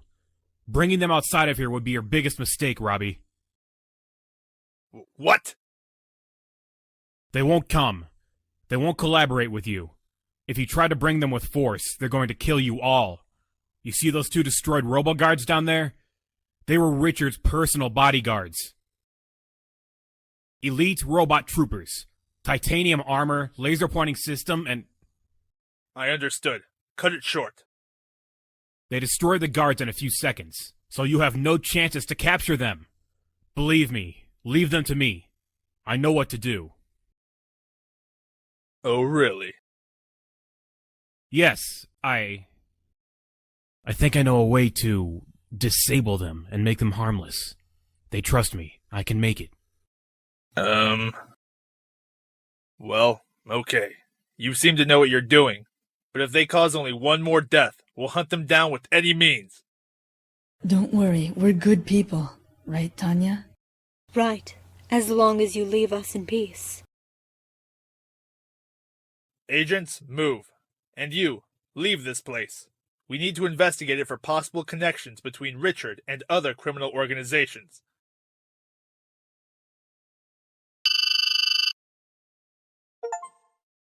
Hurry up, the virtual boxing match is about to start. I'm coming.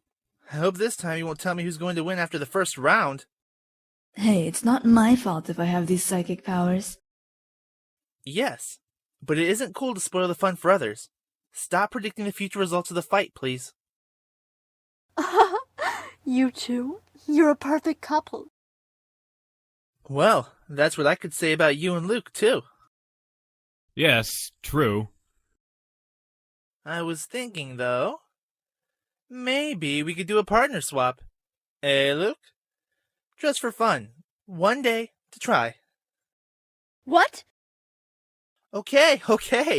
I was joking, of course. No need to look at me that way. Don't worry, I knew it. It's just fun to see how every time we act aggressively, you get so very scared. Bah, women. Even robot ones like to jerk me around. And so, Luke managed to find a way to permanently neutralize the two terrible robot killers. He used all his knowledge of engineering and of bionics to find out the secret system to transform two menaces of humanity into two kind and cute women. The secret system had a code name: love. Everyone needs it, even those with a bionic heart.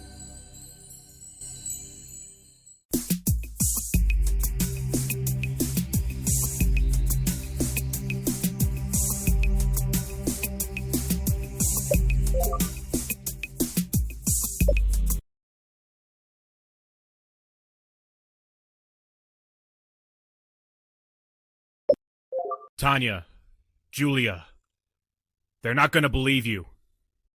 What are you doing? Run away! Get out of here, through the tunnel! You won't be able to have a normal life here. Men, prepare to shoot! Stop it! You won't be able to kill them! Are you sure? Did you ever see the effect of our Phasar 6000 on a robot? No, one is left already! I turned back and see only Tanya left. Julia followed my advice. But Tanya? I don't want to leave you, Luke. I love you. Tanya, If she follows us to the police station, I'll testify in her favor at the process. She killed a man, but when they find out what Richard has been doing all these years, I'm sure the judge won't jail her. Tina, I don't know. She killed lots of humans before being transformed into a robot. I looked at her file, and I've read what she said at the process when she was still a woman. The first man she killed was an influent manager who tried to rape her after putting her on drugs. What? Yes, I was an escort. Luke, forgive me for never telling this to you. An escort? Yes, and after that first kill, I quit working for my escort agency and started doing it on my own. But I don't understand. You're not an evil person. I started to kill people that deserved to be killed. What? Are you crazy? No, but it doesn't matter. You'll never believe me. I do. I've seen what you've done now. You fight for ideals. Even if your methods are quite extreme, you don't harm innocent people. In our world, there's rampant corruption. Why is a manager that ruins the lives of thousands of people better than a thief or even a killer? If we measure the effects, I'm sure the answer is clear who does the most damage. Please, Tina, don't start again with such discussions. I'm going to the police station. But I don't want to flee for the rest of my life, nor put you in danger, Luke. But trust me.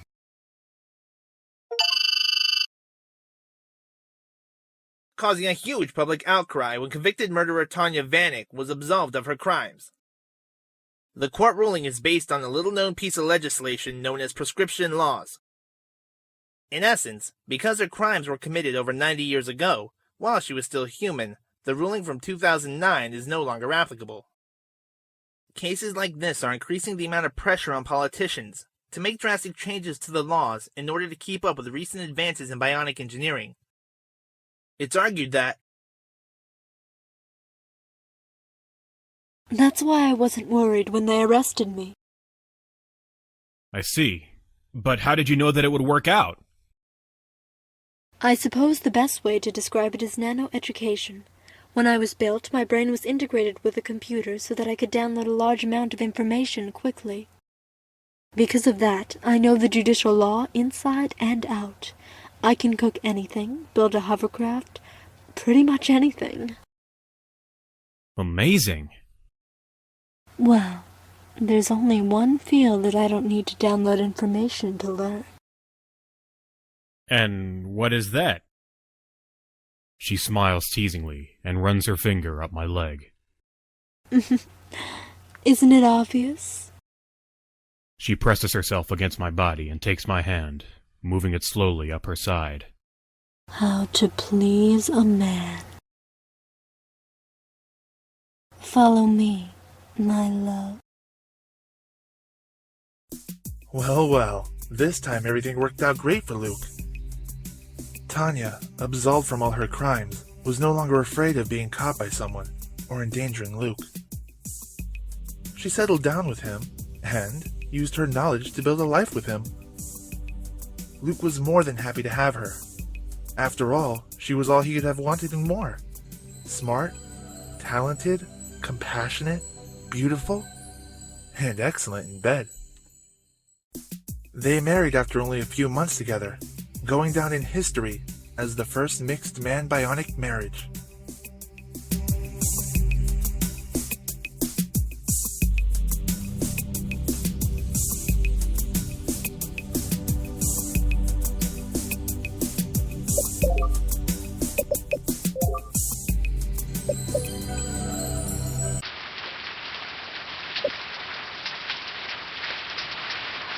It's a complicated story. I'll tell you while we head to the office. I don't want to be even more late. Okay, come on, tell me. I briefly tell him what happened, neglecting the fact that she comes from the Nanotech labs. Tom is the last person to whom I'd tell such a secret, since it concerns his work too. And that's the end of the story. Damn it, what a mess. Well, if you want, Tanya can come stay at my place. It wouldn't be a problem for me to... No! She's just a robot. Well, I mean... Exactly. And I'm not even sure she's totally harmless. I'd be sorry if you got killed. Come on, such a beautiful creature. I assure you that if you saw her when she entered my home, you wouldn't think this way. Okay, I trust you. Be careful. Don't say a word until I find out something more, okay? Sure. This time, I'll be very careful. And so we arrive at the office. Why does Tanya want to go out now? Before, she was so concerned about hiding, and now she suddenly wants to go jogging at the virtual park? Doesn't make any sense. Unless her true intentions are different. But what can they be? Another boring working day.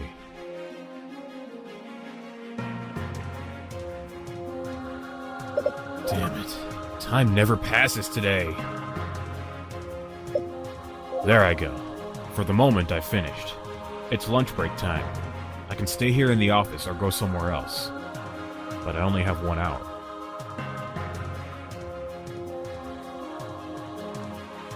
I decide not to go to the park. After all, I don't think Tanya would ever hurt Helen. Maybe she just wants to see her better. The park is full of police agents, so Helen is safe in any case. Thinking about it further, I think attending a meeting between them would be quite an embarrassing experience. Yes, it's definitely better to stay in the office today. Good day, Luke. Oh, hello, Professor Mark.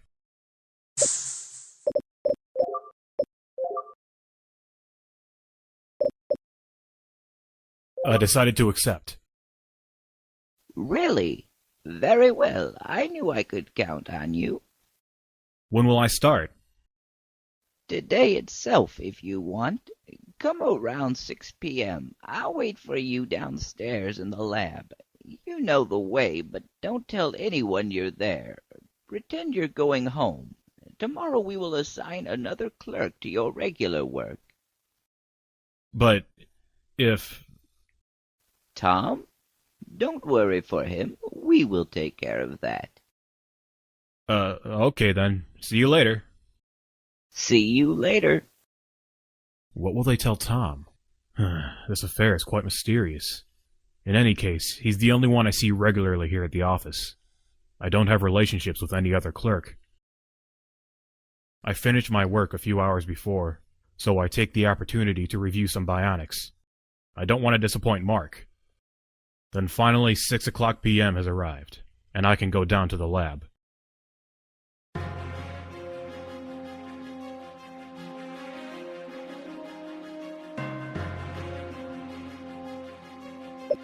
It's an incredible lab. I've never seen anything like that before. I can only reckon about the purpose and usage of some machinery. In fact, they're extremely advanced. I notice in some huge cylinders full of liquid, there are strange objects floating that seem made of human tissue. They look like human organs. I wasn't mistaken. They actually are human organs, artificially created in the lab. There are several acronyms on each cylinder. It's interesting even if I'm against this kind of research, but I already said yes.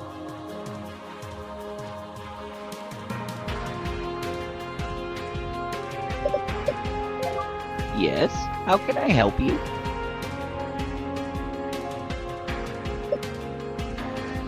I noticed you have human organs here in the lab. Those in the cylinders? Yes. I know. Don't let them fool you. They're fake. Fake? Yes, sure. Since we build robots, they don't have to work, actually. Not like they do for the human beings. Right. How silly I am. In the future, maybe it will be possible. But for the moment, we're not interested in simulating a full human body in all the internal details. It's already enough that they appear to be normal human organs. Exactly like Tanya. Thanks for the explanation, Professor.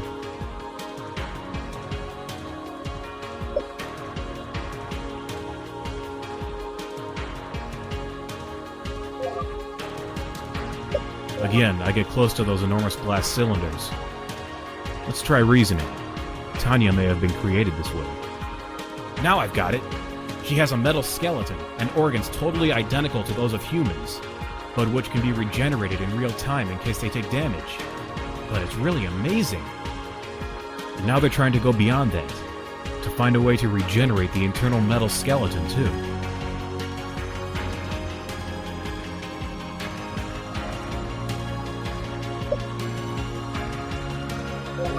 You're done for today?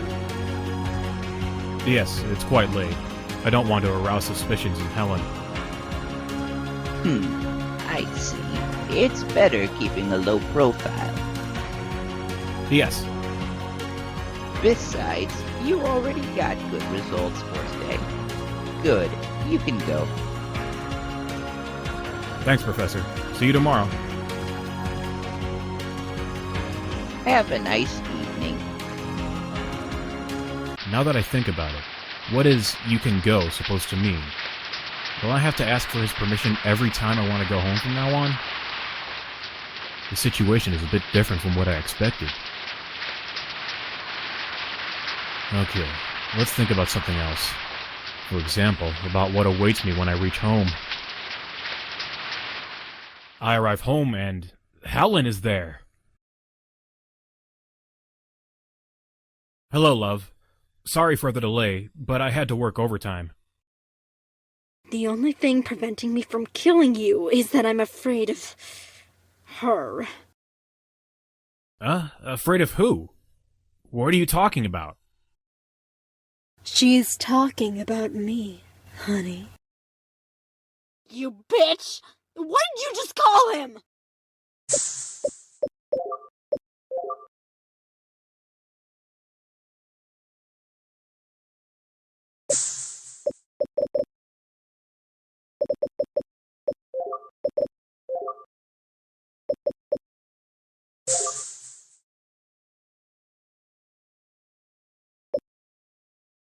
Helen, you know I do it all for your sake.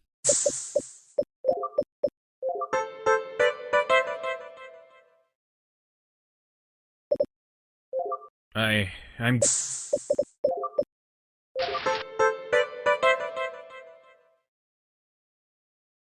And? Incredible. He was completely at ease. Quite strange. Yes. I can't understand how he could manage to build a working prototype in such a small amount of time, unless... Unless he already knew something about it, right? Yes, indeed. But that's not possible. He didn't study bionic engineering. I'll do some research. Thank you for letting me know. My pleasure. And what about Prototype 10? We're getting even better results than the previous prototypes with Julia, the new bionic woman. What? But that's not possible! That's what I was thinking too, but then I figured out what we were missing. The most important ingredient, the main element. It's the brain. The brain? Yes. The only human organ we don't know nearly enough about. Even back in the 21st century, scientists assumed that the human brain could have extrasensory powers. Cut it short. I do not have time to hear the whole history of science.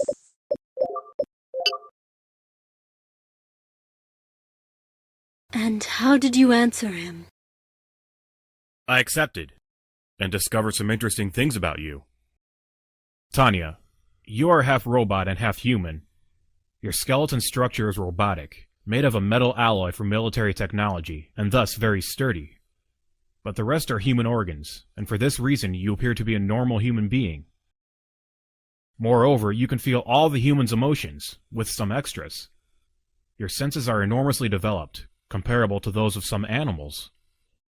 In order to build a similar technology, it takes advanced labs and great funds. That's all I managed to understand so far. Yes, what you say makes sense. It's incredible, but must be true.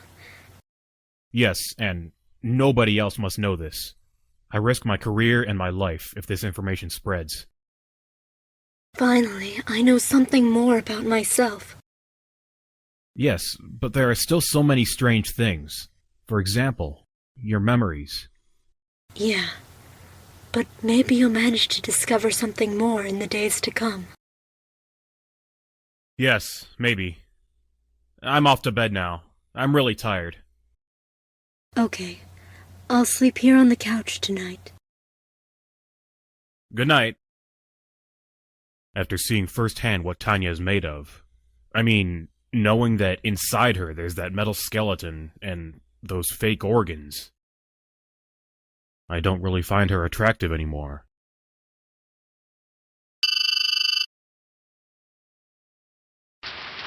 I'm going to my office again. I'm nervous. I'm afraid that Mark or someone else at Nanotech is starting to suspect something is up. Maybe Helen was right. I should have called the police already and put an end to this foolish situation. I can't believe he really has corrupted every policeman in London. As soon as I enter, I have visitors. Luke, what's happening? What? What do you mean? I was just fired. Fired? Yes, and I don't know why. That's impossible! I'm starting to realize what Professor Mark meant by, "we'll take care of Tom." Please, Luke, you're an influential person here. Speak to someone.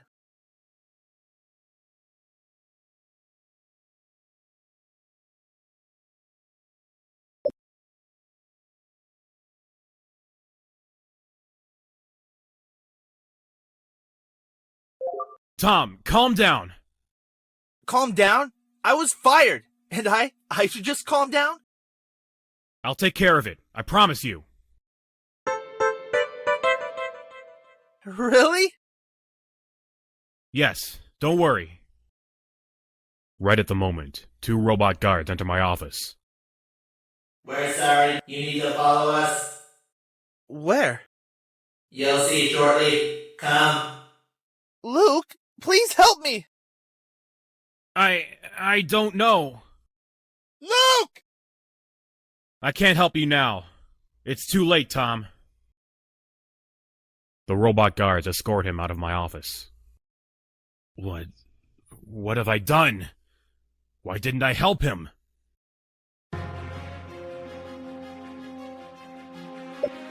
I try to work, but I can't stop thinking about Tom. I must do something. Damn it! My code is full of bugs, and I can't seem to fix them. I am about to cry. How did I get myself into this situation? I lost Helen, and now Tom. And it's all Tanya's fault! Luke, what are you doing? Professor, Tom will be okay. Don't worry. Where is he? We just assigned him to another job. I don't know why, but I can tell he's lying to me. So now please, don't make me sorry that I've hired you.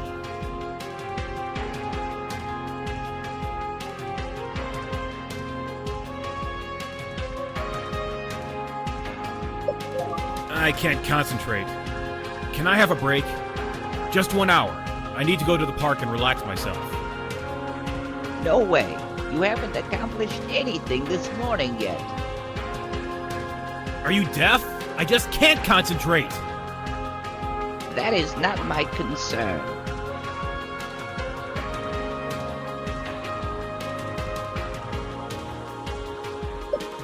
Where did those robots carry Tom? To another work area. Which one? To be clear, you must forget about him. Don't attempt to make any contact with him. This is not what I wanted. Damn.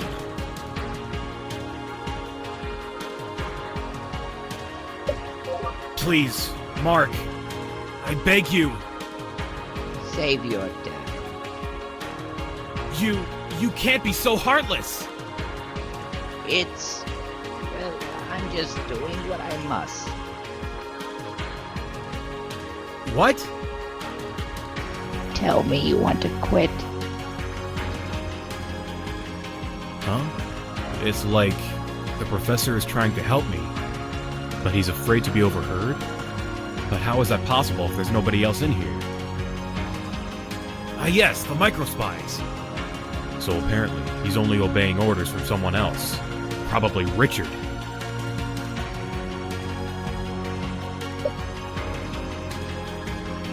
I'm quitting my job then. Haha, good joke. It is not a joke. Come on, didn't you read the contract? To hell with the contract.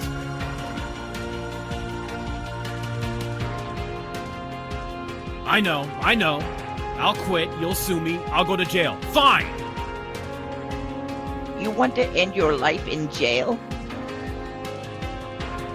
You need me if you want to finish the prototype. And why are you so sure? Because I managed to create a working prototype of a nano repair device in less than a few hours last time I went into your secret lab. Shut up! Okay, it's true that we need your expertise to finish our next prototype, but don't think you are untouchable. Maybe ending your life in jail doesn't scare you, but losing Helen could. Are you threatening me? I'll tell the robot guarding your office that you're allowed to go. You'll have freedom again, but be very careful about your next move. Fine. Be careful. I immediately go outside, but I must think carefully about what to do next.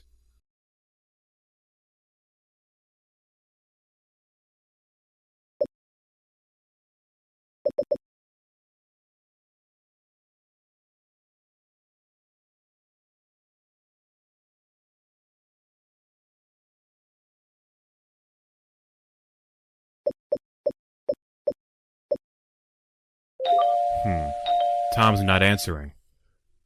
Wonder if he's really not at home, or if he's just pretending not to be. Suddenly, the door opens. Tom seems very perturbed. Luke, what the hell is going on? What do you mean? I mean, how dare you show up in front of me again? They've put bugs in my flat. What? Tom doesn't reply, but shows me the text he just typed in his PDA. He has written, "Meet at the public garden in an hour." I nod my head, and he shows me yet another text. Now, let's pretend to have a fight. Well, Tom, I don't know, but I can't always protect you. Protect me? They fired me without a reason. Without a reason? Honestly, you're not such a great engineer, you know. Recently, you weren't concentrating much at work. But that's not true. I work very hard and... What is it now? Wait, someone is calling me. Hi, Tom. You have a minute? I see that Tom attempts to block the videophone screen. This is not the best time. Can I call you back? Who is that? It sounds like Helen. It's no one. Never mind. It's just a wrong number. Bullshit. Get out of the way. Get off! Tom disconnects the line, but not before I can see the image. Damn you, Tom, it was Helen! Well, maybe, but... Am I stupid now? I could see her on the video phone.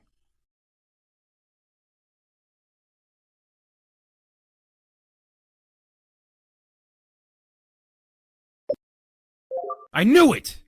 Ever since that day in the park. You wanted Helen for yourself. That's why you told her those things. No, it's not true! You don't understand. And why would Helen be calling you now? Why would you be hiding it? And you say it's not true? Don't waste your breath denying it. This whole thing has been a setup. It's your fault we've broken up. You broken up? You mean you and Helen? You really didn't know? Honestly, no. It's not wise to direct the discussion towards the real reason, Tanya, since the guys at Nanotech are listening. I better end this discussion quickly. I'm sure you don't. Innocent Tom, the good guy, charming Helen and saving her from big bad Luke. Play along, okay? Nice. What a good friend you turned out to be. Ha! Well, at least you've been fired, and I'll never have to see you again. Don't bother calling me. I'm leaving. Enjoy your unemployment.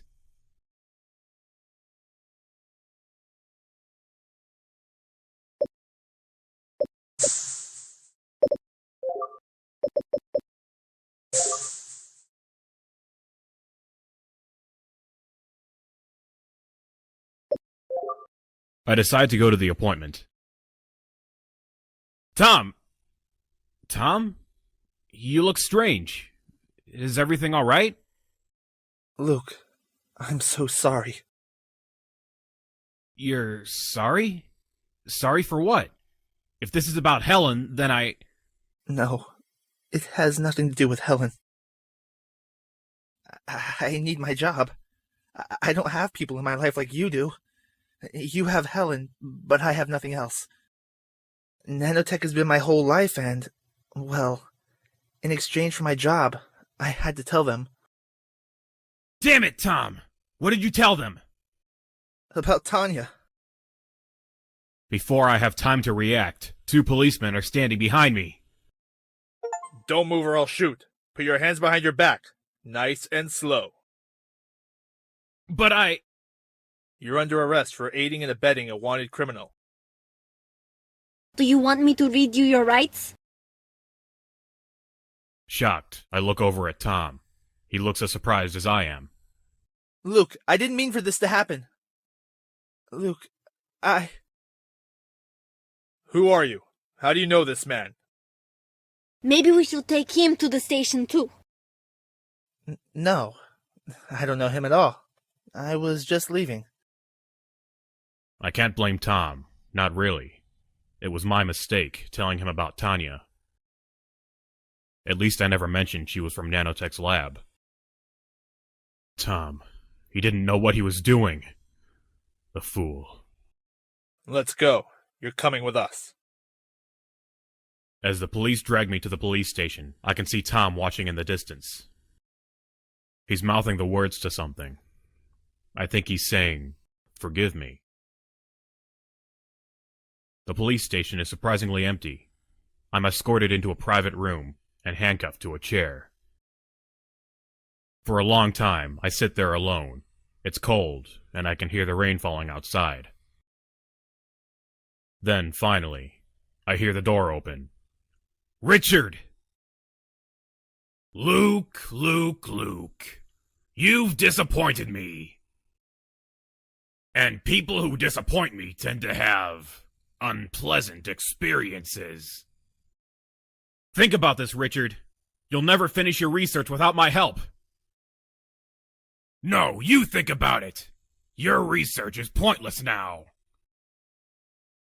We have Tanya, the prototype herself, thanks to your friend, Tom. We can always take her apart, see how she ticks, and find out what makes her so strong. Does that bother you, Luke?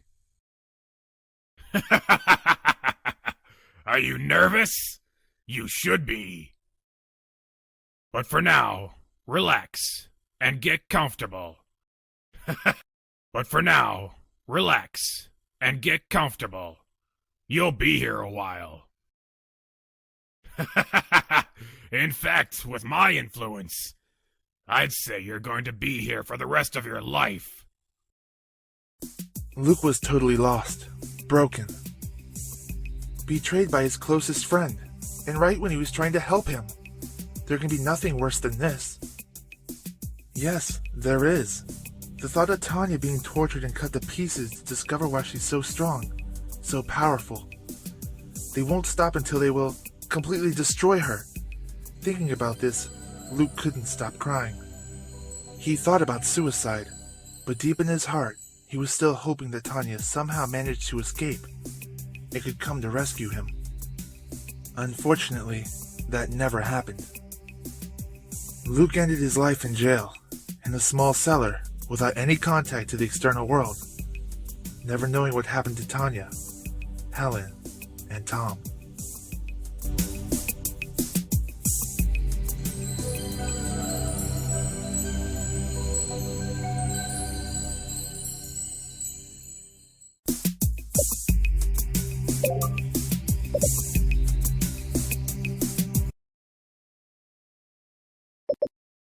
Back at the office, I struggled to focus. I feel like a coward. I didn't go to Tom's appointment at the park. But after all, I don't think I could have done anything more for him, and I'm sure I was followed by more nanotech robots. Damn. It's nearly impossible to concentrate. I managed to finish my work, just barely. Finally, it's time to go home.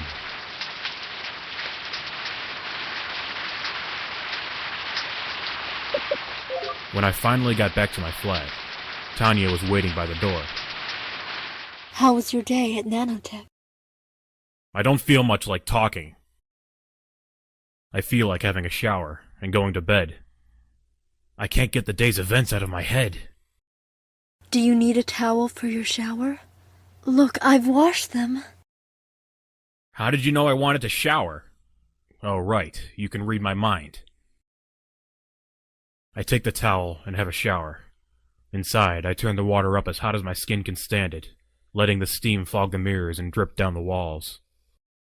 When I dress and come out of the bathroom, Tanya is standing there, looking at me. Helen came by here again today, but you were working until late as usual. What? Yes. When she saw me alone, she wanted to go back immediately, but I stopped her. She wanted to let you know about her and Tom. Tom? Yes. Don't tell me you're surprised, Luke. It's not a lie. Believe me. Yes, I believe you. You're right. Today I had a discussion with Tom, and he didn't tell me. But I saw Helen calling him, and he was hiding something. So I guess I won't see them again. Really nice losing your girlfriend and your best friend in one single day. This is all too much. I don't want to think anymore. Better yet, I don't want to think about this topic ever again. Let me take care of you. And what are you implying? What I really want is to be left alone. Can't your psychic powers tell you that? Yes, I understand. With that, Tanya goes to the kitchen, and I climb into bed. Despite all the stress I feel, I fall asleep quickly. I have a dream about Helen, and Tom, and Tanya. We're in the park, and we're all running. Running from something, from someone, but we don't know where we're going. Then I wake up. It's morning. The cold rain hits my window, but I can still see some light outside. I go to the kitchen, and Tanya hands me my breakfast. Luke, I need you. I still need your help. I must know who I am and what I am. Why do I remember a different Earth? An Earth before the rain? Why do I feel like I've done so many things before? Please don't forget about me, about our plan. Helen is gone, and Tom is gone, but I'm still here. I haven't forgotten. I promise I'll do whatever I can to discover the truth. And why shouldn't I? I have no idea where to go from here, and what to do with my life. Nanotech, Professor Mark, Tanya. Why shouldn't I look for the truth in all this? I can't help but be angry. Tanya brought this on me. Then again, who's to say if it wasn't going to happen anyway? If I really wanted to marry Helen, wouldn't I have done it by now? The thought gives me a headache.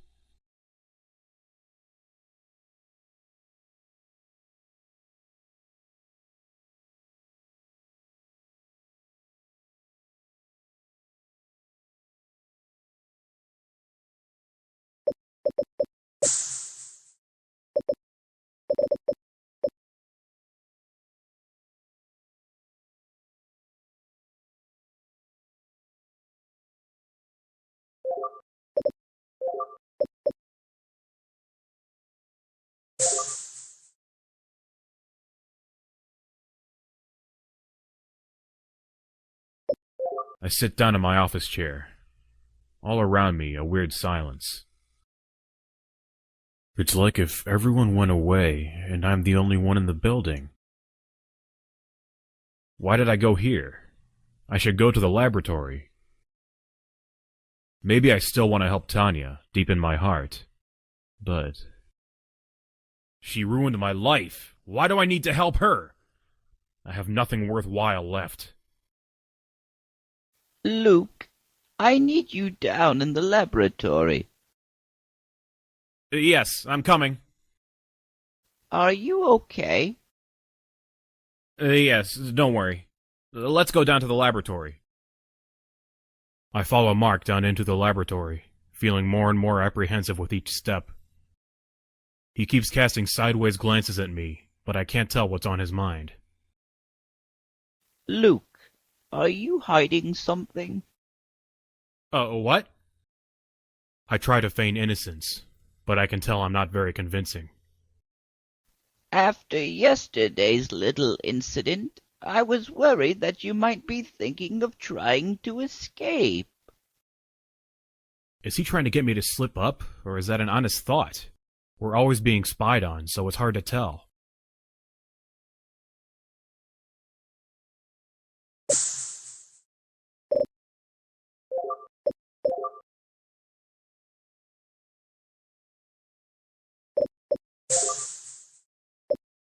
Don't worry, Professor. I'm fine.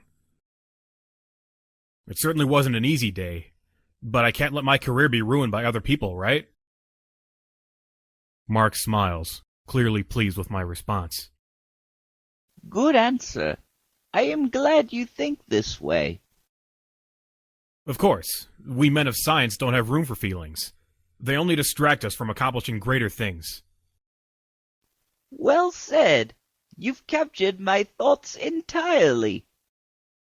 And we have some very great things planned for you here at Nanotech. Perhaps you'll take my place one day. Oh, don't say that, Professor. I still have so much to learn from people like you. That you do. Now, let's get to work. I have a difficult task today. I want you to help me finish this new prototype. He leads me to a sterile surgery table where the prototype is resting. It looks like a cute young girl with brilliant red hair and a serenely innocent face. It's sad to see her lying there like she's dead. It's also really creepy. I'll do my best.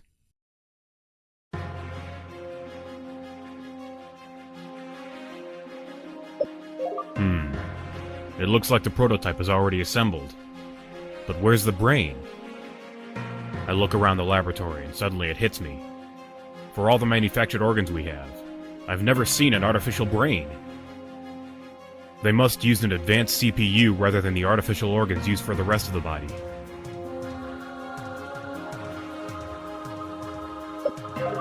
Yes, how can I help you? How exactly do you control the robots? Control? We don't. They're independent. Sorry, I know, but... I mean, there's no brain. That's the hardest test to complete. We've tried many AI devices so far. They didn't work? The human brain is rather complex. It's difficult to emulate, don't you agree? Yes, definitely. He didn't answer me. What the hell am I supposed to do now? Something's off here. I feel as if something bad is going to happen soon.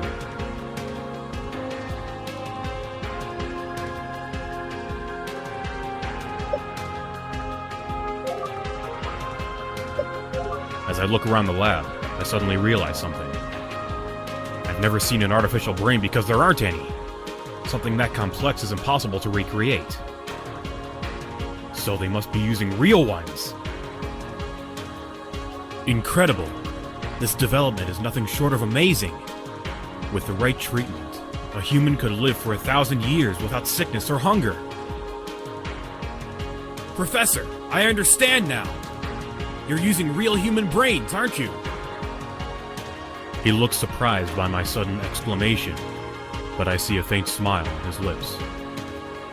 We are. That's amazing! We're like gods, aren't we? We're creating humans! We could even bring someone back from the dead if we wanted.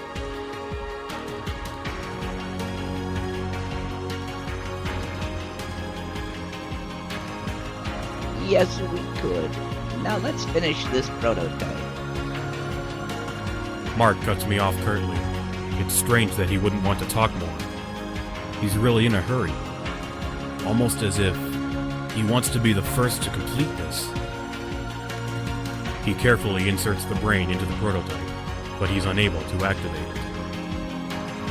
Let me check. Okay, as you wish. He looks reluctant to let me try, but he gives in. The prototype is connected to a central computer. There's a lot going on here, but I think I can figure it out.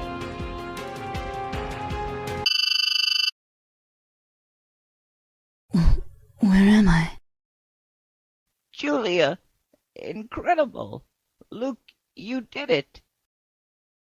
Do you know who you are, Julia?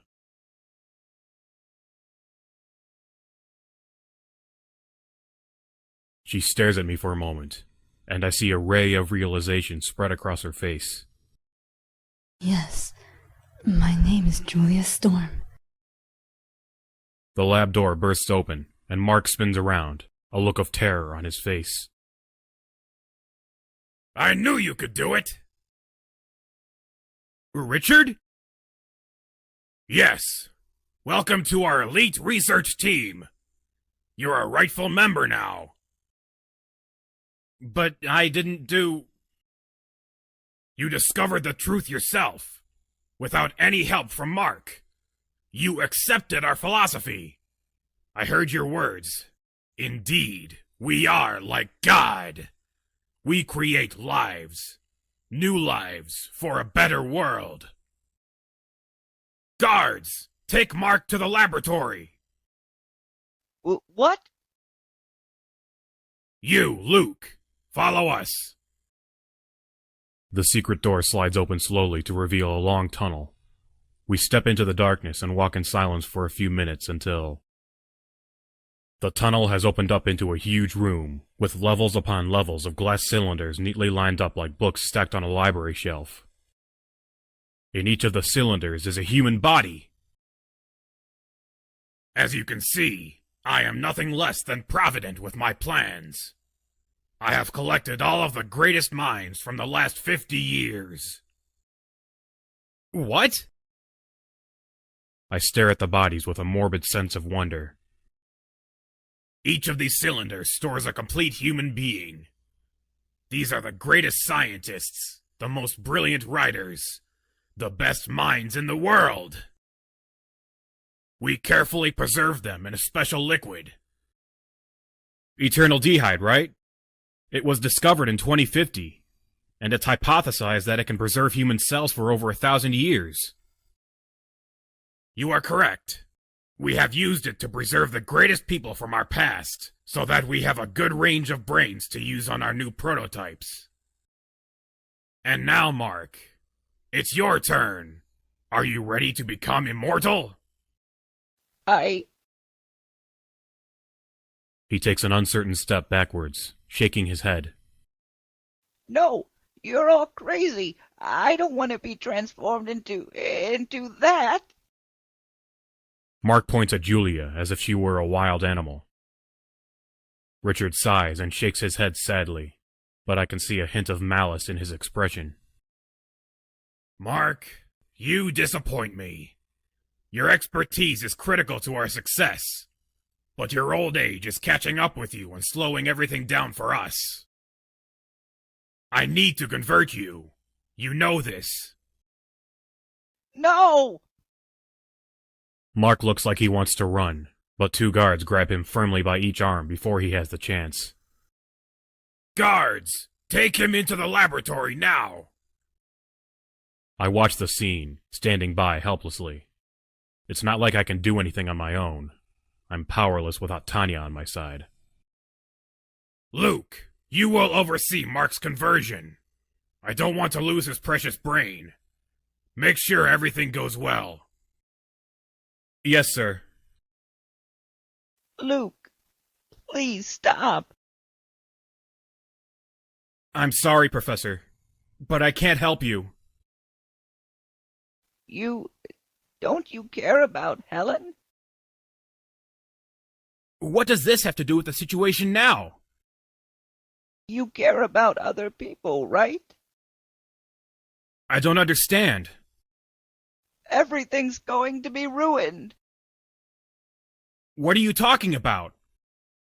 You don't understand. The prototypes, they can't be controlled. We installed the brain of a famous serial killer in the previous prototype. Previous prototype? He means Tanya. We lost control of her. She demolished the laboratory door and escaped. We don't even know where she is now, but even if we did, we couldn't stop her. Even a handful of these prototypes are capable of wiping out the human race completely. Is that what you want, Luke? No. What should I do? The reactor. A cold shiver runs up my spine when I realize what he means. Nanotech's central reactor. I programmed the core routines myself, so I know it well enough to use it to trigger an explosion that can destroy all of Nanotech. I also know it well enough to know that I'll be destroyed along with it. I rush up to my office, my head pounding from the rush of adrenaline in my body. I quickly connect to the central reactor and set the atomic fusion temperature over the maximum. The alarm begins to wail, screeching in my ears.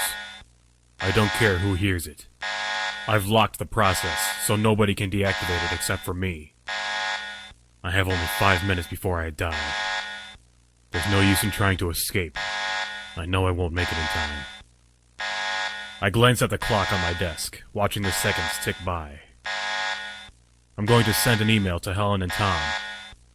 My last will and testament. My fingers race across the keyboard as I try to explain everything. What Nanotech is doing, and why I have to stop them. The vision of the screen blurs, and tears begin to form in my eyes, mirroring the regret in my heart. I wish I had been better.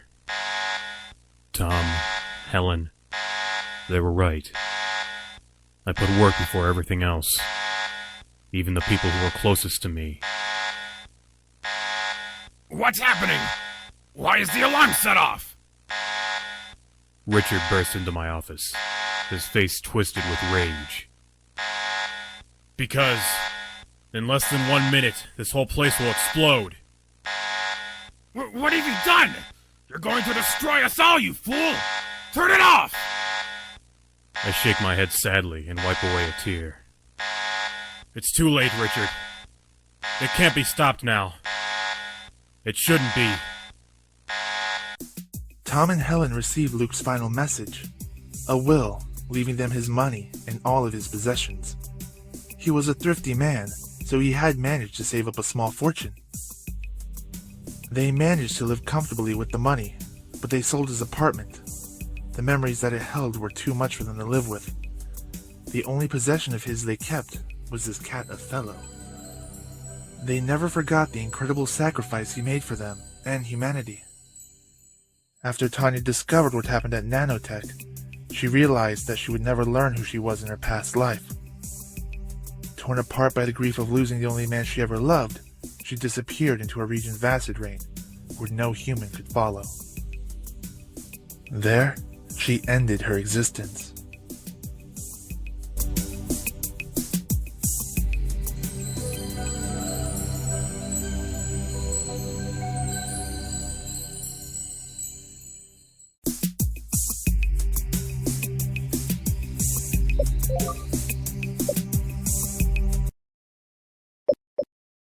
You know, I'm really shocked by recent happenings. And? That's all. I'm really shocked. Are you considering quitting? I think you have the potential to be a valuable member of Nanotech's elite researchers. Really?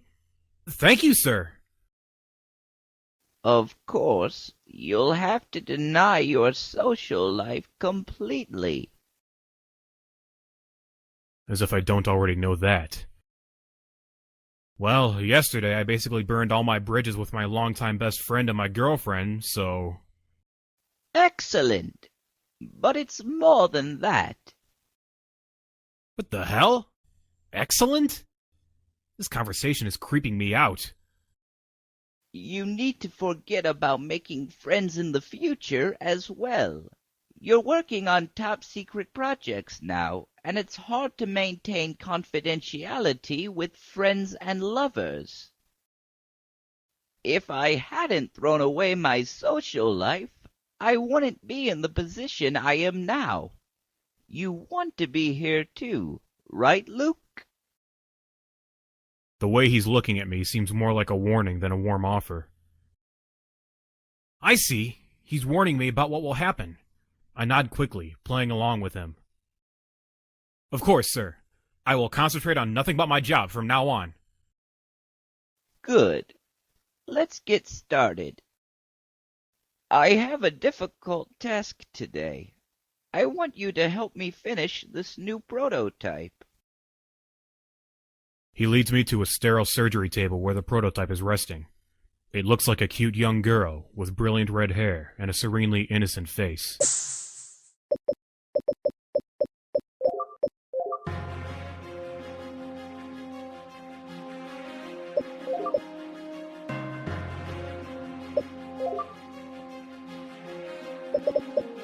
How exactly do you control the robots? Control? We don't. They're independent. Sorry, I know, but... I mean, there's no brain. That's the hardest task to complete. We've tried many AI devices so far.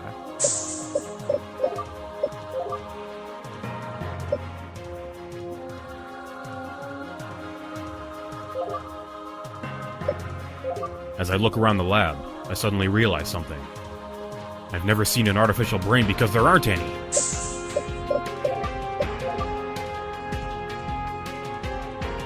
So they must be using real ones. My stomach starts churning uncontrollably. Just thinking about it makes me want to vomit. These people, this project, what are they trying to do? It's insane! I can't stay here any longer. But if I leave now, Mark's sure to suspect something. I'll have to play along for now. Professor, I understand now. You're using real human brains, aren't you? He looks surprised by my sudden exclamation, but I see a faint smile on his lips.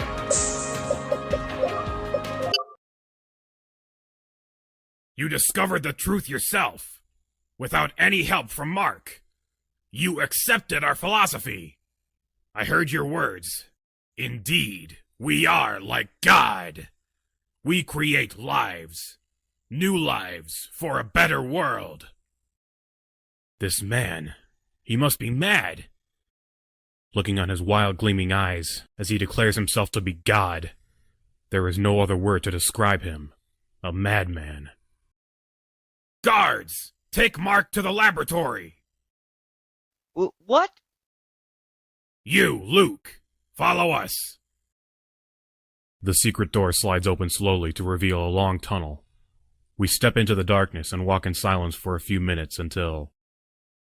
The tunnel has opened up into a huge room, with levels upon levels of glass cylinders neatly lined up like books stacked on a library shelf.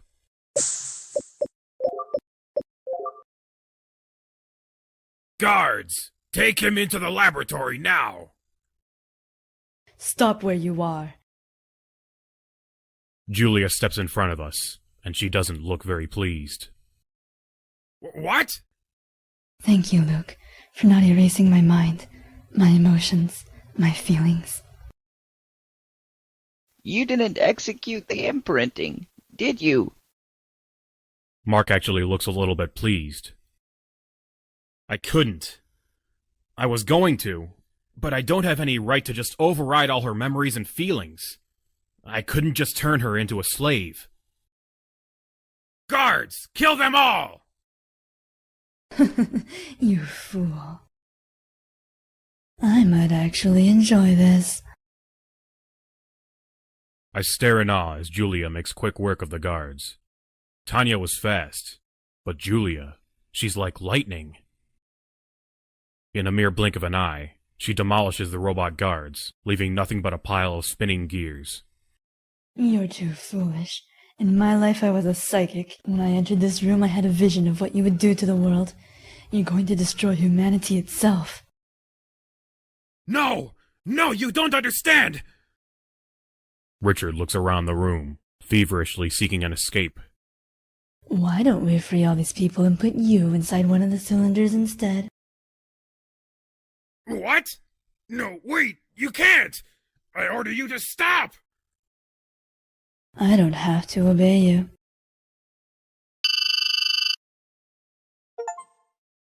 It's over now. But what do we do now? I'll talk with the authorities and explain everything. And what about this place? Julia gestures to the room around us. This place is an abomination. We need to seal it off so that no one can ever find it again. Luke, what we did in this laboratory, the things we've discovered can still be put to good use. What do you mean? We can still give people life, a good life. They tried to create robotic slaves here, but the idea behind it is still good. When I started this project, my hope was to be able to help people live longer. But, as great of an idea as that sounds, I'm apprehensive about using this sort of technology. Trust me. I know some very influential people. We could get plenty of funding, and together we can do it right this time. Well, I'll think about it. Thanks. What do I do now?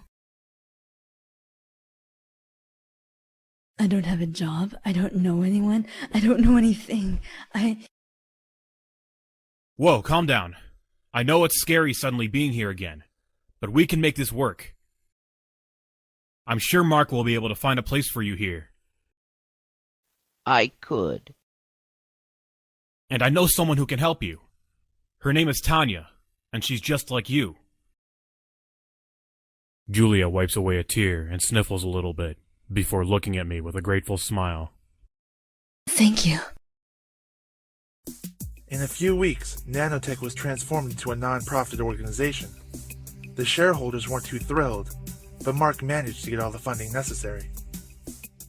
Julia and Tanya became good friends, but Luke found himself immersed in his work, with no time for anyone, even Tanya.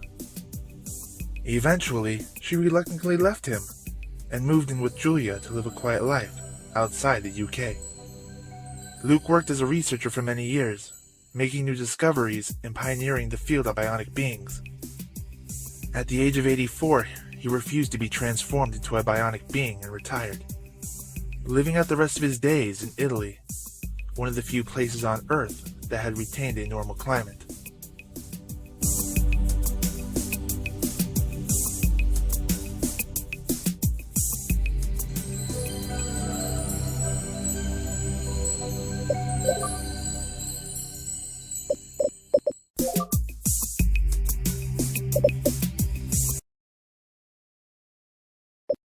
I enter the police station, dubious about what to do.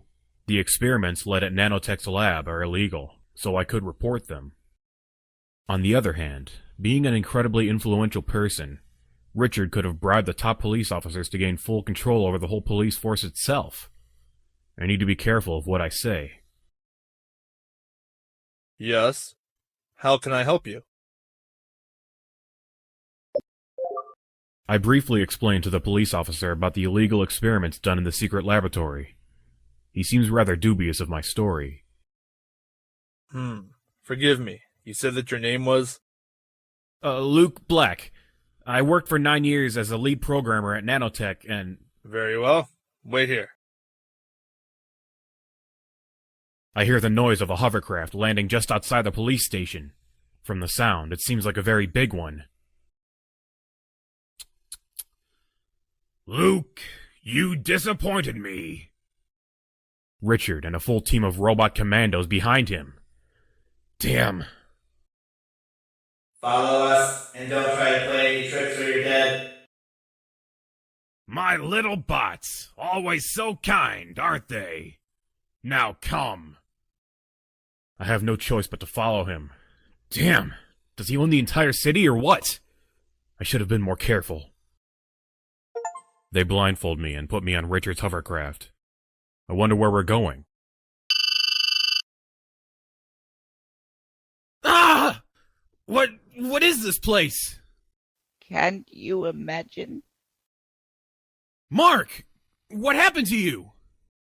They tortured me.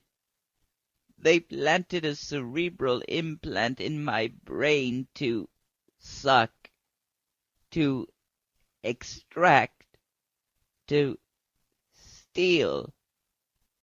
Mark! Oh no. What's worse than seeing what your terrible future would be in just a few minutes? After Mark, Luke's turn was next. He was forced to sit in a chair where he was immobilized.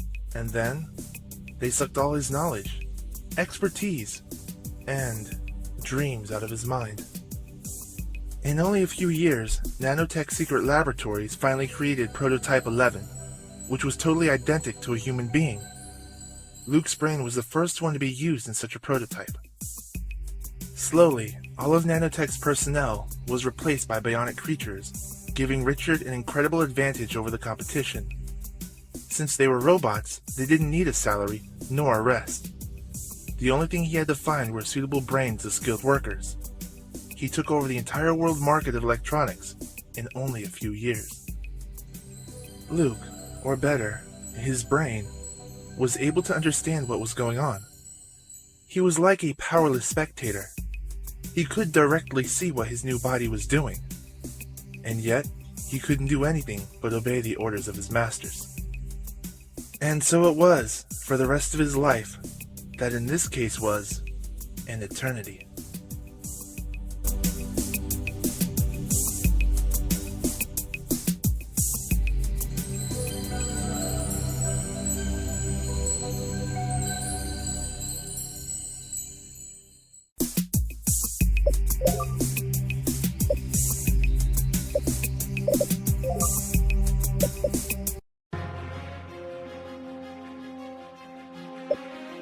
Now I had enough of her.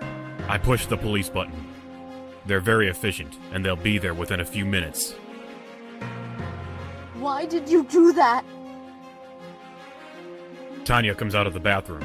She's half naked, and she's crying. Because you're strange. And I heard what you were saying. You shouldn't have done that. I liked you. It shouldn't have ended this way. What are you talking about? Ah! What a stupid move, calling the police right at that moment. Tanya was kind to Luke. She killed him with a sharp hit on his carotid, so that he didn't even realize what happened. He did not suffer at all. A few minutes later, the police arrived, but they didn't find anybody, not even the smallest trace of blood. When Helen and Tom learned about Luke's disappearance, they got desperate, but within a few years, they started dating, and they ended up getting married. And Tanya, what happened to her? Why did she take Luke's body with her? I can almost picture her, hidden in an abandoned house outside the city's protective dome, watching over Luke's body, as in adoration. She is content, poor thing. Now she has someone all to herself, forever.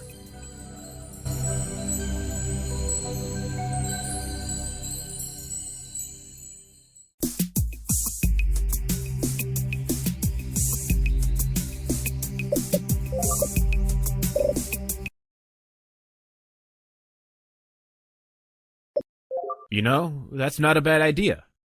Tomorrow morning I can accompany you to the shop. Oh, splendid. She's clearly surprised. I rarely sleep with her in her place. If only she knew the real reason behind my decision. Good night, love. Night, my honey.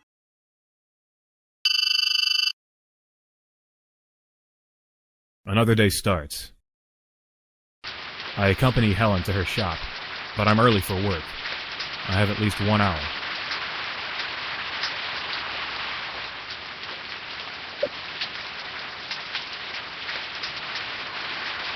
I didn't even pass by my home. I don't know whether it's been a good idea, leaving Tanya alone for all this time. Anyway, now I'm here at the office.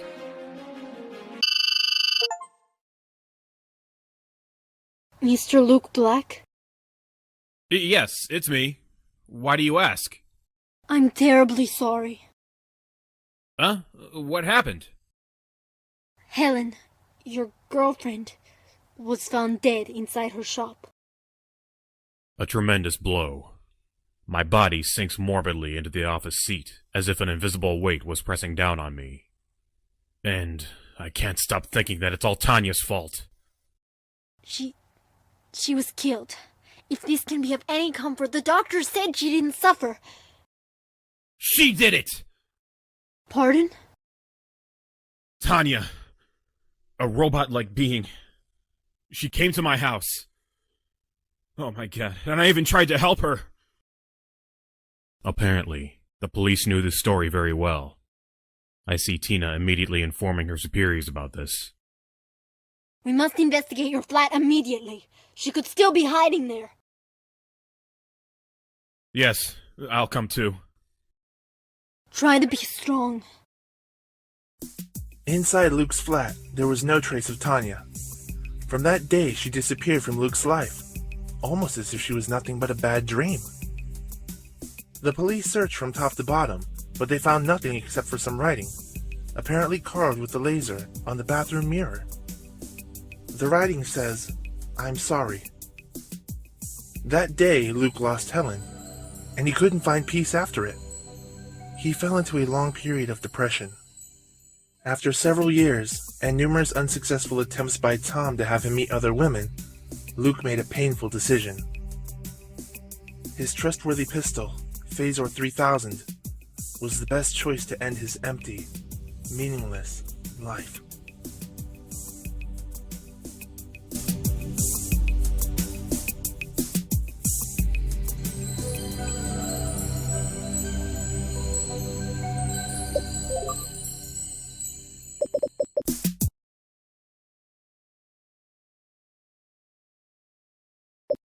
Yes. How can I help you? I'd like to report something. What is it? A woman. She entered by force in my home. But she isn't a normal woman. She's some kind of robot. Where do you live? But don't you want to hear the rest of the story? No, we already know everything. She's a dangerous criminal.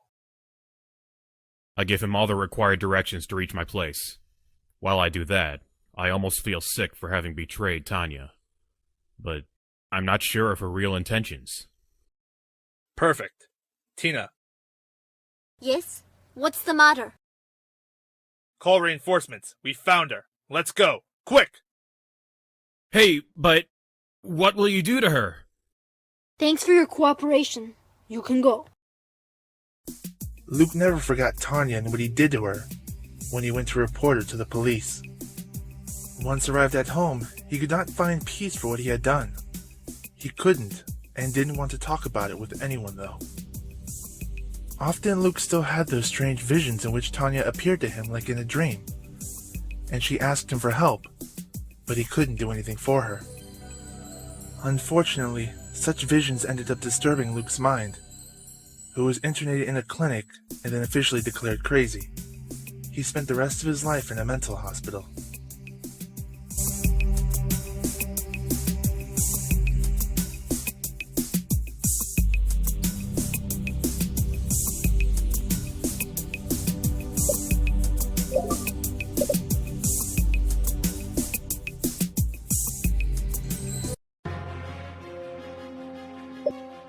As quickly as I can, I shoot at her. A perfect shot to the head, but You humans are all the same. she disarms me with a punch. Destroy everything that's different, right? It's the easiest solution. Stop! What are you going to do now? What I've been created to do. Kill. No, wait! Ah! Poor Luke, a really bad ending. But you have to admit, he really looked for it. Tanya did a great job. Not a trace remained of the body. Not seeing him at work the day after, and unable to reach him at home, Tom reported the disappearance to the police. At first, Helen thought it was a lame trick to avoid the marriage issue. Then she thought Luke ran off with a lover somewhere. But at last, she realized he was gone, and started to cry desperately. The police tried to find him for several months, unsuccessfully. Then the case went cold, and the investigation was closed.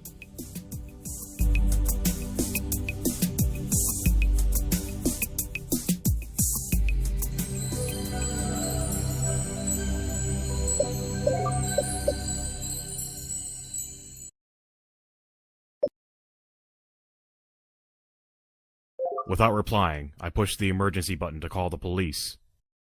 Stupid human. What the hell? She left? I don't hear anything anymore. With whom were you speaking? There was someone outside, just a minute ago. Someone? Who? It was a female voice. But it's weird. Before leaving, she said, "Stupid human." What? A woman? What did she look like? I didn't even see her. She threatened to break the door down. But as soon as I called the police, she disappeared. Are you sure? Tom, I'm not nuts! I don't hear imaginary voices! Alright. I'd like to go now. I don't want to stay here and answer all the usual police questions. Okay, don't worry. You can go if you want. See you tomorrow at the office. Good night.